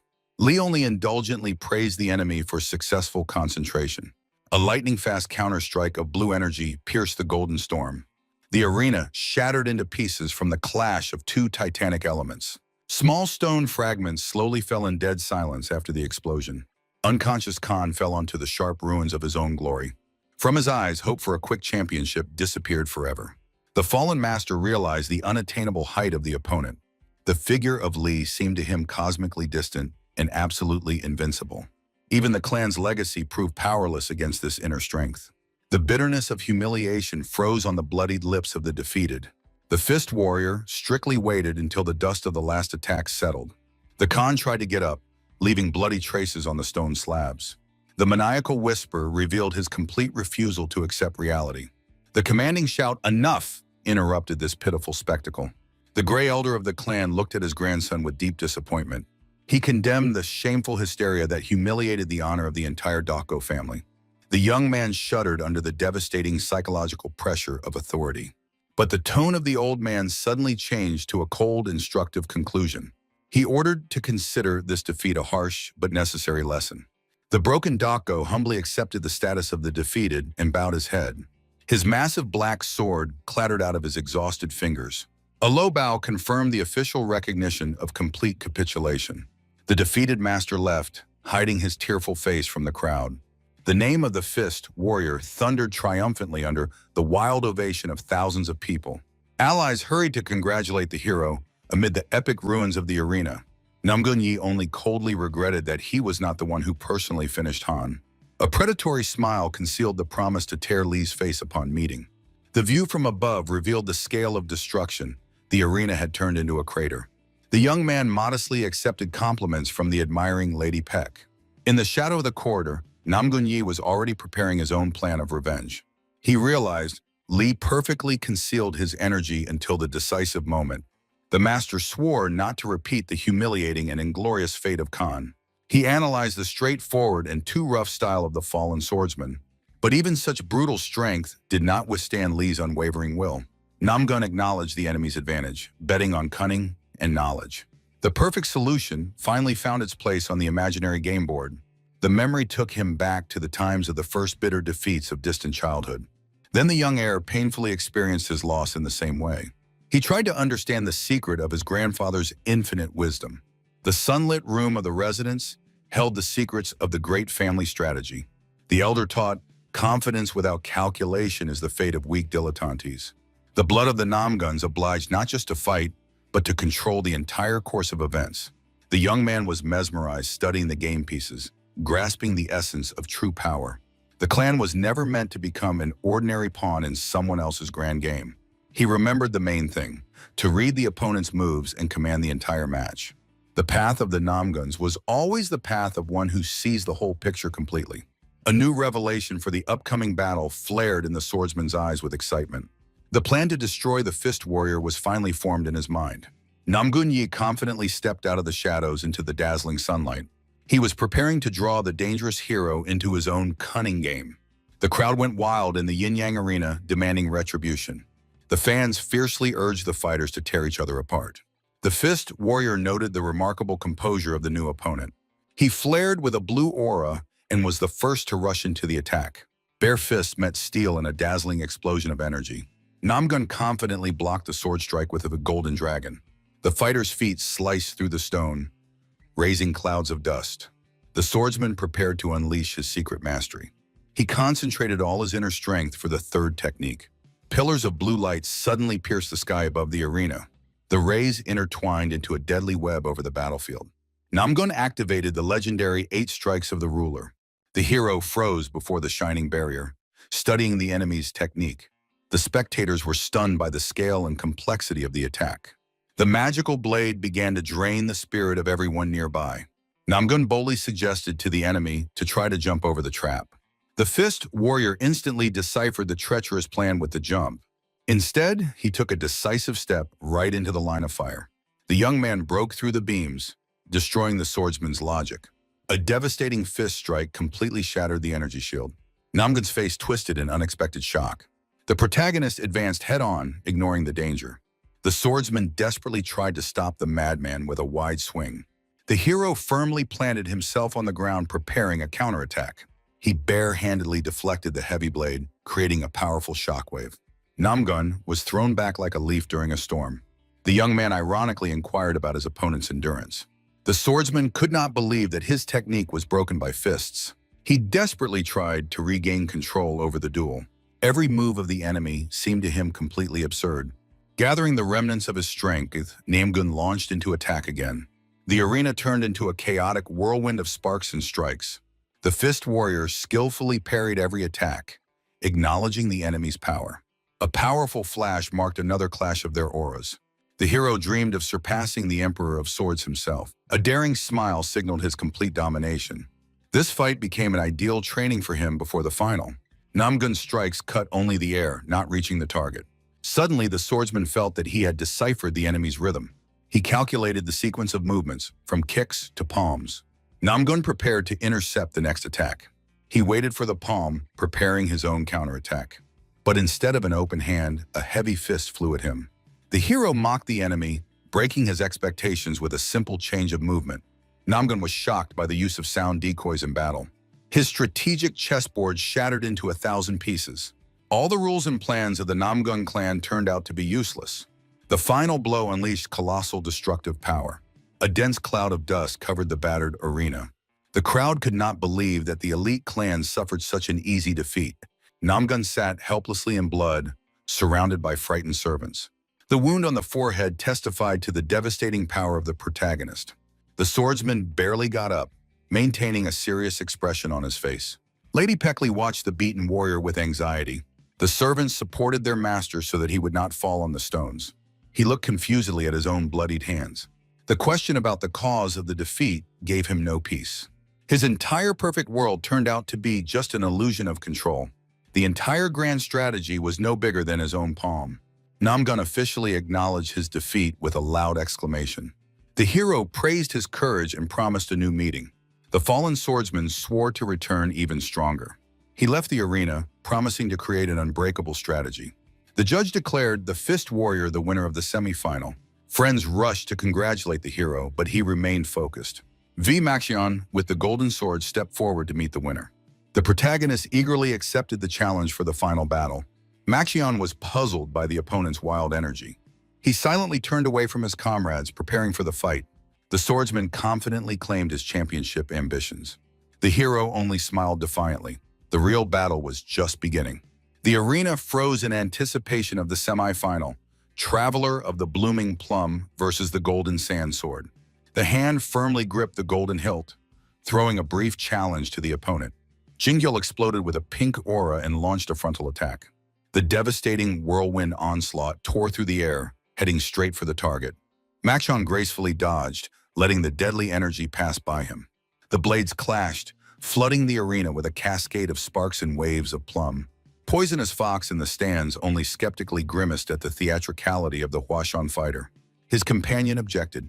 Every move of this sect was a dance on the edge of death. Fox slyly smiled, predicting a swift victory for the master from Mount Hua. But the dark-haired warrior cut short. No. Maxion's golden aura instantly absorbed all attack attempts. Pink energy swirled again around Jingyul, preparing the decisive technique. From the powerful impact, the arena floor shattered into pieces. A gigantic tornado of petals crashed down on the enemy straight from the sky. Maxion only smiled, preparing a harsh response. One lightning-fast swing, and the opponent's confidence was shattered. The needle of the golden thread pierced the pink whirlwind through and through. Jingyul froze in the air, entangled in a shining golden web. Magical bindings instantly shackled the movements of the frozen master Huashan. A powerful strike against the ground rolled the defeated one into the ruins of the arena. The wounded fighter helplessly exhaled, trapped in energetic pincers. The cold steel of the golden sword stopped right at the throat. The trap closed. There was no way out of the golden snares. The pressure of the enemy's machinery became increasingly heavy and suffocating. The body was finally pressed into the stone under a thick cloud of dust. Maxion towered over the enemy, coldly demanding surrender. The victor jokingly asked if he really intended to die in a friendly fight. Jingyul only resigned himself to defeat, acknowledging the superiority of his comrade. Finalists determined, the Dragon and Phoenix tournament approached its climax. Maxion confidently turned around in the arena, preparing for the last battle. On the screen, two geniuses faced off, the joyful swordsman and the stern fist warrior. The stands exploded in the rays of the sunset, anticipating the legendary clash. Spectators actively discussed the chances of Maxion's golden technique, but the opponent's fans believed the fist warrior had not yet shown his true strength. The judge gave the signal, and the fighters froze in the last second before the start. The fist warrior instantly closed the distance, bursting with a series of kicks. Maxion blocked the attack, analyzing the unusual style of the swordsman hand-to-hand fighter. A storm of fast and heavy blows continuously crashed against the golden warrior's block. The final high kick made Maxion shudder from the incredible force of the collision. The swordsman smiled fiercely. He was exactly waiting for such aggression. Fingers tightly gripped the hilt, preparing an unexpected counterattack. The fist warrior froze. The opponent instantly switched to a reverse grip. The unconventional stance foretold a deadly change in the combat rhythm. A golden arc of energy threw the attacker back to a safe distance. The blade flared with a dazzling fire, accumulating devastating magical power. The Golden Sand Sword activated its trump card. Golden Silk Needle slashed through the air with dozens of shining rays. The fist warrior felt the true breath of danger and focused intensely. The massive technique covered the entire arena with a deadly net. The air filled with a strange glow, golden sand. The hero understood the essence of the trap. Each grain of sand was saturated with foreign energy. Maxion dramatically raised his hand for the final gesture. Sparks on the fingertips were preparing for a massive detonation. A malicious snap of the fingers, and the hidden trap was triggered. The arena turned into a fiery sea of explosions under the evening sky. The spectators froze. The attack suddenly stopped mid-flight. The gray-haired elders could not believe their eyes, watching the anomaly. Maxion trembled from shock. He no longer controlled his own golden threads. Panic gripped the swordsman as unknown beams tore his network apart. The fist warrior stood unharmed, surrounded by barely visible blue threads. Horror pierced Maxion. The enemy copied his complex technique at first glance. The young man released the copied blue threads, demonstrating full control over foreign energy. Maxion saw an insurmountable wall of power before him and shuddered with fear. The warrior smiled triumphantly. This might was truly absolute. The blue whirlwind tore through the air, forcing Makchon to admit his defeat. The victor calmly stood on the platform while the magical lace slowly dissolved. Dust settled on the yin-yang arena, leaving the fighters in the silence of the empty hall. The stands buzzed with confusion. Why did the golden sword surrender so suddenly? The alliance leader knew. Such a level of mastery is available only to the chosen. The elder thoughtfully looked at the youth, wondering how far he would go. After the fight, Makchon sincerely thanked his opponent and asked for a rematch in the future. The Fist Warrior accepted the offer, paying due respect to his comrade. The alliance leader's voice thundered over the crowd, announcing the name of the new champion. With paternal pride, the elder prepared to name the absolute winner of the tournament. The hero's friends watched with admiration the triumph of their leader. The arena exploded with shouts. The Fist Warrior became the rightful holder of the title. In the crowd, someone was beside themselves with happiness, almost knocking neighbors off their feet. The emotional fan quickly disappeared, leaving behind only confused glances. Suddenly, a mysterious man froze and shot up into the night sky like lightning. He raced across rooftops, leaving behind only a blurred trail of energy. In the deep night, a figure in a yellow robe knocked on the window of a mysterious carriage. Hearing permission, the man entered inside to his secret order. He bowed low to the group leader, whose face was hidden by a wide hat. A stern voice asked about the progress of the young talents of the Orthodox factions.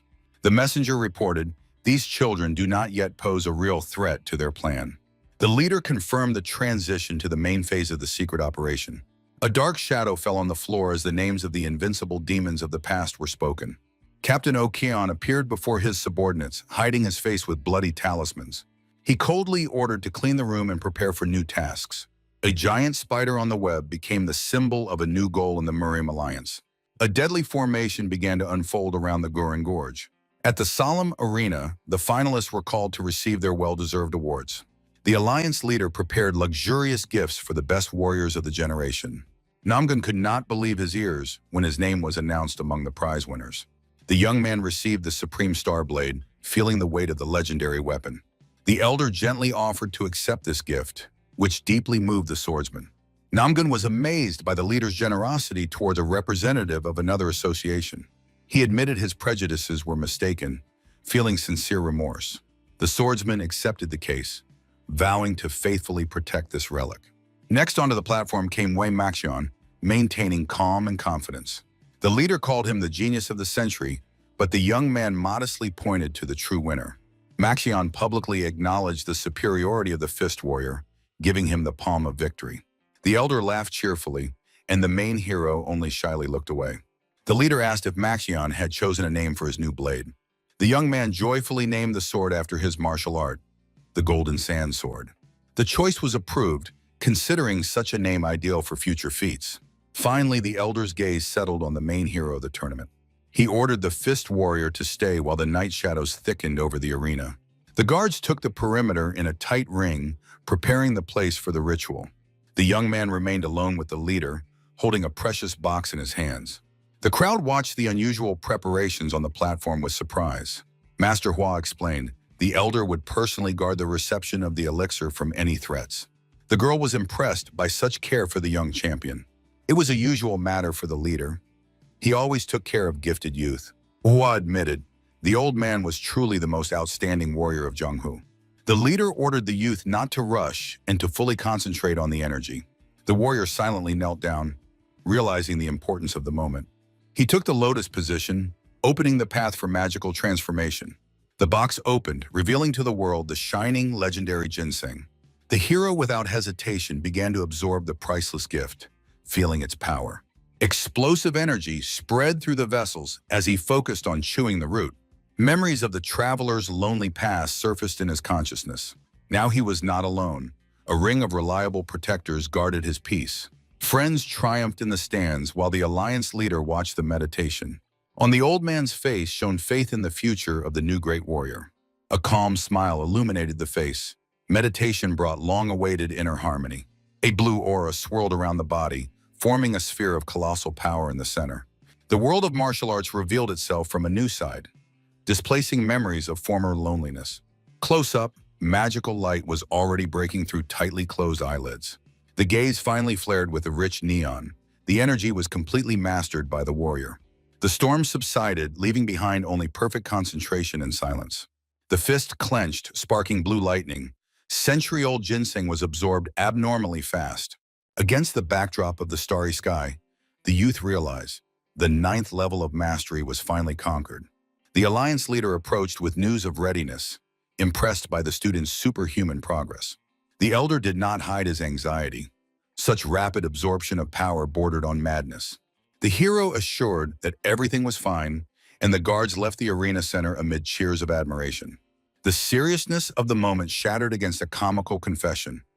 The winner was simply dying of hunger. The crowd went wild while the old man laughed and called the hero's friends to the festive table. The cozy hall gathered a strange company: the leader, the champion, the nervous fox, and the calm Insol. Heir Manhwa was literally drenched in cold sweat under the watchful gaze of the legendary head. The hero watched his comrade, understanding that the leader's presence paralyzed poor Fox. The old man ironically recalled the boy's nickname, causing him to almost choke on his food from fright. Insol watched the conversation about the new weapon, a special combat umbrella, with surprise. The girl continued to eat calmly while Manhwa obediently promised to become a worthy master. The atmosphere was lightened by the young clan head Hua appearing in his extravagant style. The alliance leader recognized the guest, who respectfully bowed to the highest authority of Merim. A polite dialogue began about the father's health and the state of affairs in the family village. But the old man's innocent questions only caused suspicious confusion in the young man. The main hero instantly detected a falsehood. Representatives of the Kava clan were clearly hiding something. The elder laid the cards on the table. He was informed about the secret maneuvers of the clan near 5 tombs. The nervous laughter of the clan leader met the icy silence of the experienced leader. The elder's hand heavily fell on the table, preparing a harsh lesson for the young descendant. He sternly reminded, the leader's panic is a disgrace to the memory of his great ancestors. The leader demanded dignity, as the boy's parents were his battle brothers. The conversation shifted to strategy. The world of martial arts stood on the brink of great chaos. The kings of the fist and the sword fell silent. So Merim began urgent mobilization of forces for security. The young clan leader received a direct order to immediately warn his father about the threat. The demonic faction was preparing revenge, so vigilance had to become their main weapon. Then the elder addressed the main hero directly, changing his tone to commanding. He demanded the impossible from the boy, to become stronger than any known master. The hero silently accepted this challenge, understanding the weight of the mission entrusted to him. In the shadow, only a burning eye flickered. The elder decided to make him the hidden sword. While the cult did not know about his true power, the young man remained the faction's most important trump card. The old masters will take the blow themselves, giving the hero time for the final leap to power. The young man confidently confirmed his readiness, his own goal only strengthened by what he heard. Manhwa tried to reduce everything to a joke, never understanding the depth of this conversation. Dinner ended. Ahead awaited the decisive stage of the prestigious tournament. The alliance leader left the hall under respectful wishes of a safe journey from the youth. He decided to personally escort Insol, leaving the men alone with the drinks. The elder slowly walked down the empty corridor, lit only by dim lanterns. Suddenly, he sharply turned around, feeling the presence of something sinister and bloody in the darkness. From the shadow emerged a man whose heavy steps echoed with a hoarse, barely recognizable greeting. The leader froze in shock. Before him stood a figure from which blood was dripping onto the floor. It was the Sword Emperor, mutilated, bloodied, with a lifeless body on his shoulder. In the wounded youth, the elder recognized with horror the only disciple of the Sword King. The grim confirmation from the Emperor only intensified the feeling of an inevitable catastrophe. The terrible news shattered the night's silence. The Sword King had been attacked by demonic forces. The calm of the residence was only a backdrop for the bloody tragedy unfolding inside. The healer immediately began treating the wounded disciple under the tense gazes of the masters. The alliance leader sadly looked out the window, trying to grasp the scale of the new threat. He demanded a detailed report, how one of the strongest warriors could lose this battle.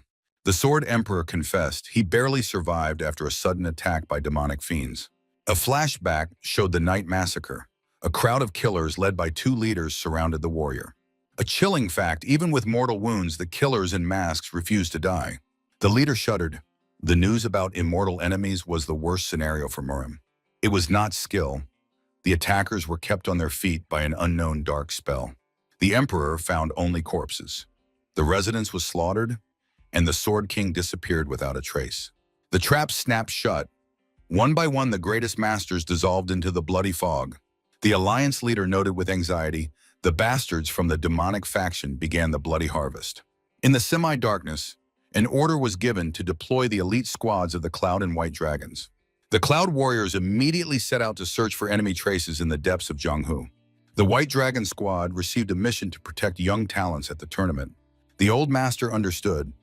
This time the enemy acted completely differently than before. Under the full moon on the hotel roof stood a solitary figure of an unknown warrior. Inside the hotel, friends ordered wine and meat, enjoying rare peace. The pink-haired swordsman became interested in the past of his comrade, the former owner of a gambling house. The young man confessed that he once truly managed a casino, not hiding his story. The head of the alliance once advised him, "Do not look back if you live with dignity today." Now the boy firmly believed the past should remain only in memory. The head of the Hua clan silently supported this philosophy, raising a glass to the present. Then a counter question arose. For what merits does his own clan call itself great? A tense pause ensued as memories of the gloomy grandeur of the past darkened the room. The history of the Hua family began with a man who had no name at all. Against the backdrop of bloody battles, an ordinary mercenary was only the third name on the list of killers. But the meeting with the immortal swordsman by the waterfall forever changed his fate. The new name, Hua Unryong, for the first time in 20 years made the killer feel like a human. An emotional tear symbolically fell into the cup, stirring the calm wine. Thus the clan was born, from the moment when an adult man was finally seen as a person. The swordsman gladly finished the story. He had nothing left to hide. Suddenly, a hand in a black glove stretched over the table, interrupting the thoughts. The third companion, with a sly smile, suggested simply enjoying the drink. A strange company gathered at the table, the descendant of a killer, the casino owner, and the merchant's son. The friends cheerfully admitted it was precisely because of their eccentricity that the alcohol tasted so good. The former casino owner enthusiastically supported this sincere toast. The camera pulled back, capturing the warmth and coziness of this unusual nighttime conversation. Suddenly, a tall figure in white appeared behind, making everyone tense. The players recognized in the guest their recent opponent in the arena. The blonde warrior sat down gloomily nearby, wishing only to drink alone. He honestly acknowledged the winner's strength, recalling his loss in the previous round. The blue swordsman silently filled the guest's glass under the quiet murmur of the wine. The warrior drained the cup in one gulp, despite the battle wounds on his face. The pink-haired master carefully observed the strange behavior of the night guest. The blonde man sighed heavily and finally decided to settle his debt. A heavy pouch of gold fell on the table, payment for the wine and the fair duel. Thanking for the drink, the warrior in white resolutely headed for the exit. At the end, he threw a bold challenge. Next time the victory will be his. While he disappeared into the darkness, the friends at the table remained in complete astonishment. The head of the Hua clan only laughed ironically at such strange behavior. It turned out that the fighter came to repay the debt for a lost bet, 30,000 yangs. But the pink-haired man refused the money, as he himself did not participate in that fight. The winner also waved it off. That amount wouldn't even be enough for new gloves. A comical quarrel began. The pouch of gold flew from one to another amid cries of refusal. The irony was obvious. The whims of the rich looked from the side like a real comedy. The morning at the arena greeted the spectators with the noise of flags and the anticipation of decisive battles. The crowd went wild, waiting for the clash of the main celebrities of Muram. On the platform met Snow Phoenix and Lady Hua under a shower of flower petals.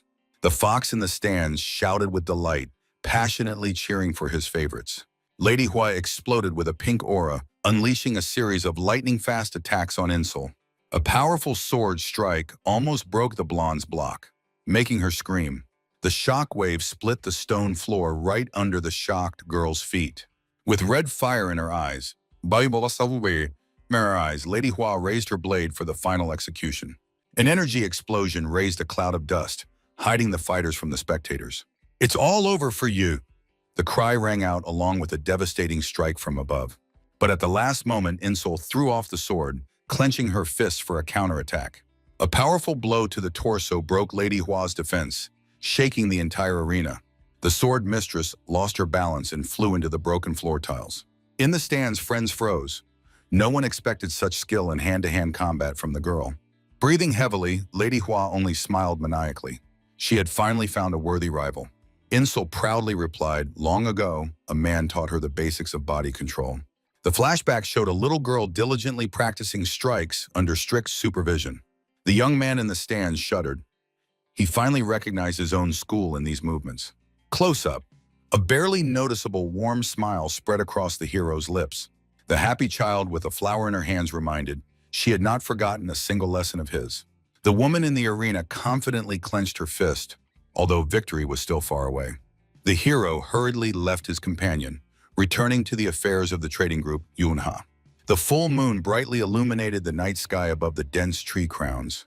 He walked alone through the forest, irritably planning the overnight stay due to unexpected delays. In his memory surfaced the young lords of the Uyang clan, whom his comrade detained in the guild.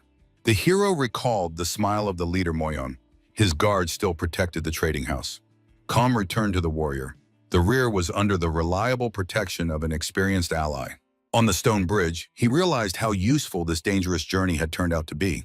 Blue energy pulsed on his wrist. Now he had immunity and peak mastery. His thoughts flew to new friends, from the youth with the fan to the gray-haired leader. A step deeper into the bamboo forest became the beginning of his true triumph in Marim. Random merchants on the path were lively arguing about the mysterious tournament winner. The rumors shocked. The champion was a person who did not belong to any of the great factions. The rustle of leaves made the warrior sharply turn around. The merchants tried to recall her name. Suddenly, under the moonlight appeared a woman in white, whom the people called Pek Yak. From beneath the veil, blue eyes flashed. A stranger boldly greeted the title holder. She confessed that she had missed the final only to catch up with him personally. In memory, travelers with backpacks who spread news about the tournament surfaced again. The warrior discreetly listened to every word as he walked through the dense night darkness. Merchants assured the winner was an absolute dark horse for all of Morim. The hero looked around in surprise. Could it be that even the invincible Lady Hua had suffered defeat? The rustle of bamboo brought him back to reality, where the name Pek Yak hung in the air. Before him stood a mysterious stranger, bathed in cold and ghostly night light. Silver hair scattered over her shoulders as the woman gracefully removed her hat. The incredible beauty of this warrior seemed extremely suspicious and strange to the young man. He instantly noted her figure did not resemble women from the Central Plains at all. Her posture revealed a natural master. "I won the Dragon and Phoenix tournament." They froze in the night silence of the forest, surrounded by thick and heavy tension. The hero greeted her indifferently, although the girl's manner of communication seemed provocative to him. The woman's face became resolute. She proposed to have the final fight right now. The young man tried to leave, but Pekyak sharply blocked his way, demanding a duel. She assured that it would take only a minute, as she had run here just for this moment. Merchants nearby heard her ambiguous shouts and only whispered enviously. In an emotional outburst, the girl accidentally bumped her face into the broad back of the warrior. He turned with a predatory smile. "If you are an enemy, I don't mind fighting now." The woman only confusedly objected, having no intention of becoming his enemy. Suddenly, the hero's pupils narrowed. Instincts caught a deadly danger in the thicket. Through the bushes, a red glow and a heavy, nauseating smell of fresh blood broke through. Without waiting for an answer, the warrior swiftly rushed towards the mysterious house. He instantly found himself in front of a dark mansion from which only cold death emanated. The door creaked open, revealing a blood-stained room with a motionless body. The woman followed behind as the hero analyzed the emptiness of the deserted and dark dwelling. The room resembled a slaughterhouse. The bodies of bandits and servants lay in a dense magical web. Rage boiled in the warrior's heart. The monsters did not spare even ordinary, defenseless people. He carefully closed the eyes of the deceased, paying his last respects amid the bloody chaos. The analysis of the wounds was grim. The victims had their spines broken, condemning them to unbearable torment. Such sadistic cruelty was not at all characteristic of the ordinary criminal world. From the warrior's body emanated a thirst for murder. He vowed to find and destroy the scoundrels. Pekyak froze, physically feeling the heavy aura of his righteous and unrestrained anger. With the crash of a broken window, the hero jumped into the night, fully surrendering to the desire for revenge. His eyes blazed with white light. He knew this was the work of the bloody demonic faction. In another estate, a silent warrior in yellow stood guard, hidden by the night shadows. Cold eyes beneath a bamboo hat ominously watched every movement around. Behind the door, a group of cultists intently studied secret scrolls by lantern light. The group leader irritably dismissed the escort, condescendingly lecturing the youngest fighter. Orders came one after another. The enemy organization was preparing for another operation. The fighters of the demonic faction obediently grabbed their swords, preparing for a swift departure. Suddenly, a hero appeared in the doorway, interrupting their meeting with a deadly serious question. The hero approached the gate, where the guards in yellow instantly became alert. The young man stopped among the bamboo and reported a bloody massacre at a nearby hotel. The cultists brazenly waved it off. The fate of strangers did not concern them at all. The warrior calmly suggested that the one who visited the dead yesterday should come out. The atmosphere heated up. The mercenary's hands tightly gripped the sword hilts. The irritated hero discarded the unnecessary, preparing for a brutal reprisal. Dark energy swirled around. He recognized the ancient demonic art. The cultists sprang from their places, trying to trap the youth in a deadly ring. The leader exploded with rage, giving the order for immediate killing. One lightning-fast strike cut off the attacker's scream mid-word. A fist in a blue aura literally crushed the enemy's face into a skull. A lunge forward, and another opponent flew into a tree, breaking the trunk. Blue flashes and red lightning emphasize his absolute superiority. A strike through, and a terrifying, bloody black energy burst from the body. Horror paralyzed the witnesses as they saw a bloody mess instead of their comrade. The frightened guard barely whispered about the death of their brother. The cultist vainly tried to catch the hero's movements, losing himself in the night sky. The young man fell from above, shattering the ground with a devastating kick. Thick, magic-soaked blood flowed down the back of the fallen enemy. The blood-soaked warrior calmly noted, "These dogs were fairly well trained." The remnants of the squad charged into battle again, exhausting the last drops of courage. Fingers formed a gesture, and deadly sparks glittered in the air. A sphere of dazzling light exploded. The 10-phase art was activated. The cultists were blinded by the unbearable glow, not even managing to scream. A white flash engulfed all living things, incinerating the enemies on the spot. Silver-haired Pekyak watched from afar the pillar of energy that pierced the sky. The girl realized the warrior who refused her is now fighting a real battle. Among the ashes on the scorched earth, only a severed hand remained. The victor froze in the middle of the forest, littered with mangled bodies. He turned around, and a predatory smile played on his bloodied face. The young man understood. These suicide bombers were just bait in a big game. He coldly lit a signal flare, calling the enemy's main forces. Red sparks tore through the night. He didn't care who would emerge from the darkness. From the smoke emerged a massive figure of an unknown man with a bandaged face. A sinister smile. He swore to cut out every scoundrel from the cult. The sky continued to blaze red from the fired fireworks. Fiery tongues swirled in the air, heralding the approach of a new threat. Through the fire, a warrior in yellow robes and a hat slowly approached. The stranger with talismans stopped, wondering if the young man was alone here. The hero boldly confirmed he was completely alone here. A heavy silence hung between the masters, broken only by the crackling of the fire. The hostile figure stood motionless among the burning trees, studying the target.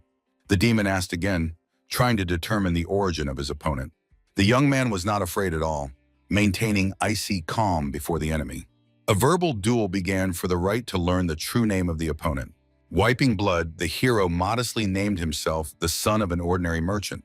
His eyes narrowed. Today, one of them would surely find their death. A stern look emphasized this duel would be the last for one of them. The shadow retreated, revealing the name of the captain of the demonic corps, Okayon. The hero noted, before him was not a fanatic, but an outstanding master. Okayon coldly cut off. Unnecessary details are no longer needed for the dead man. The magical talisman flared in his hand, preparing a deadly attack. From the darkness emerged dozens of warriors, encircling the hero tightly. The captain gave a brief order. Swords instantly left their sheaths. The enemies descended on the youth with a deadly rain amid fierce cries. In the epicenter of chaos, the hero tried to recognize real bodies among illusions. He clenched his spiked fist, bursting with a powerful blue aura. The first attacker received a devastating blow to the chest, unable to react in time. Lightning-fast attacks scattered the cultists through the forest like ragdolls. With icy concentration, the warrior executed turn after turn, The fight turned into a beating. The demonic faction squad melted before their eyes. Blue lightning sparkled around them. The warrior's irritation reached its limit. A giant pillar of energy tore through the night sky, striking precisely at the target. A powerful discharge pierced the enemy, throwing his body back with an explosive wave. The earth cracked, raising a cloud of sparks and stone fragments into the air. The last guard on the branch watched the devastating flash in a daze. The sectarian only muttered confusedly, not believing in the reality of this slaughter. He crushed the paper bird, realizing before him was a deadly threat. The magical messenger flew into the sky, carrying a report about the monster to the young lord. Suddenly, a shadow fell from above. The hero finally found the last rat's hiding place.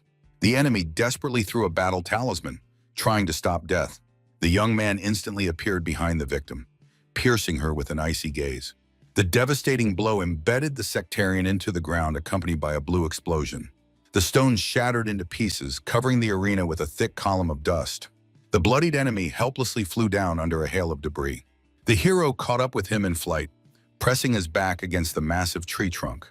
The sectarian spat blood, acknowledging this ending as very unexpected.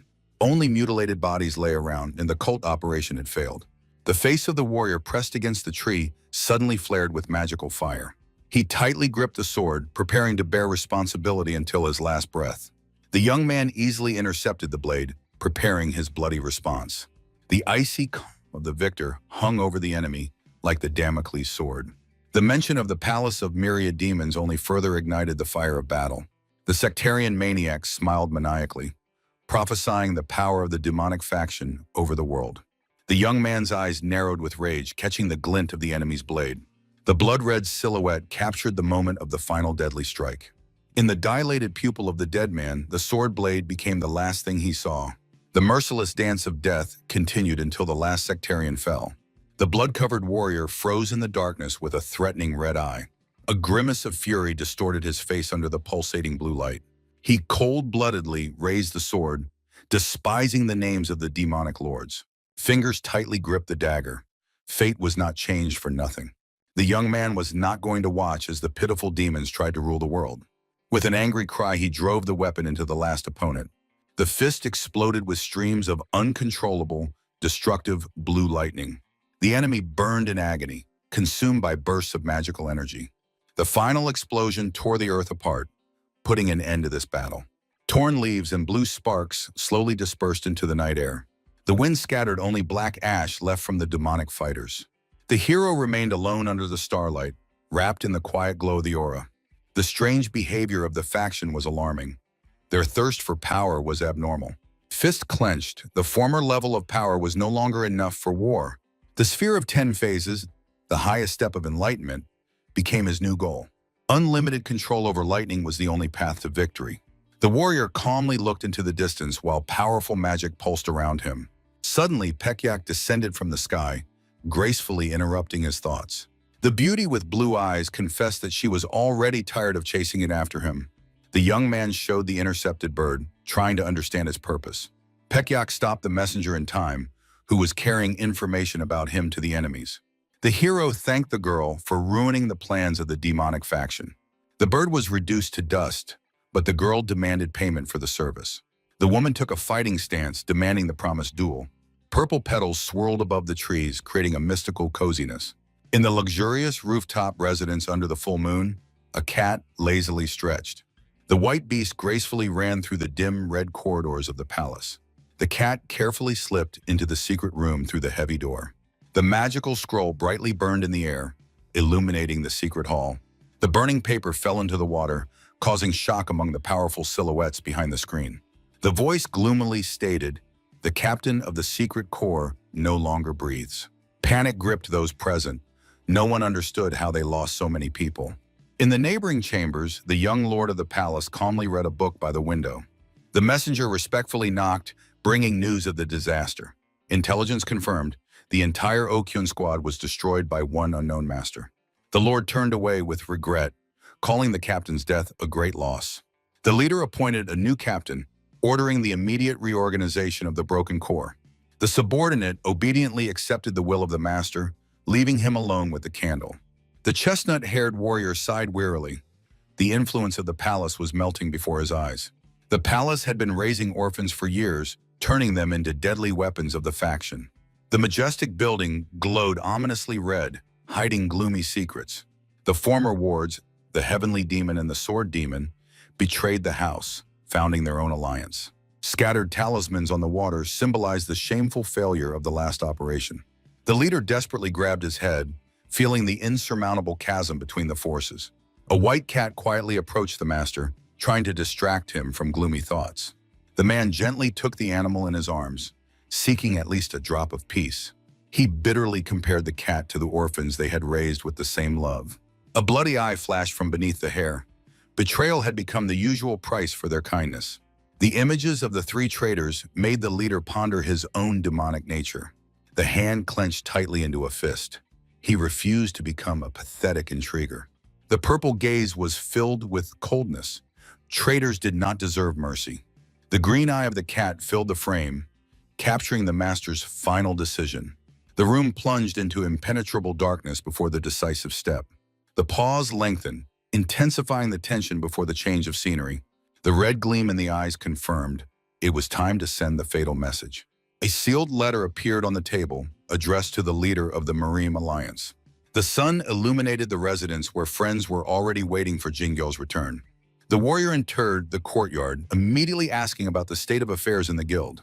The comrade with glasses reported the Moyon squad held the defense securely during his absence.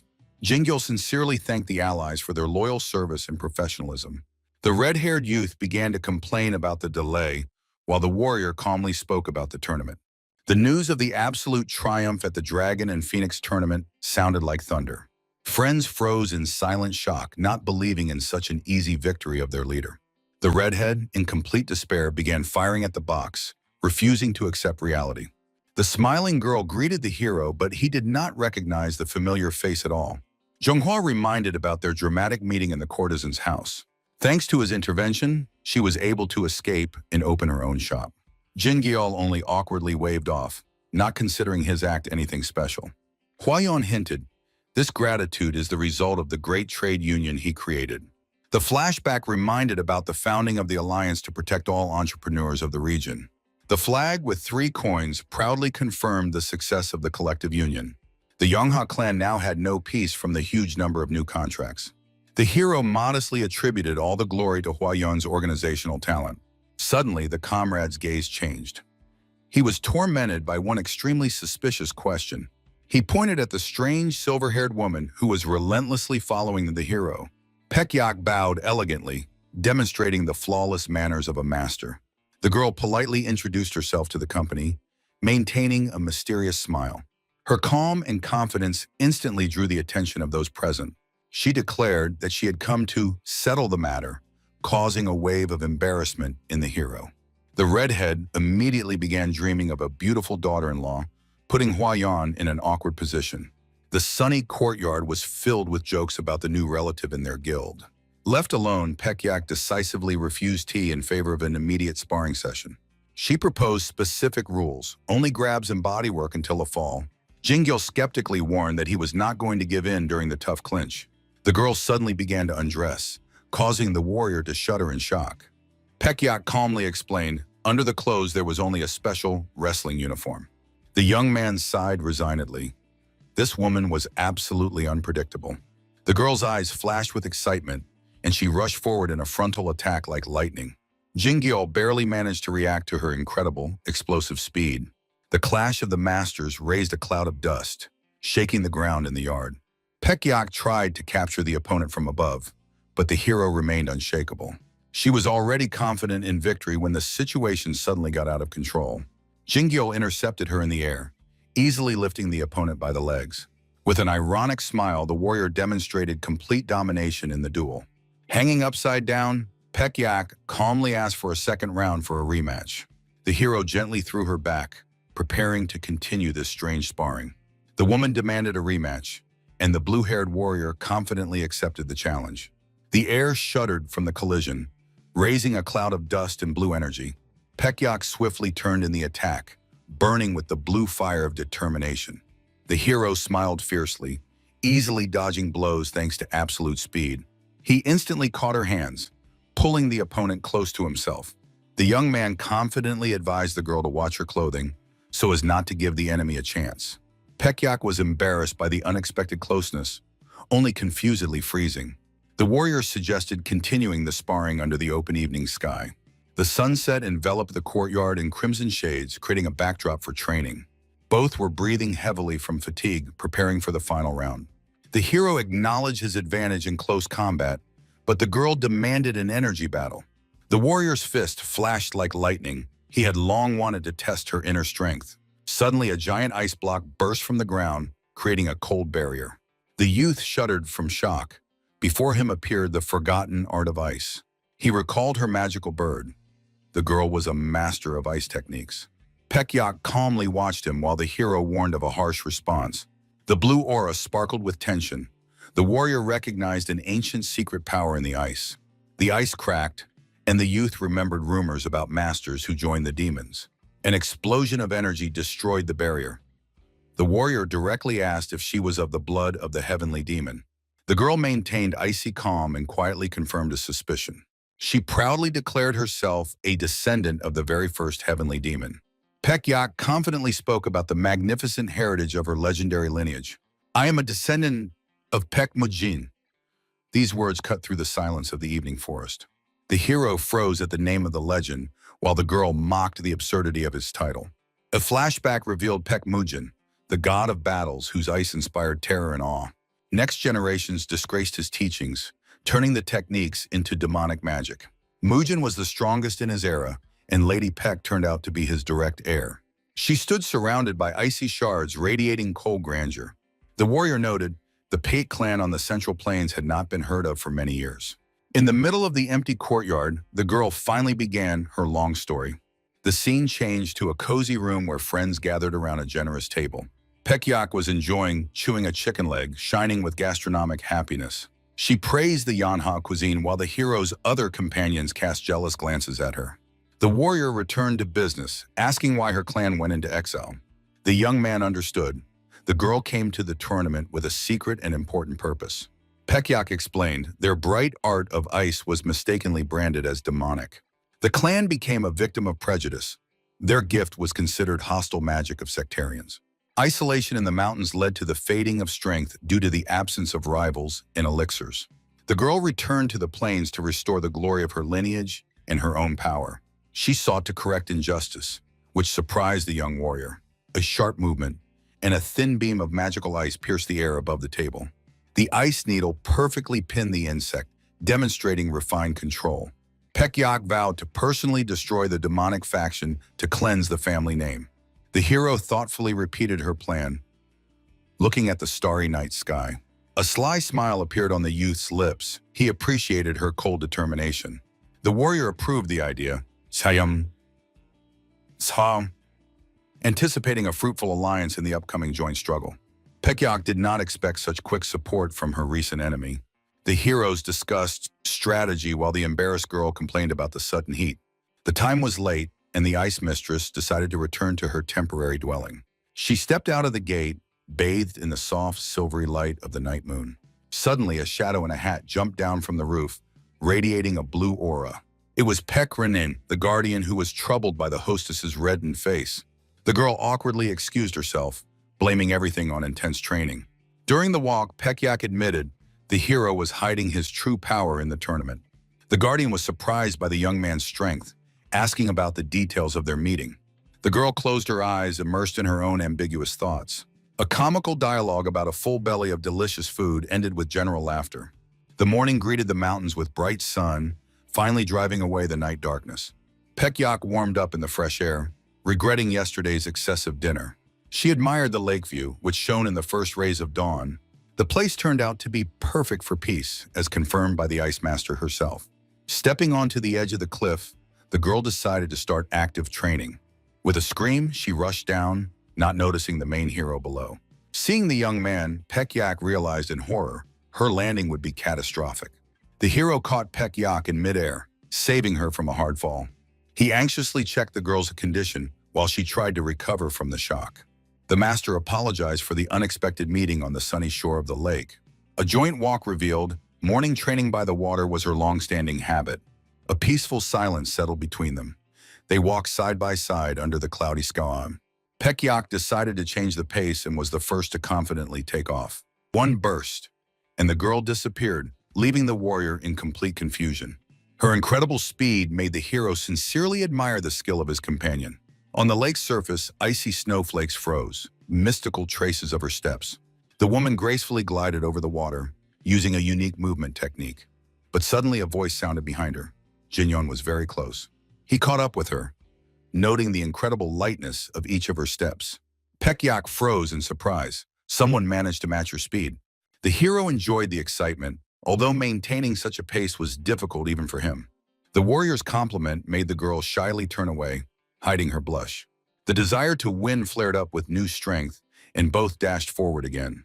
The sun flooded the river between majestic cliffs, far from prying eyes. Exhausted from the run, they stopped on the shore, gasping heavily. Pekyak admitted the competition took them much further than she had planned. Jinyon gently removed a leaf from her hair, making the girl shiver. The excitement disappeared, giving way to fatigue. It was time to return. The concern of the companion made the girl blush under his direct gaze. They ran 100 kilometers. The Central Plains turned out to be a real trial. Near the residence, they were met by an anxious shout from the guards. The hero was already being sought. Jinyon looked up at the cliff where the messenger with bad news was waiting. The head of the 8 Dragon sect demanded an immediate meeting with the young master. The hero only smiled ironically. He was not afraid of the wrath of the respected sects. The envoy called it karma. Every action had its bloody price. The reason for the summons was the Crimson Reaper, killed earlier by the hero. Jinyon tensed. This name surfaced again from gloomy memories. He directly asked who the loser he destroyed really was. Myonho at that time was barely trailing behind, fearing another fight from his leader. Against the backdrop of the crimson sky, the hero vainly tried to recall the face of the slain enemy. Memory failed. That Reaper left no worthy trace behind. The guard reminded about the slain giant, looking disdainfully at the youth. Now the Reaper's teacher demanded personal retribution for the death of his student. Threats against the guild forced Jinyon to act as decisively as possible. He agreed to leave, but sharply refused any escort from the sectarians. Before the dangerous meeting, the hero calmly ordered to wait while he ate. The guard barely restrained his rage, reluctantly submitting to the boy's insolent demand. The crescent moon broke through the clouds as a deep and anxious night fell. The grand building ahead looked like a fortress, illuminated by dozens of lanterns. Jinyon openly mocked as he walked through the luxurious corridors of the enemy base. He confidently walked forward while the guard clenched his teeth in anger. A gigantic dragon statue greeted them in the main hall, bathed in moonlight. Stern elders with scars silently assessed the arriving audacious one. Hajonik, the sect leader, majestically introduced himself from his high throne. The hero only snorted disdainfully, unimpressed by this cheap show. He suddenly grabbed the guard by the face, catching him completely off guard. One powerful throw, and the guard flew across the entire hall under a flash of energy. The elders exploded with outrage at such unprecedented impudence. Hajonik maintained a mask of calm, carefully studying his new enemy. Jinyon rudely pulled up a chair, sitting right in the middle of the hall. A blue aura flared around. "Speak, I am listening," he threw to the leader. The leader ordered the beaten guard removed, preparing for a harsh conversation. Jinyon instantly admitted to the Reaper's murder, revealing no details. The dragon statue shone. The underground world demanded answers for the student's death. But the hero only asked again who that worthless teacher of the Reaper was. Hajunik emphasized, overconfidence will not save the boy from the consequences. He began describing the future collapse of the trading group, Yonhei. Threats to burn down the business and kill the clients sounded increasingly harsher. The hall was immersed in fiery illusions of anger. The guild faced total destruction. In response, Jinyon only laughed scornfully and confidently. Hajonik ironically asked if the enemy had a way to stop him. Jinyon said relaxedly, he did not kill those freaks only because they did not touch the guild. The elders were outraged by the youth's audacity, demanding to end his life immediately. The sect leader cynically disowned the Crimson Reaper, calling him only a source of money. The dispute over debts and profit turned into a harsh exchange of mutual insults. The blind elder exploded with rage while the youth irritably cursed the crazy freaks. Jinyon disdainfully cast a glance at the enemy, calling him a blind wretch. A confident step down the stairs, and the hero completed his humiliating characterization of the enemies. With a creepy smile, he asked if these dogs understood what kind of trap they had fallen into. Hajonik barely restrained his rage, feeling the boy's incredible arrogance. The room flashed with steel. A whole crowd of enraged guards drew their swords. The sect leaders did not believe that anyone would dare to demonstrate power in the very heart of their base. The blind warrior exploded with red energy, but Jinyon had already gripped the sword hilt. The elder delivered a devastating upward strike, but the youth easily dodged the bloody blade. The hero's gaze coldly reflected on the steel as he called out the real brash ones in this hall. He stopped the enemy's sword with 2 fingers, summoning bolts of blue magical lightning. A colossal pillar of energy crashed down from the sky, scattering the attackers with an explosive wave. Hajonik coughed up dust in the ruins, shockingly watching the rout of his people. The guards who survived rushed into battle again with fierce curses on their lips. The blade in the hero's hands flared with blue fire. His time of patient endurance was over. One grandiose swing, and a vertical wave of lightning swept away a group of armed enemies. The slaughter began. Discharges tore the attackers to pieces, leaving only death. The blind elder froze as another fighter was incinerated right before his face. Cold sweat broke out on him. Only one clan could wield such powerful energy. Jinyon stood in the center of the electric storm, radiating inhuman might. Horror gripped the old man. He finally recognized the apprentice of the legendary King of Fists. The youth mockingly praised the blind man for so quickly figuring out who stood before him. The elder shouted to his people to drop their weapons and flee, saving their own lives. His face was distorted by pure despair before the inevitable power of the monster. He frantically shouted that this youth was not the person one could fight. The black blade instantly pierced the elder's head, forever silencing his last scream. The dead body fell into a cloud of ash under the desperate wail of the sect's remnants. Hajonik shuddered. He realized he had just lost his only chance for salvation. The defeated leader fell to his knees, listening to reminders of his former threats. A hand in a blue glove stretched forward, threateningly preparing the final reckoning. The youth crushed the dark power in his fist, blaming the chief for reckless risk. A chilling question about Hajonik's family made him freeze in horror. The hero's face was illuminated by a bloody light. He was not going to show any mercy. An animal fear of the inevitable end completely paralyzed the leader's will. A giant shadow of a demon behind the warrior confirmed he would wipe out his entire clan. Broken, Hajonik ordered his warriors to immediately lay down their arms and surrender. Swords clattered loudly as they flew to the floor.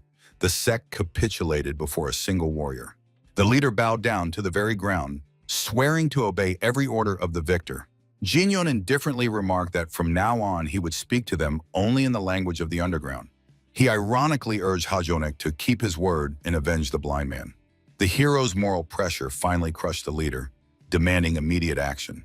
The sect leader's trembling hand hesitantly reached for the sword left on the ground.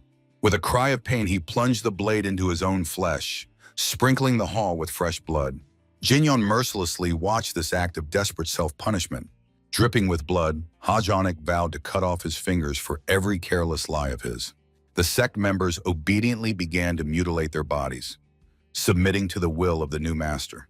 Puddles of fresh blood quickly flooded the floor, becoming the price for their lives. The young man turned around and walked away, unwilling to deal with broken weaklings. Lying in blood, Hajonik renounced the underground forever for the sake of complete submission. A heavy boot pressed the leader's head into the floor, demonstrating absolute dominance. The hero prophesied a fiery demise for everything dear to this worthless chief. A majestic picture of triumph. One warrior in the center of the hall over a completely shattered sect. A mad expression on the face and a fatal oath he would never know defeat. Hajonik trembled with animal terror, confirming that he heard every word. Only after full capitulation did the young man remove his foot, allowing the enemy to breathe. The hero's boot stopped near the severed toe. The matter was finished. The invincible warrior ordered the broken sect leader to follow him into the darkness. The hero made a serious statement against the backdrop of the evening residence. The beaten boy burst into a scream, begging to wait. The men in the gambling den obediently bowed before the new masters. Myonho mourned the broken umbrella until they shoved a new one into his hands. A severe order forced the head Ha to immediately go after the hero. The phrase about an important conversation sounded again over the rooftops of the buildings. Panic once again gripped the exhausted Myeonho.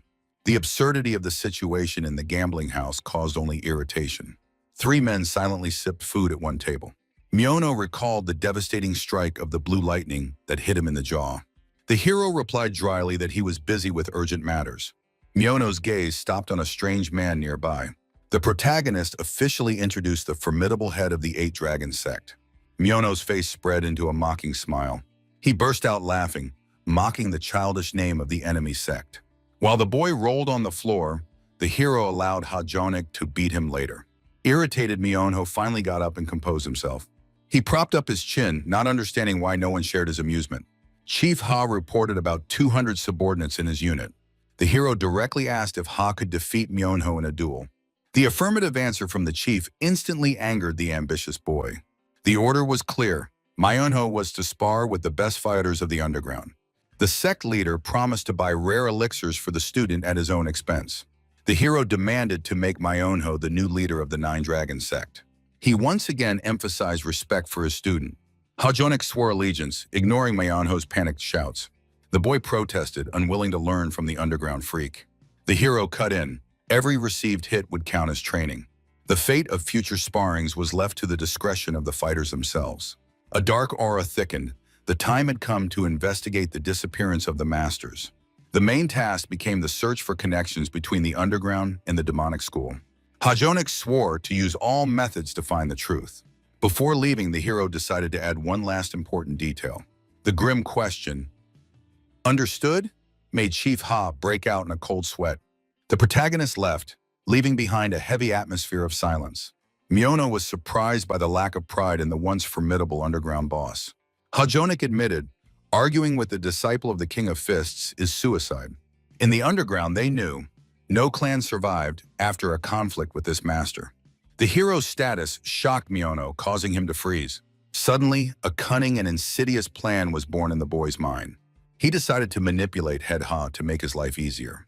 Myeonho warmly embraced the new teacher, acting out a shared fate. A conversation began about the real reasons for the death of the Crimson Reaper. The boy dramatically lied that the Reaper was killed because of interrupted training. The performance succeeded. Head Ha believed in the incredible cruelty of the hero. Myeonho pressed on pity, painting images of their joint demise. Ha-jonik's deadly fright became a guarantee of safety for the cunning student. The fox smiled maliciously. The idiot completely swallowed the bait. The hero calmly walked down the street, accompanied by respectful bows. In the courtyard, monks practiced standing on nails, greeting the boss. He explained, "The art of the black dog is subject only to true titans." The monk's body became so strong that it could withstand a blow from a steel sword. The hero was satisfied. These fighters became his reliable support. Jong-hu still concealed countless dangerous masters. The monks admitted that sparring with Lady Peck gave them invaluable experience. The fighters' eyes burned with sincere devotion to their leader. The warriors bowed low, thanking for the chance to become stronger. An unknown man in green approached the group with an urgent message. Young Nosa met the young gentleman with a flattering smile on his lips. The herbalist offered an elixir capable of surprising even an experienced master. Jinyon responded only with icy silence and a skeptical look. The mythical crimson moonflower bloomed only at the top of Dragon Valley. The squad, led by the hero, began a difficult ascent of the snowy slope. The glowing elixir required immediate consumption, otherwise it withered at once. The low price of the treasure instantly revealed the true intentions of the cunning herb collector. Jinyon burst out with cynical laughter, causing the herbalist to freeze in surprise. The hero ironically advised the enemy to better think through his deceitful schemes. The mortally wounded enemy laughed maniacally, choking on black blood. A cold gaze pierced the herbalist. Jinyon demanded the truth about the cult of the little god. Yanosa panicked, trying to pass off the trap as a simple misunderstanding. The hero warned, any mistake in the flower ritual will lead to a painful death. The blizzard grew fiercer, as did the uncompromising tone of the young master. Ominous laughter cut through the sky, shattering the remnants of hope for a peaceful ending. A lightning-fast movement, and the bare blade of the sword froze in the air before the herbalist. Yanosa helplessly watched the deadly determination in the warrior's eyes. The mystical flower absorbed poison, blooming only in the dead silence of the moon. Blue streaks of lightning engulfed the sword, preparing the way for a magical cut. With one devastating swing, Jinyon tore through space, filling it with red. The herbalist and his companion froze in shock at the youth's sudden cruelty. The blade mercilessly severed the attacker's head, splattering the snow with a fountain of blood. In the magical glow, the hero coldly acknowledged the beginning of a true reckoning. A satisfied smile confirmed he fully controlled this bloody chaos. Jinyon swiftly cut down the enemies, recognizing the necessity of such cruelty. The great leader acknowledged the boy's cleverness, who had figured out the plan in advance. The hero irritably demanded to be given what he had come this far for. Jinyon recalled his analysis. The herbalist's too cheap offer was just a fiction. The leader mocked the boy. The trap in the mountains was only meant to distract him from the guild. A magical strike pierced through the enemy's chest, leaving a huge hole in it. The hero's face was engulfed by darkness, from which a fierce red eye blazed. Unrestrained anger exploded with the question, what happened to the Yanha trading group? The terrible truth about the diversion plan finally reached the warrior's consciousness. The memory of the deadly blow only strengthened his thirst for immediate revenge. The captain in white screamed in pain, spitting out clots of hot blood. Jinyon cursed the bastards again, who dared such a vile strike in the rear. Masked fighters watched in horror the agony of their defeated leader. A desperate order forced the remnants of the squad to launch a final attack. A wave of warriors in white moved toward the lone figure in a blue cloak. The hero turned into a blue lightning bolt, scattering enemy bodies across the snowy plain. A fist strike into the ground dispersed thick blood, emphasizing the brutal power of anger. The last enemy desperately prepared a strike, ignoring the bloody veil before his eyes. Jinyon hovered in the air, accumulating colossal streams of magical energy. A pillar of blue light crashed to the ground, incinerating enemies on the spot. Malicious laughter rang out amid electric sparks and charred corpses. The hero stands in the center of the cracked earth, surrounded by mutilated bodies of killers. Every step on the blood-stained snow was accompanied by lightning discharges. Electric traces demonstrated a critical level of his inner strength. The energy of Yang went out of control, causing the young man unbearable physical pain. A terrible suspicion was confirmed. The real target was the defenseless guild. The warrior rocketed off the peak, leaving a long trail of blue flame in the sky. In his thoughts, he begged his friends to hold on until his fatal arrival. The defenders of Yanha tried to evacuate people under a barrage of enemy attacks. The selfless fighter received a sudden and treacherous blow in the back from the enemy. The bald giant gripped the mangled body of the defender with a deathly grasp. Dripping with sweat and blood, the warrior called for help from his comrade with his last strength. The enemy's devastating blow crushed the victim under a bright white-red flash. A massive club struck the woman in the face, breaking her resistance with a painful groan. The bald leader froze in the yard, noticing new enemies.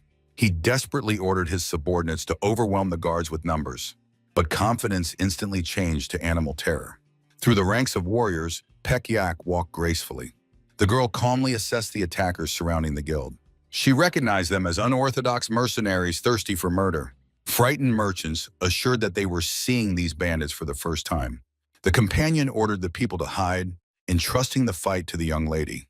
Magic hairpin in the hands of Pek Yak flared with a deadly aura. The girl unflinchingly moved towards the armed crowd. She ironically promised to finally justify her right to maintenance. The thugs rushed into attack with a fierce order to kill her. Blue sparks burst from the hairpin under the commanding gaze of the mistress. Pek Yak pronounced the verdict, die or freeze. An elegant sweep of the hand generated a powerful magical wind. Giant ice blocks thundered through the rocky ground. The ice pierced and froze the enemies right in midair. Witnesses were covered with cold sweat from the sight they saw. Pek Yak majestically froze amid the icy field of death. She touched the ice in which the mutilated bodies were frozen. Brilla crumbled, leaving behind only puddles of blood. Witnesses froze in shock, watching the bloody massacre. The girl casually asked if someone should have been spared. Suddenly, the residence doors burst open with a loud crash. Out of breath, Jinyon rushed inside, searching for his family. But instead of a battle, he saw a peaceful, sunny courtyard. The warrior stopped confusedly, not understanding where the threat had gone. Friends cheerfully invited him to drink, ignoring the recent attack. Jinyon suspiciously inquired about events during his absence. He felt that something incredible had just happened here. The blue eye of Pek Yak twitched nervously from fear of exposure. The girl modestly looked away, hiding her fatigue. Okulyarik enthusiastically told how Lady Beck with one sweep knocked down the enemies. Jinyon listened with goosebumps, watching the mistress. He sincerely thanked her while the friends were already joking about the daughter-in-law. Pekyak smiled mysteriously, hinting at deserved gratitude. She coquettishly suggested having another sparring session. The hero accepted the challenge with a bold and confident smile. The yard filled with laughter and friendly jokes. The sun slowly set over the majestic buildings of the Alliance. The Grey Leader thoughtfully read the secret scroll in the sunroom. The subordinate's message made the elder become alert. The Moyong clan found bloody traces of the missing master, Moyong Chu.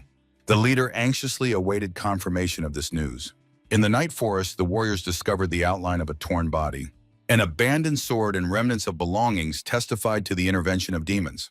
Anger and sorrow flared in the golden eyes of the old master.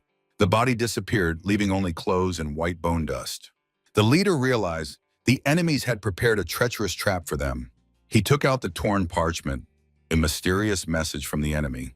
The map promised to reveal the hideout of the King of the Sword. Despite doubts, the leader decided to go there personally.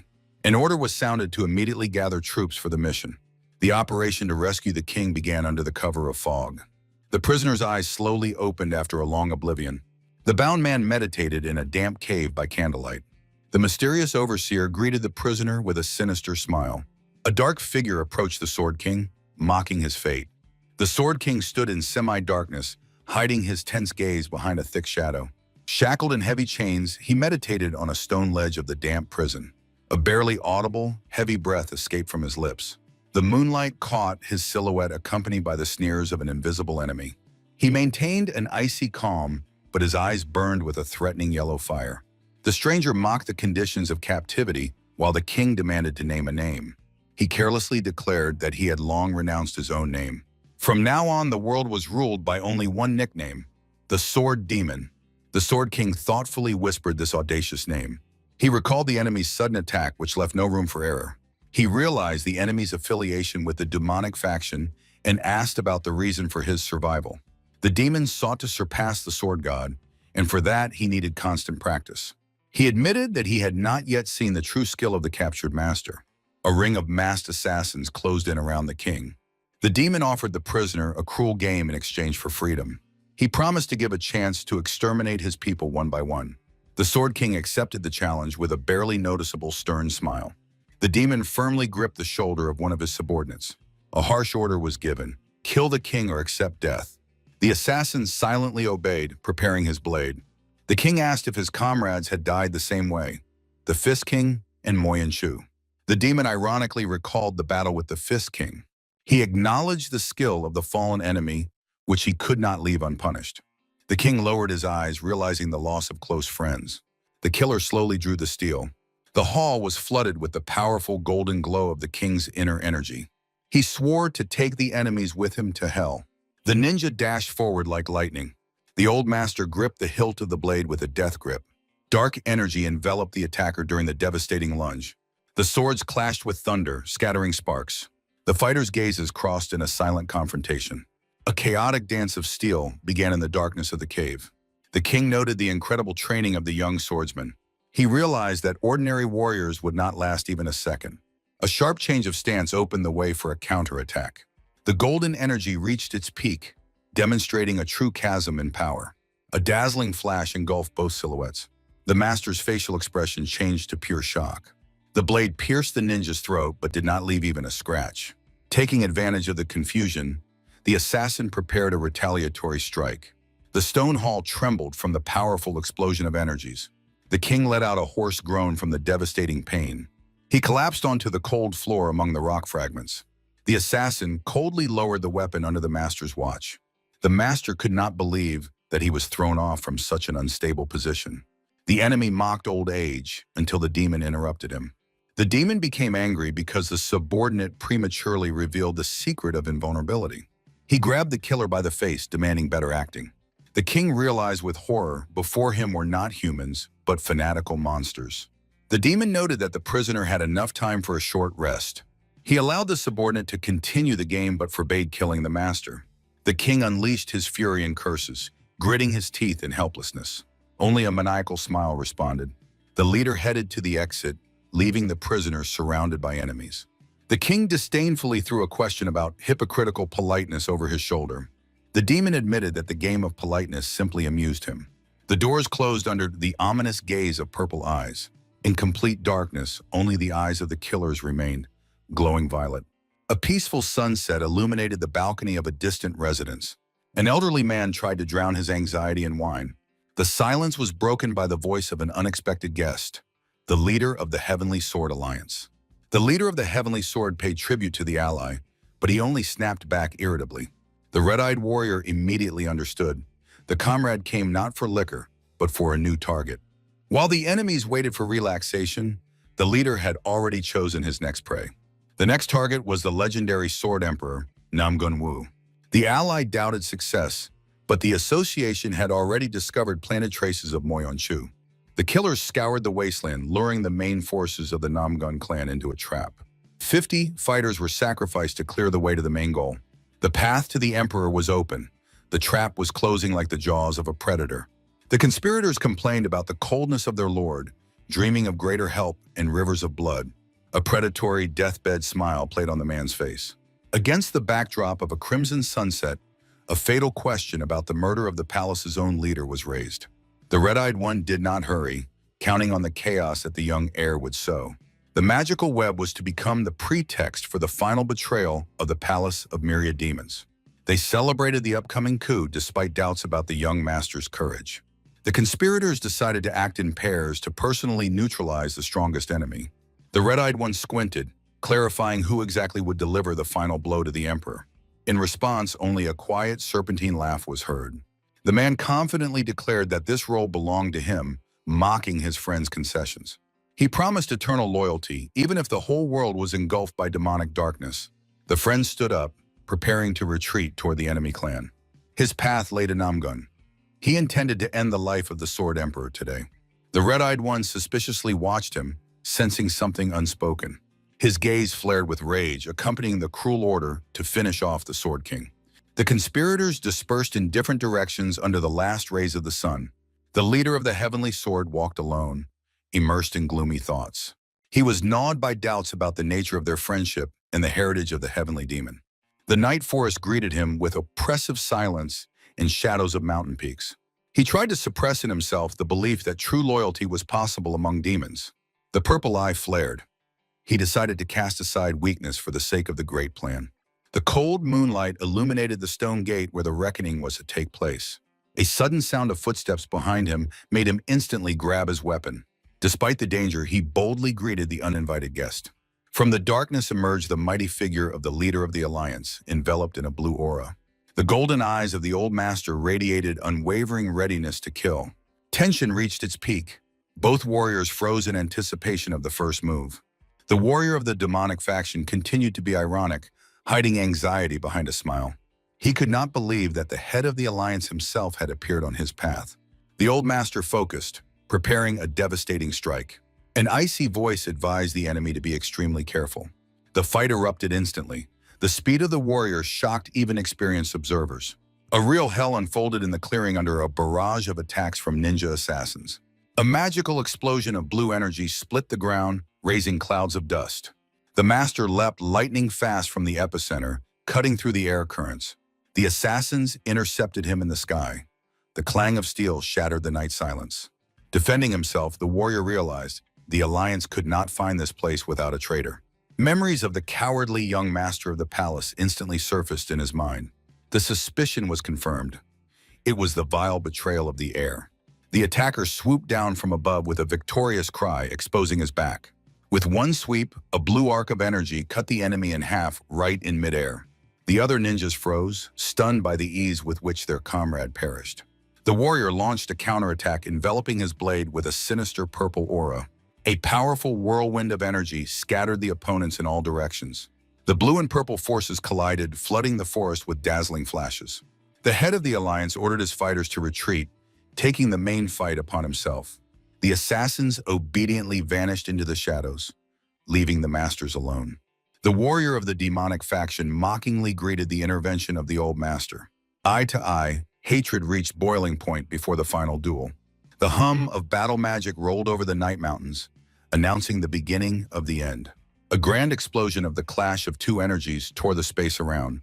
The alliance leader began to press, delivering a series of devastating strikes with blue steel. The warrior realized the softness and unpredictability of the enemy's style was his main weapon. Each block was given with enormous effort, threatening the loss of limbs. To become the god of the sword, he had to overcome this living mountain despite the deadly risk. Using the sword as support, he sharply retreated, acknowledging defeat in this round. At a safe distance, he concentrated a dark aura, preparing the path for retreat. Purple energy burst from the blade, breaking the silence of the underground hall. The swordsman attacked from the sky, but the gray-haired master blocked the strike, raising an explosive wave. The ground split beneath the feet, releasing thousands of sharp magical spikes. The Alliance leader flinched from surprise, retreating under the pressure of the dark force. The warrior landed harshly, leaving behind a purple trail of the magical eye. He dispersed his presence, trying to buy precious seconds for escape. The leap into the gorge became a chance to survive and meet the 12 swords. A thunderous voice caught up with him, along with a devastating wave of blue energy. Dodging death, the swordsman acknowledged the monster's power with a tense smile. Another warrior in the very center of chaos desperately tried to hold on under pressure. A gigantic blue tornado swallowed the remnants of rocks and enemy silhouettes. All forces went into the last, desperate scream in the heart of the storm. A pillar of icy energy pierced the clouds, turning the battlefield into ruins. The fighters clung to the ground, begging each other to withstand the magical storm. The witnesses froze. This power was capable of overturning the sky. Pill settled, revealing to the eyes the true, terrible power of the head of the Alliance. The mountain was split in half, causing the warriors to tremble at what they saw. The wounded brunette saw a hardened warrior step onto the broken ground. The head stood before them, reinforced by a grand phantom of a roaring tiger. The elder addressed the surviving Sword King with relief, preparing for a serious conversation. However, the king only craved the blood of his tormentor, gripping the hilt in fury. Suddenly, a black pillar of energy crashed down from the sky, shattering the stones. From the darkness emerged a swordsman, disdainfully throwing words at the Alliance.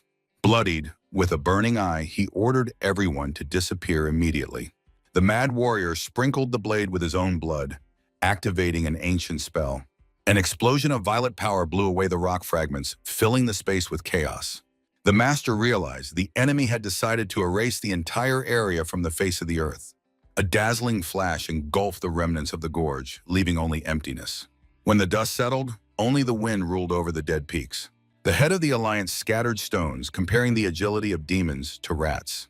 The elder refused to pursue, complaining of fatigue and advanced age. He revealed the secret. The enemy's location was given by an anonymous informant. Despite the subordinates' anxiety, the head focused on helping the wounded comrade. An order was issued to immediately report the return of the demonic faction to higher authorities. In the depths of the forest, the ninja tried to escape the inevitable exposure. He froze in the shadows, worrying about the fate of the retreating comrades. Doubts gnawed at him. Was it worth returning to the epicenter of danger? A voice from the darkness made his heart stop. The swordsman was waiting in ambush. The ninja's eyes widened with the realization of a death sentence. Blue magic of the blade with force crashed down on the last desperate block. The warrior pressed on the steel, demanding an answer while the enemy still breathed. The ninja choked on blood under the unbearable weight of the foreign aura. A sadistic smile foretold a slow and painful death. Suddenly, shining violet threads of a magical trap appeared in the air. The noose instantly tightened around the executioner's neck, forcing him to stop. The stranger in violet saved the fighter, lifting him above the enraged enemy. The red-eyed master with a fan reminded the emperor of the order to retreat. The sword emperor demanded an honorable fight but received only a new dose of mockery. Cold anger engulfed the master. The prey slipped from his hands again. He imprinted in memory the silhouette of the mysterious savior. The violet flame against the moon became the backdrop for the stranger's bold words. He called himself an orphan of the Murim Alliance, promising a swift meeting. The teleportation flash left behind only emptiness in the night forest. The emperor lowered his weapon, remaining alone with his fury. A heavy step on the cracked earth put an end to this round. Dawn over the monastery found the conspirators discussing a new refuge. The ninja bowed in gratitude, unaware of his leader's true intentions. They discussed the appearance of the head of the Alliance, dismissing thoughts of betrayal within their ranks. The leader asked for one last favor, preparing to unite forces. Suddenly, a hand shrouded in darkness pierced the chest of the loyal servant. Agony shattered the morning silence under splashes of hot blood. The world paled before the eyes of the one dying from the treacherous blow. The killer threw the body into the abyss, cynically wishing an easy rebirth.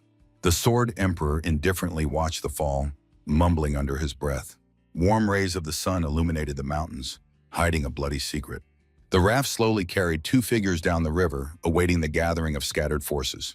In Anhui province, a lone warrior sought shelter under the cover of night. The 10th sword was worried due to the lack of news from his comrades. A chance encounter on a dark street made him quickly apologize. But the tall stranger stopped him, sensing a foreigner. A blue eye flashed in the darkness. The warrior asked about the reason for his loneliness. 4 hours ago, the Yanha estate froze in the golden rays of sunset. 3 girls waited exhaustedly, frozen in awkward silence. The quiet rustle of Li Jinyong's steps made one of them flinch. She smiled with relief. Her neck was already numb from waiting. The boy adjusted his gloves, suspecting that the beauties had come for another sparring session. The elder and his assistant led the guests to meet the hero. Jinyong's response about the training ground made the elder blink in confusion. In fact, the guests did not come to fight. They demanded a marriage alliance. The assistant unrolled scrolls with portraits of brides from the most influential clans. Letters with proposals flew from everywhere, promising profitable alliances. While the elder was outraged, the young man in glasses only envied such luck. Jinyong categorically refused. He was not interested in other women at all. The cunning elders immediately changed the subject to Lady Peck. The boy only replied ironically, leaving the choice to the girl herself. The sun was setting, and the elder tried to unravel the secret of their savior. Jinyong revealed the cards. Lady Peck is a descendant of the very god of martial arts. This explained her incredible skill and steel character. The assistant nodded sympathetically, understanding the price she had paid for her name. At the top of Jianghu, there are always fewer friends than enemies. The glory of the great ancestor became a bloody curse for her. The magical chains of the past did not allow her to live a free life. Jinyong recalled her bitter words about the clan's unfair fate. The trading group decided to thank her by preparing a place in the mansion. Everyone agreed Lady Peck must become part of their family.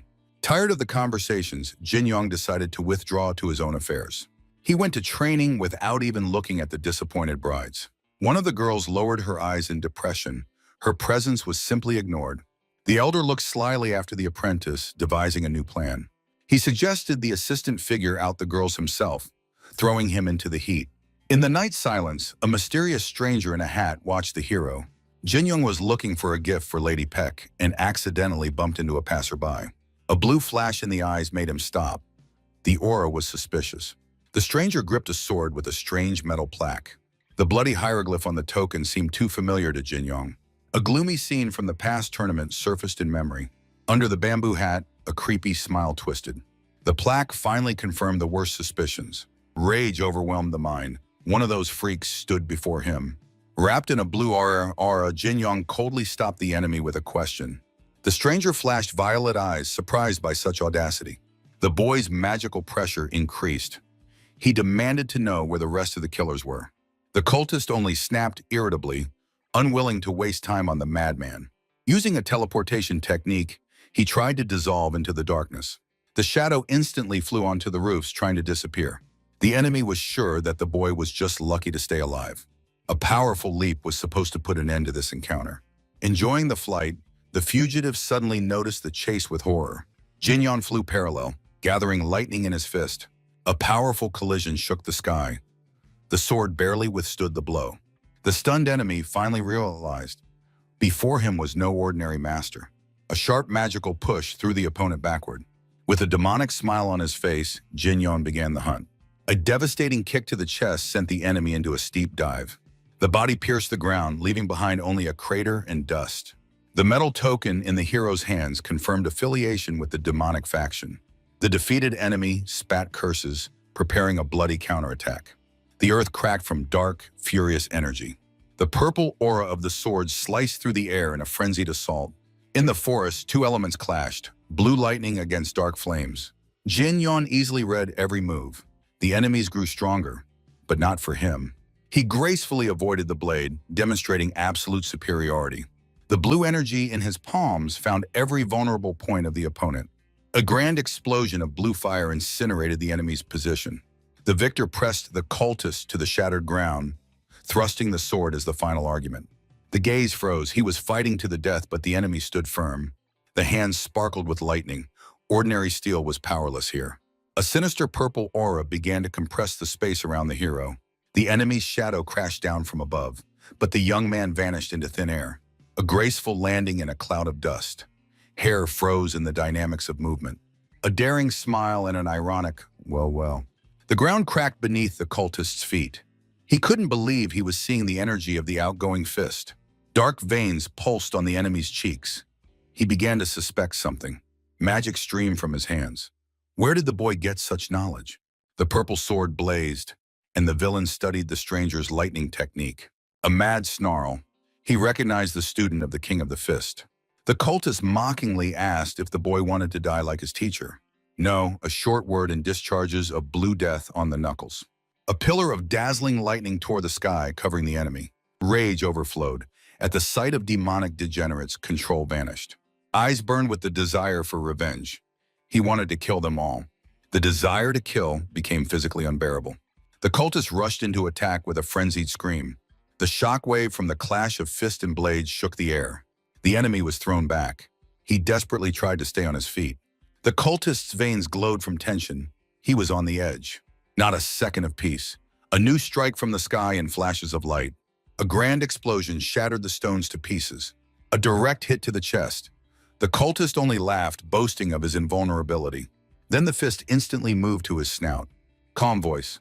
I know, but I just want to beat you. A storm began. Blue fist turned into a solid blurred wall. An endless hail of blows didn't even let the enemy breathe. Final strike. The villain gave only a pathetic groan. The body sliced through the air and flew back. The enraged cultist released a giant wave of purple magic. The shockwave turned the ground into ruins. Magical blades flew one after another, but the hero remained elusive. The distance shortened. The enemy switched to brutal close combat. The blade passed by a millimeter. Something was wrong with the enemy's technique. Phantom of Master Mo Yong-chu, the first stolen technique. Following him, the Phantom of the Sword King. The cultist was an ordinary thief.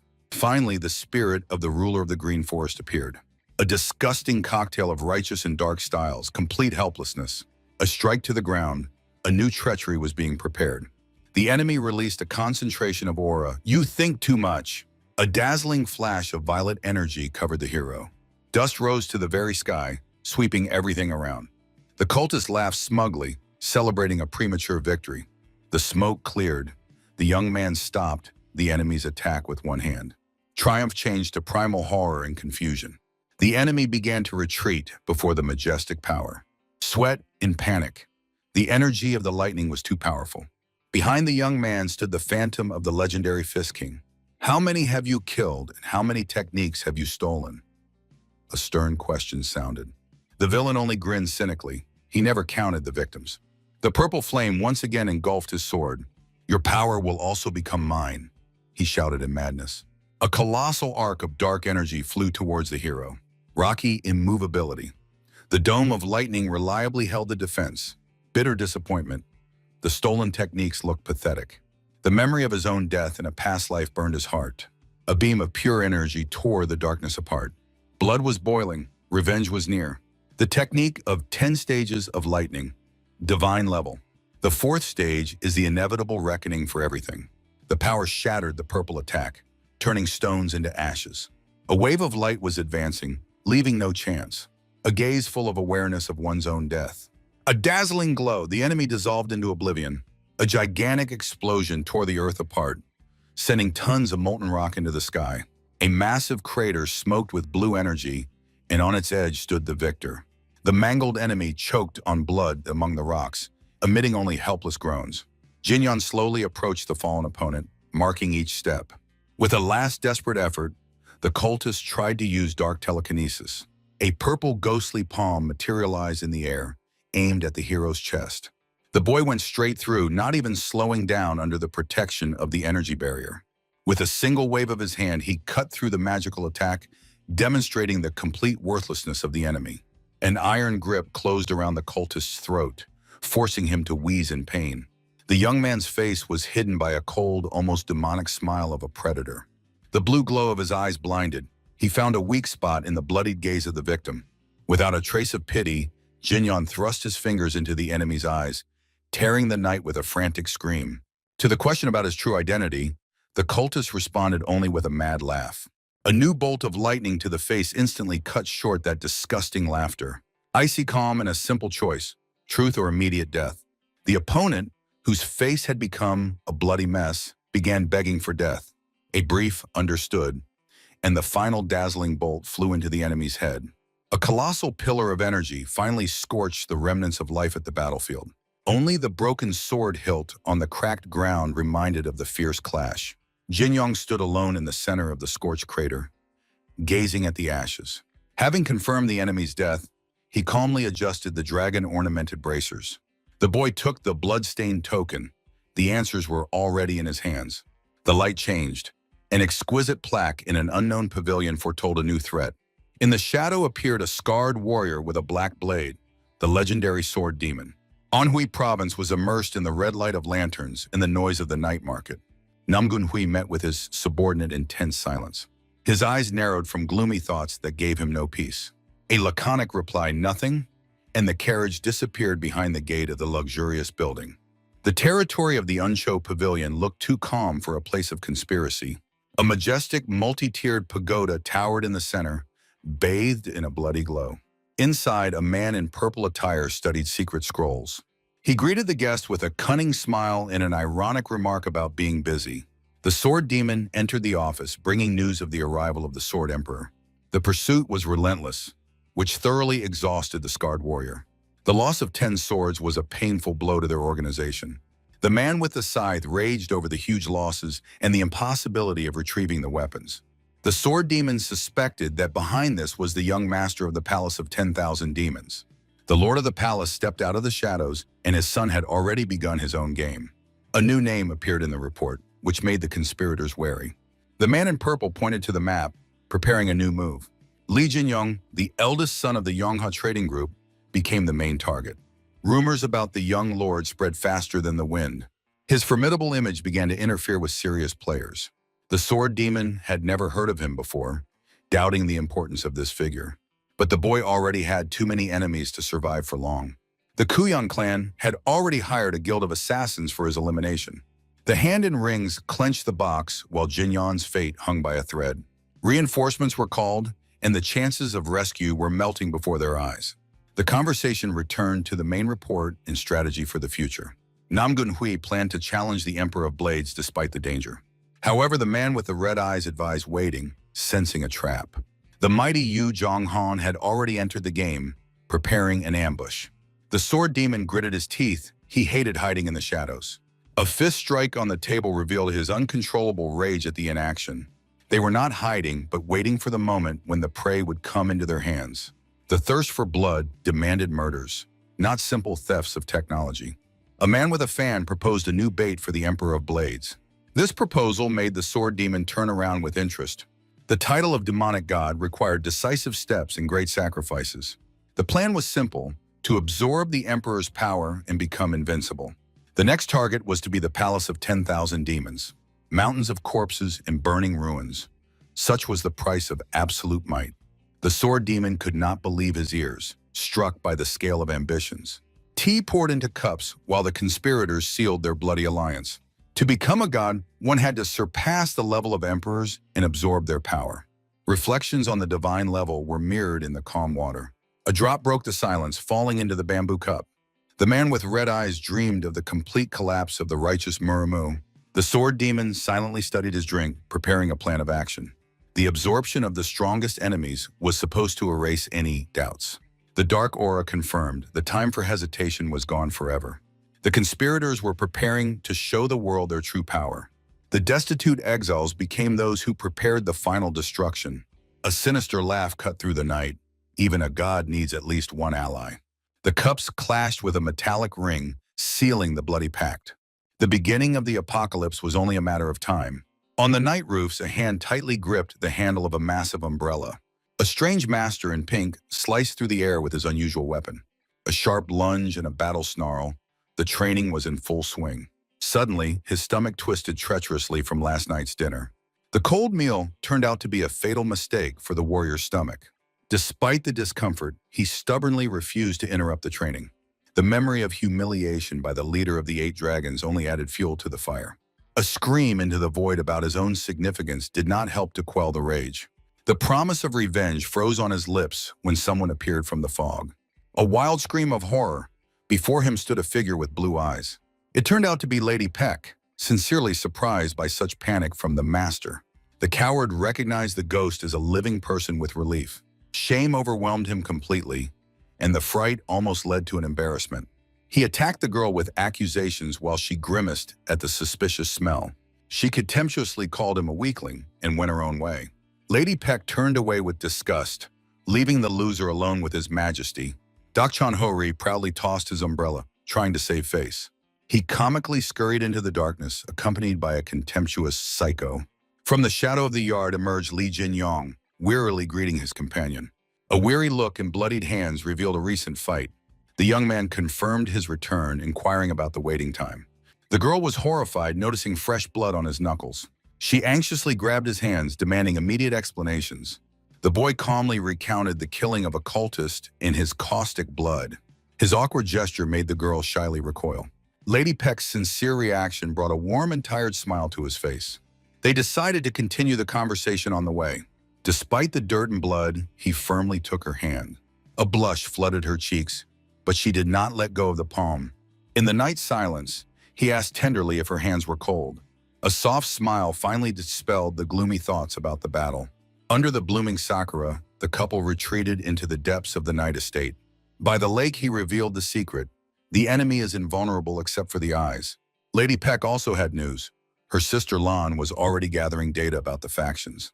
Family archives could become the key to unraveling the secret enemies. The title of demonic swordsman indicated a connection with ancient, immortal evil. Being a descendant of Peck Mujin was a heavy cross she bore all her life. Jin Young saw the pain in her eyes that she so diligently hid. On the central plains, it was calm, until a certain moment. The master with the umbrella flew by again, reminding of the oddities of this place. Sad reflections about the heavenly demon who chose life in the eternal snows. The price of his power was thousands of broken lives. Bloody memories of the past came alive again in their memory. The descendants of enemies still carried resentment for the deeds of their ancestor. Silent agreement. The calm of the lake could not drown out the echo of ancient enmity. The atmosphere changed sharply. A deadly threat arose behind their backs. From the fog emerged a golden mask. The killers came for his head. In the pouring rain, the couple was surrounded by dozens of dark silhouettes. The leader in a white cloak with an umbrella looked at them as prey. Lady Peck's question hung in the air. Who are these mysterious killers? Jin Yan instantly recognized the symbol of gold and silver. Professionals never show themselves openly unless they are confident of victory. These elite fighters were head and shoulders stronger than anyone he had fought before. The golden mask gleamed ominously, and the sound of a bell cut through the night silence. Explosions shook the cliffs under the relentless order for a massive attack. Assassins from all sides pounced on Jinin and Lady Peck, who stood back to back. A pillar of white-blue energy tore the shore to pieces. Jinin quickly rolled back, avoiding the deadly wave of dust. Masked attackers pursued him with frenzied screams. Raindrops mixed with sweat on the hero's cold, focused face. He instantly grasped the tactic. The enemies were trying to cut him off from Lady Peck. In battle, Jinin bitterly realized he was once again indebted to his ally. The enemy's deadly strike met an unyielding block. A blue flash cut through the space, leaving only an electric trail in the air. The mercenaries froze. The head of their comrade was already rolling on the sand. The body fell into the blood, and Jinin disdainfully challenged the rest to a fight. The body sparkled with rage. He promised to come for them himself. Suddenly, a blood-red sound of a bell penetrated directly into the hero's brain. Wild pain made him clutch his temple. The enemy used sound technique. Purple waves from the top of the cliff disoriented all living things around. Taking advantage of the moment, the killers rushed at the defenseless victim. The golden eye of the leader watched Jinin's agony through a magical veil. Despite the pain, the hero released a destructive lightning beam in advance. The leader was surprised. His secret technique somehow did not stop the boy. Blood flowed from Jinin's ears, confirming the power of the sound strike. Despite internal torments, he continued his bloody dance among the enemies. 3 daggers whistled straight into the hero's heart. The attackers began to get nervous. seeing the inhuman endurance of the target. Jinin caught the blades with his fingers. His patience finally snapped. The daggers flew back, bringing death to their own owners. A giant leap in blue whirlwinds of wind carried him into the very thick of the battle. The leader's gaze under the mask filled with rage and primal fear. The earth exploded from the clash of two powerful elements. Wrapped in lightning, Jinin hovered over the enemy like a god of thunder. A heavy kick pressed the leader's mask into the stone. The hero's eyes shone with fury, and the battle cry shook the night sky. A new wave of purple sound struck his consciousness again. Jinin flew back after a powerful counterattack with a disguised weapon. He cut through the ground with his legs by inertia, trying to maintain balance. Consciousness was slipping away. The bell inflicted deadly internal injuries.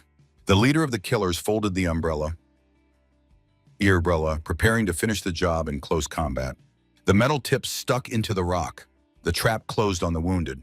Maniacal laughter accompanied the final throw of the killer from above. The blade hidden in the umbrella aimed at the back of the immobilized hero's head. Mrs. Peak's cry of despair tore through the night while the enemy promised an easy death. An incredible flash. Jinin blocked the strike with bare hands, tearing the ground.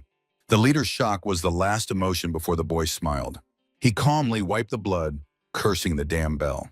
To break the illusion, Jinin consciously burned his own mind with energy. Bloody counterattack. The hero's hand pierced through the enemy's flesh.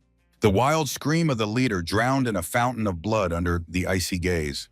The mutilated killer received the last chance to reveal the location of his base. Jinin towered over him, placing an ultimatum between confession and death. In panic, the enemy activated the hidden mechanism of his umbrella. A bright, magical flash of flowers momentarily blinded the hero. The bloodied leader threw down his weapon and fled, saving his life. Jumping off the cliff, he realized in horror that he had fought a real monster. The hostage plan seemed to him the only way to escape. But below, Mrs. Peck had already created a deadly forest of sharp ice crystals. The energy in her hands formed into a perfect sphere of absolute death. Her command cut through the air. The time for the final strike had come. The magic sphere and the lightning of Jinin merged into a single stream. A pillar of blue power pierced the night, incinerating the enemy on the spot. The golden mask shattered into pieces along with the life of its owner. Two masters froze in perfect synchronization after a deadly lunge. A radiant stream of energy went into the clouds, leaving emptiness behind. Silence returned to the shore along with the lonely blue snowflake. The energy of the full moon collided with the might of the white lightning, tearing the sky with blue discharges. A dazzling white glow illuminated the night, scattering magical sparks around. Blue rays fell from the heavens, creating the illusion of a wondrous white night. The shattered mask of the leader remained in the ice. Such a battle could only be witnessed by one equal to the gods. Under one umbrella, the heroes watched the finale of the magical storm in awe. Lady Peck froze in anticipation as Jinin suddenly broke the silence. He smiled softly, noticing that they were perfectly suited to each other. The girl instantly blushed, quietly agreeing with his words. Shame overwhelmed her completely. She excused herself, saying she blurted it out without thinking. His gaze shifted to her bloodied shoulder. The wound turned out to be serious. She tried to deny everything, but Jinin's face became gloomy and heavy. He warned, being near him is a deadly risk, and suggested she leave. Seeing despair in her eyes, he sharply changed his tone and ordered her to move to his trading house. Among the icy shards, he explained, only by being near him could he guarantee her safety. Deeply moved, she called him by his first name for the first time. Realizing the familiarity, the girl panicked, and Jinin suddenly grabbed his head in pain. She tried to joke it off, but the boy was already barely standing from severe dizziness. In a moment, her eyes widened in shock. He began to fall. Jinin weakly collapsed onto the mutilated ground, completely losing consciousness. His body lay motionless under the desperate cries of Lady Peck. Consciousness was engulfed by darkness, and an inner voice confusedly asked, "Is this a dream?" He found himself in a strange space, sitting on the perfectly smooth surface of the night water. Legionin's body simply could not withstand the ninth phase of lightning and a direct blow to the forehead. Bloody memories of the battle confirmed the bitter truth. This body was too weak for such power. Looking at his pale reflection, he vowed to train to exhaustion. While he worried about Lady Peck, the water beneath him began to crack from icy energy. From the blue glow emerged the majestic figure of Peck Mujin, promising the hero a scolding. The gaze of the legendary master radiated unwavering confidence and formidable power. The blade slowly slipped out of the sheath, preparing for a deadly strike.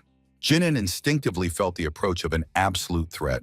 A devastating vertical strike crashed from above, cutting through the magical space. The blade stopped a millimeter from his face, sparking sparks right before his eyes. The boy barely managed to roll away from the colossal arc of icy energy. The cold of this strike was painfully familiar to him. This was not ordinary magic. The enemy's aura exactly replicated the deadly arts of Lady Peck. The image of the master merged with the phantom of the girl. He understood whom he was fighting. Before him stood the very god of martial arts, and his predatory smile confirmed it. Jinan rushed forward over the water. The reason for the master's appearance in the dream no longer mattered. He always strove to be the strongest, and this challenge became a gift of fate for him. Gripped by a maniacal battle grin, he prepared to clash with the god himself. The speed was so high that the space around began to blur from the tension. Peck Mu-jin cold-bloodedly intercepted the hilt, preparing to meet the furious onslaught. Two figures collided in the center of giant waves spreading across the night surface. An explosion of icy energy scattered pillars of light and ice fragments in all directions. Jinan, with incredible effort, pushed his lightning, trying to break through the defense. Giant ice blocks rose from the water, forming an insurmountable wall. Shock paralyzed the boy. This magical ice was completely indestructible. The master calmly observed the futile attempts to break his barrier. The blue light of Peck Mu-jin's aura illuminated the entire surrounding space. With a mysterious smile, the legend leaned toward the hero, whispering something indistinct. His finger gently touched the boy's forehead, leaving him in complete stupor. The scene abruptly ended with the loud thudding of footsteps on the pavilion's wooden floor. The old man and assistant burst into the room with frightened screams. Jinan amusingly rolled upside down, weakly blinking his eyes in confusion. Veselun Chayen only laughed loudly, thinking that the boy had simply fallen asleep. The stern mentor cut off the laughter, although Chayen continued to stick to his line. Jinan remembered the lake. It turned out that Lady Peck had carried him home on her own back. She did not leave his side for a step until she was sure he was safe. The news of her injury caused the friends to fall into comic panic and call a doctor. Chayen continued to mock. An adult warrior was carried by a woman, a shame for the entire guild. The elder asked about the killers, and Jinan confidently stated that all were already dealt with. But the mentor was not worried about the guild's safety, but about Jinan himself, whose body was on the verge of collapse. The elder anxiously squeezed the hands of his adopted son. Jinyon's exhaustion was too obvious. He begged the boy not to bear the entire burden alone, promising the support of the entire trading group. The young man guiltily looked away, apologizing for causing his father unnecessary worry. Chayen silently watched this scene, hiding his own concern. The sun was sinking in the mountains, flooding the dense forests and sharp cliffs with gold. The silence was shattered by the screech of energy and a devastating bolt of blue lightning. Jinyon tortured himself with training, gathering the destructive power of thunder in his fist. The devastating strike turned the stone to dust, scattering electric sparks around. The boy landed heavily on the shattered ground in a cloud of dust. Sweat flooded his eyes and his breath faltered. This power was catastrophically lacking. The craters on the cliffs looked pitiful compared to the magical ice of Peck Mu-jin. In the darkness of his own thoughts, he realized the chasm between him and the god of martial arts was immense. Skill, speed, energy, he was losing on every count.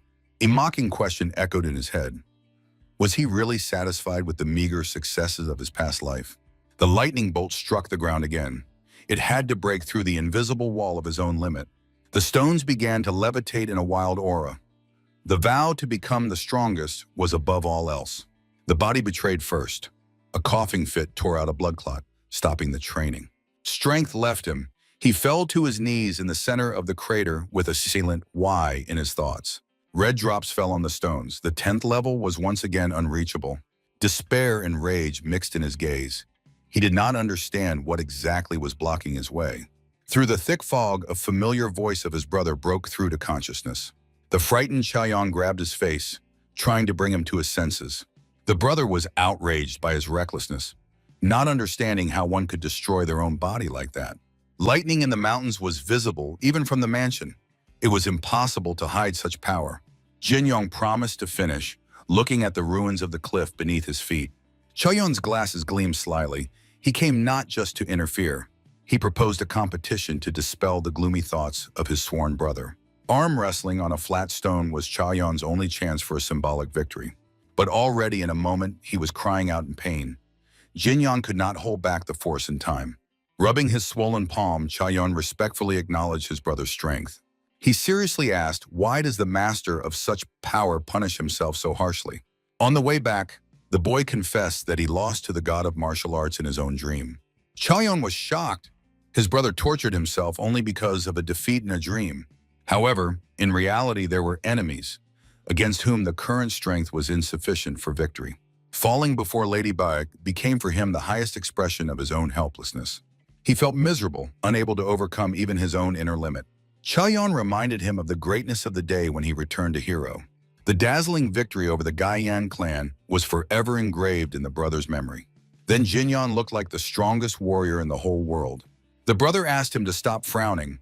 The old man's face did not suit the young master at all. He promised to take on all the troubles so that Jinyon could focus on his strength.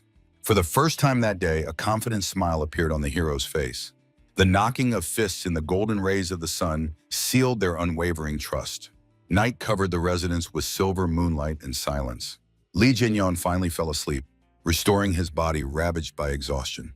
But consciousness once again dragged him into the mystical bamboo forest. The blue icy energy beneath his feet suggested this place was different from the previous one. Loud laughter echoed from behind the waterfalls, rolling through the pavilion. At the table, Pek Mujin awaited him with a cup of wine and a friendly smile. Jinyon lowered the glass. He was interested in only one thing. What exactly did the god find so funny? The master's good-natured mask instantly fell off, revealing a predatory, deadly snarl.